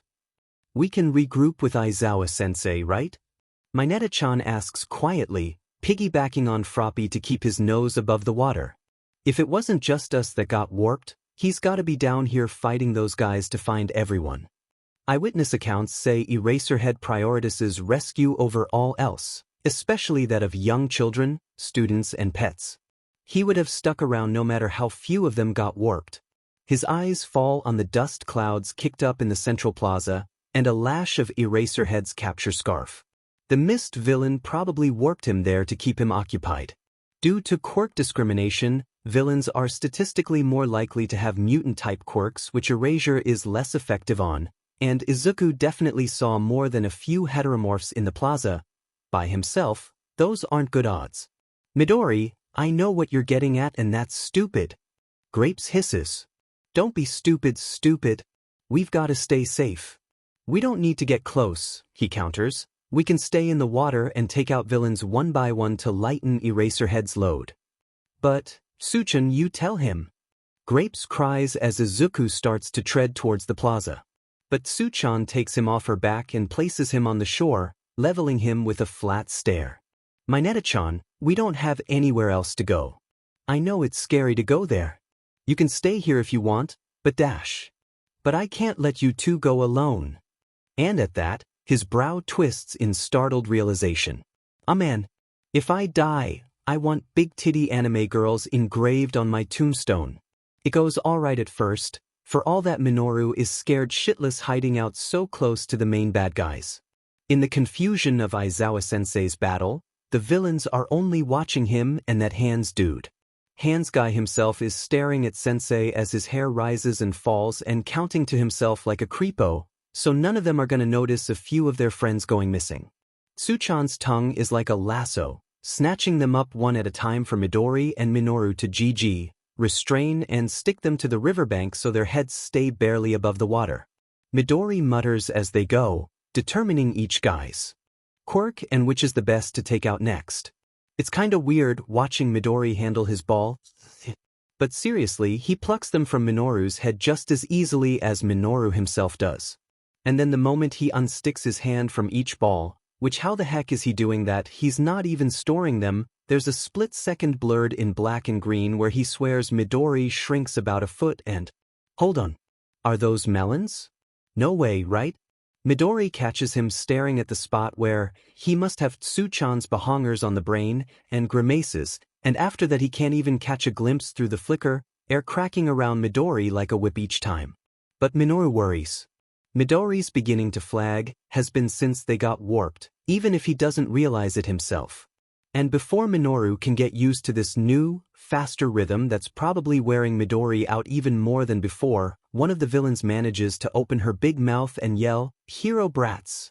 at the top of her lungs before they can stick it shut. Oh hell no. Hands guy, the one who's been calling the shots, turns to face them, punctuated by a sickening crunch. Minoru finally, dimly registers their teacher, cratered into the earth and bleeding from the head, flesh cracked down to the bone where his shoulder's supposed to be, exposed brains, beak and 1,000-yard stare looming overhead. Midori's out of the water now as Hands guy reaches towards him, yards, feet and then inches from Midori's head, and Minoru knows that his face will flake away with that touch but he can't even form a sound to warn him. Then that same thing happens, that blur of green movement, and Hands guy's grab sails through empty space where Midori's head used to be. Midori ducks further, and Minoru has an instant to register a greenish trail of long, wavy hair and a black hoodie and yoga pants that definitely aren't his hero costume and dimmin, those curves, before crack. Hands guy goes sailing away, leaving behind a trail of blood as Midori stands tall, now back to his usual self.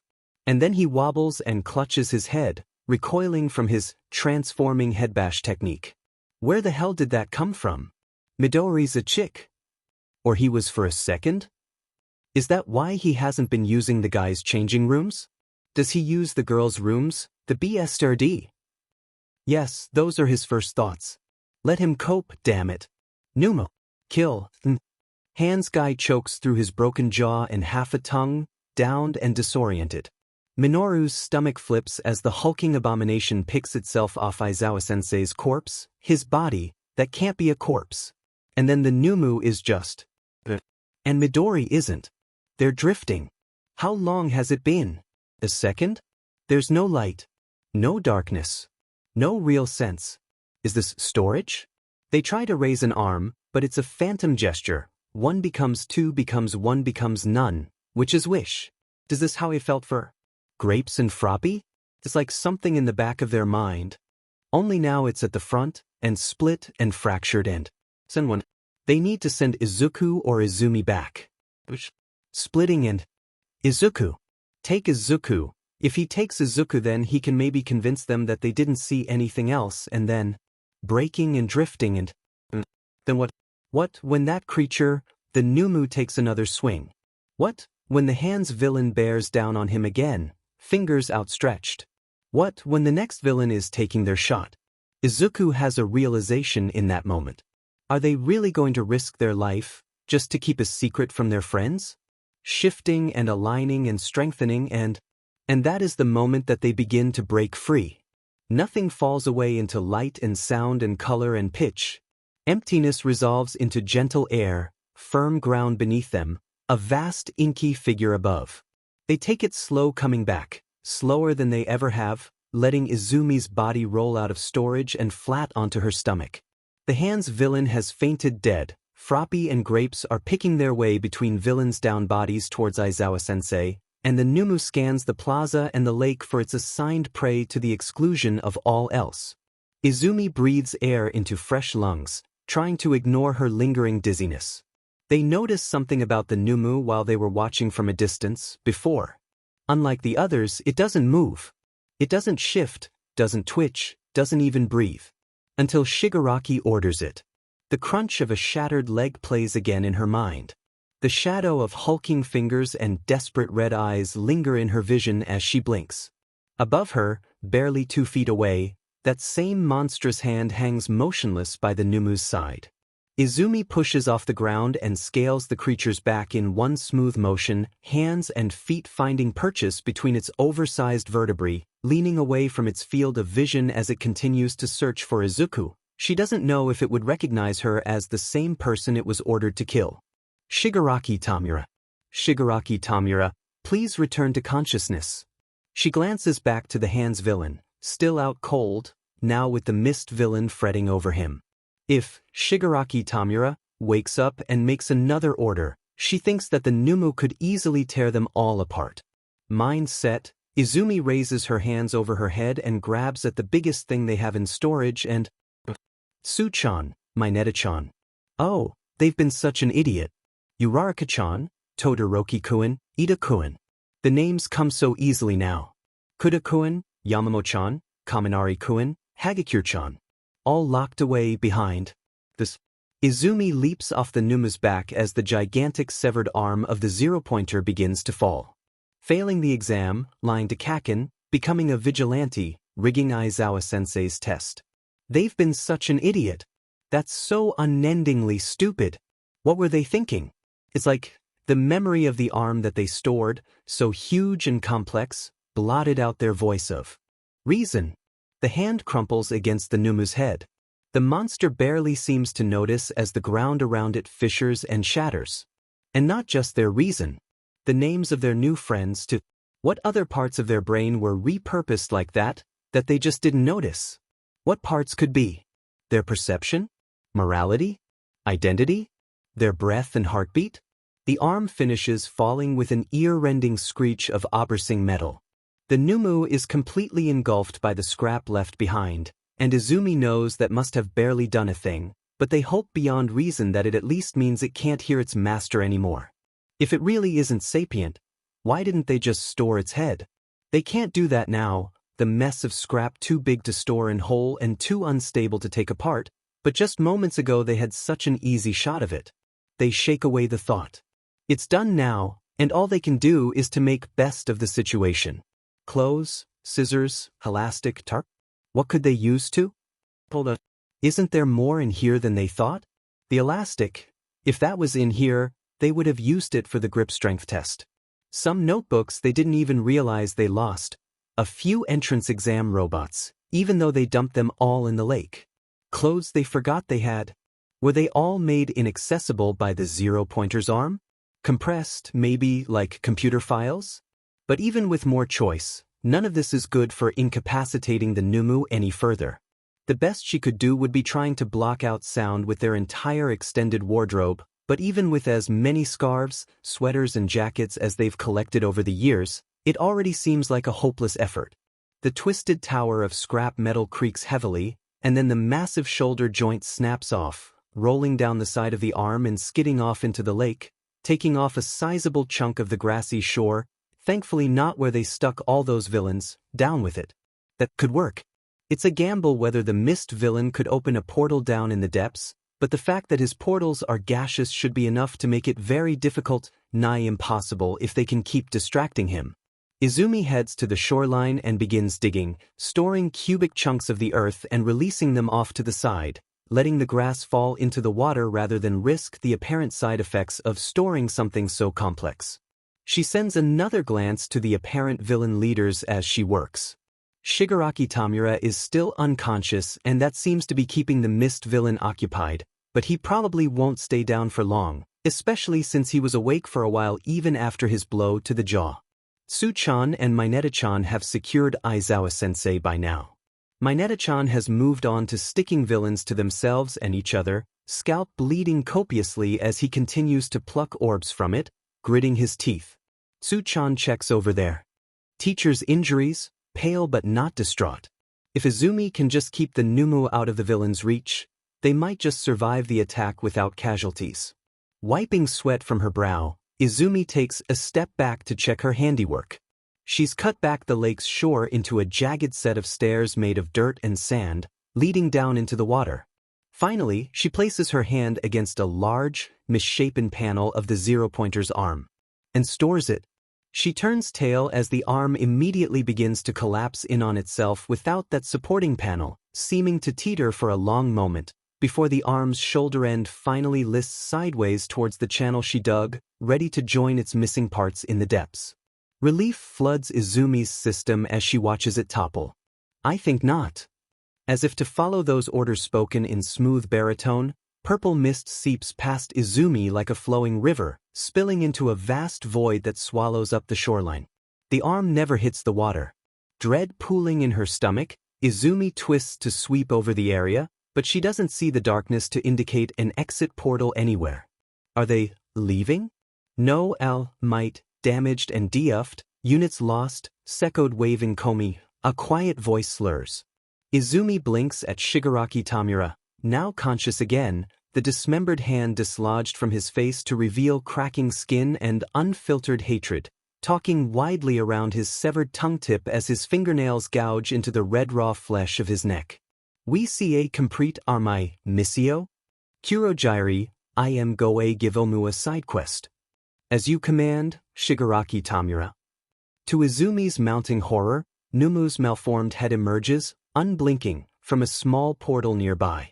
Shigaraki Tamura splits a glob of blood to the side.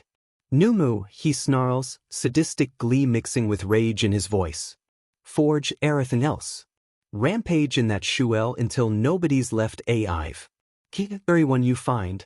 And make sure to kill this green-haired brat first. And Izumi. After so long in crisis, Izumi could laugh. The USJ's doors burst open, and the last thing that she hears before the inky dark consumes her is that iconic call of, I am here. And plummeting into the fog, Izumi knows that it'll be okay. What the heck is even happening anymore? First Midori is like, half chick or something for a second, and then he vanishes with a whip crack, and after 5 seconds of terror searching for the ragdolled corpse of his friend flying out over the lake, she tumbles out of thin air, right at the Numu's feet. That punch from the Numu. Minoru's seen All Might in action, everyone's seen his media coverage after all, and that punch is just like one of All Might's, except without any hint of his restraint. If that punch hit anything besides the empty space that Midori left behind, the sonic boom rings in his ears and his eyes flick over to Aizawa-sensei, who still isn't stirring in the pool of his own blood. Like that, but a lot worse. Tsuchan pulls herself halfway out of the water before Minoru can grab her by the wrist. Are you crazy? He hisses. That thing's gonna make mincemeat out of us. Look, she motions blandly. He follows her gaze towards the Numu. It isn't making any move to attack them. Its vacant eyes sweep right by Tsuchan and Minoru like they aren't even there. Chick Midori rests in a commando crawl right under its nose and he feels another spike of panic. That's his friend. That's too close, she's gonna. Tsuchan places him on his feet, but his knees almost buckle. Why do you want to be a hero, my Neta-chan? Tsuchan asks, a grounding palm on his shoulder. I just want to be cool. He sniffs helplessly. Tears well up as the fear of today catches up with him all at once, and he hates how his voice cracks girlishly when he says, heroes are cool. I want to be cool. She blinks at him, and then something crosses her face that might resemble a playful smile. A gloved finger to the corner of her mouth, she muses, you are cool. Restraining these villains and saving Aizawa-sensei would be very cool, ribbit. But he glances around at all the villains Aizawa-sensei took down. He doesn't feel cool. What if they wake up? Then I'm here with you. The reply comes with no hesitation, nothing like Minoru's own doubt. But her hand tremors just a little on his shoulder, and now that he looks, she's pale as a glass frog. His eyes fall on the Numu again, on Chikori compressed ready to spring up onto its back, even as it tries to search and destroy the other Midori. Minoru swallows his fear and wipes his eyes, fists clenched. He's gonna be cool, damn it. There's scares along the way. When unnatural smoke slithers and twists into a void with wispy yellow eyes that chooses to fuss over Han's guy.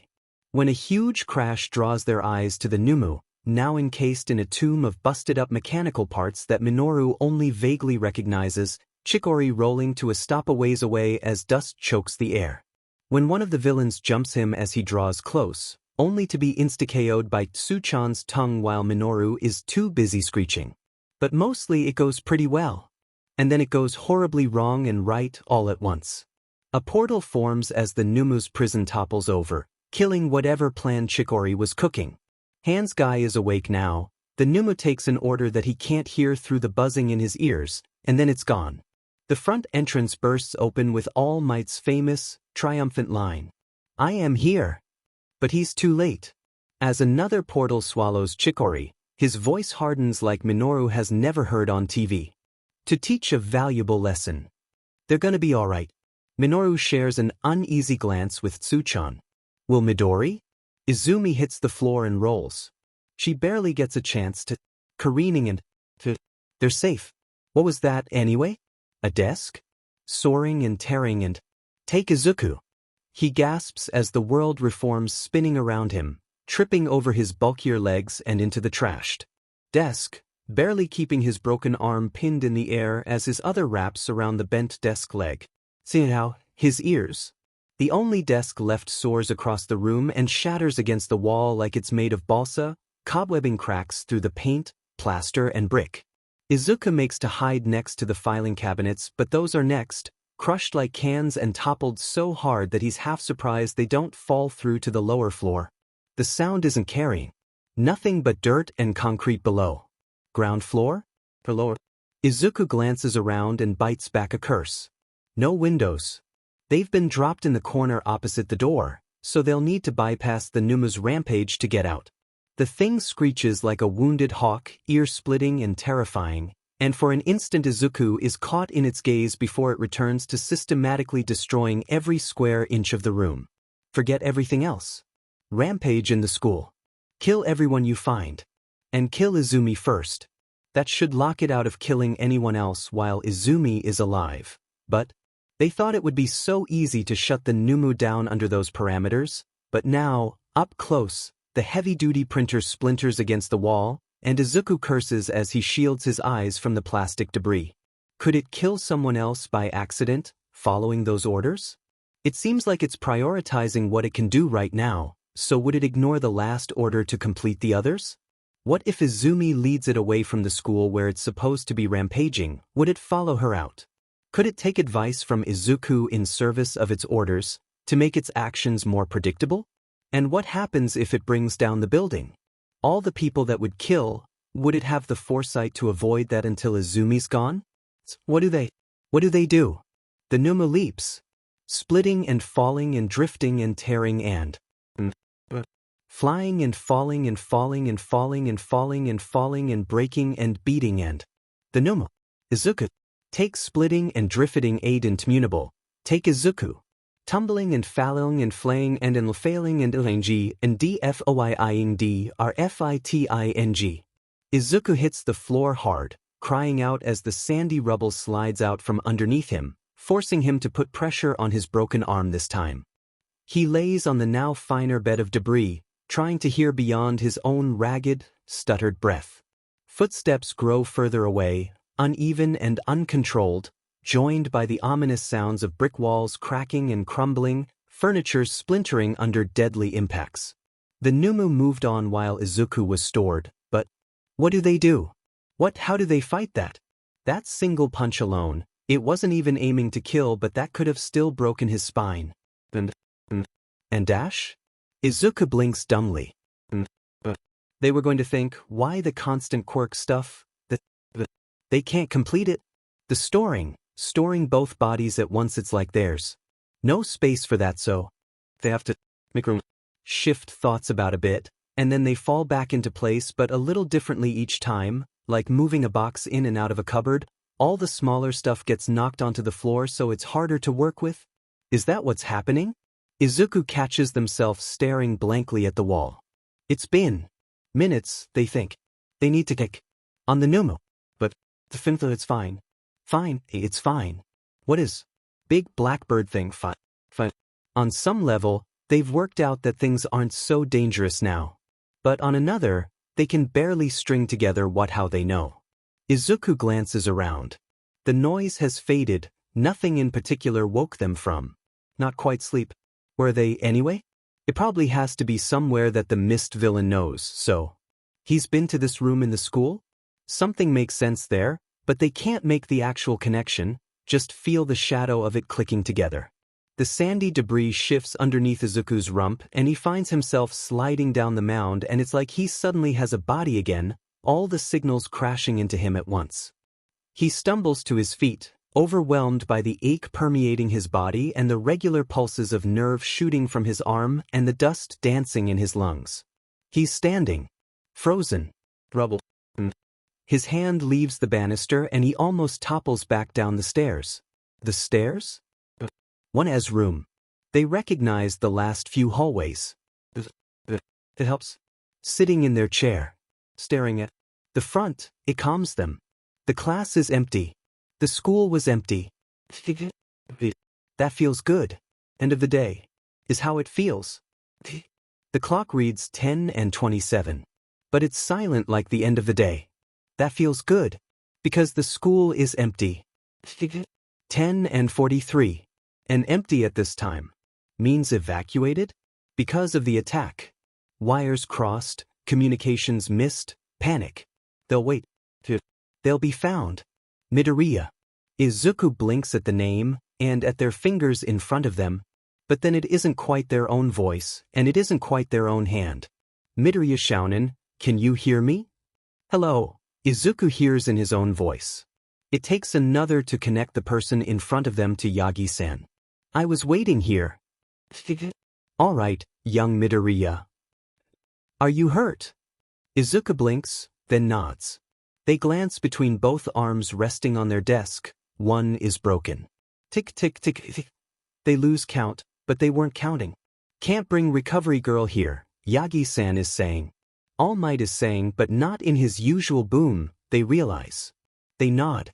Harsh smell brings him rushing back to the surface as they cross the threshold to the infirmary. You can't heal me, are the first words that truly feel like Izuku has spoken them, the first with conscious thought behind them. I know, dearie, you're far too exhausted, recovery girl says sympathetically, tooting at his wrongly bent arm. You'll only be getting bed rest for now. And perhaps some painkillers.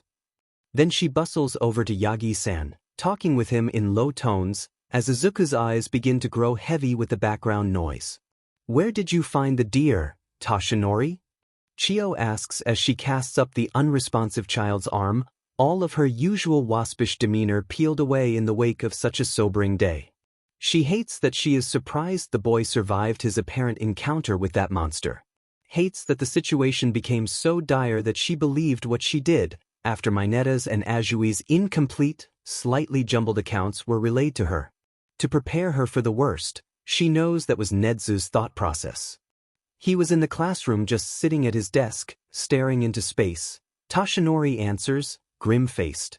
I told him his classmates are fine, but I don't think I got through to him. Chio only hears him belatedly, eyes locked on her own shaking hands. He's resilient, the dear, she says haltingly, as much for her own benefit as Toshinori's. She donned these medical gloves under the assumption that she would be tending a child's corpse in them. She wants them off. But she still has work to do. Toshinori seems to sense her distress, subtle as she's become in her later years through thickened skin and dulled responses. Would you like some coffee? He offers quietly. I could bring back one for each of us. Chio is oddly touched by the thought. She knows how Toshinori's mind works from decades of active duty intermingled with Sorahiko's, how he always loses the small gestures in service of his grand ideals. Thank you, dearie. If you could get me a decaf with 1 sugar, that would be very kind of you, she says warmly, and Toshinori lights up like a child on New Year's. It sends something bittersweet through her, that hint of genuinity in his nervous smile.